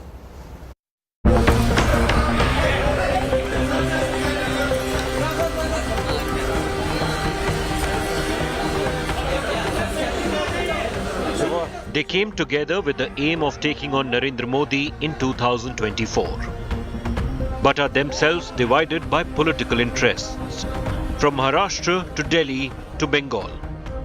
India, the alliance of opposition parties, is fighting many battles within. In Delhi, the Aam Aadmi Party and Congress are in a tug-of-war for the 7 Lok Sabha seats in the capital. The divisions became public on Wednesday after a meeting between state and central leaders of the Congress. Delhi 19वां राज्य था, 24 कैसे जीतना है और बिल्कुल आदेश हुआ है कि हमें 7 सीटों पर मजबूत संगठन के साथ हर नेता को आज से अभी से निकलना है। 7 महीने 7 सीटें हैं। ये बात हुई कि जिसकी दिल्ली उसका देश होता है। ये दिल्ली का इतिहास बताता है। Alka Lamba's declaration sparked an instant showdown, with top leaders trying to cool tempers. Suppose we suddenly get new, we believe we want New Delhi and South Delhi seats, and we prepare here. In the alliance, we get Chandni Chowk and West Delhi. And if we have not prepared there, how will we fight an election? Obviously, any self-respecting party, in case there is an alliance and before details of the alliance are worked out, will try and strengthen itself in the entire state. While Congress and Aam Aadmi Party are still sniping at each other, they are clearly united in their attacks against the Modi government. जब से मणिपुर की घटना घटी है, प्रधानमंत्री जी चुप हैं। मणिपुर के अंदर 6500 एफआईआर हो गई 190 दिन के अंदर। 3 मई से लेकर 31 जुलाई के बीच में 6500 एफआईआर हो गई। प्रधानमंत्री जी चुप रहे। मणिपुर में 4000 लोगों के घर जला दिए गए। प्रधानमंत्री जी चुप रहे। In Maharashtra, the alliance is on tenterhooks. NCP Chief Sharad Pawar's frequent meetings with his rebel nephew and Maharashtra Deputy CM Ajit Pawar have created fear among his allies that the senior leader could be planning a jump to the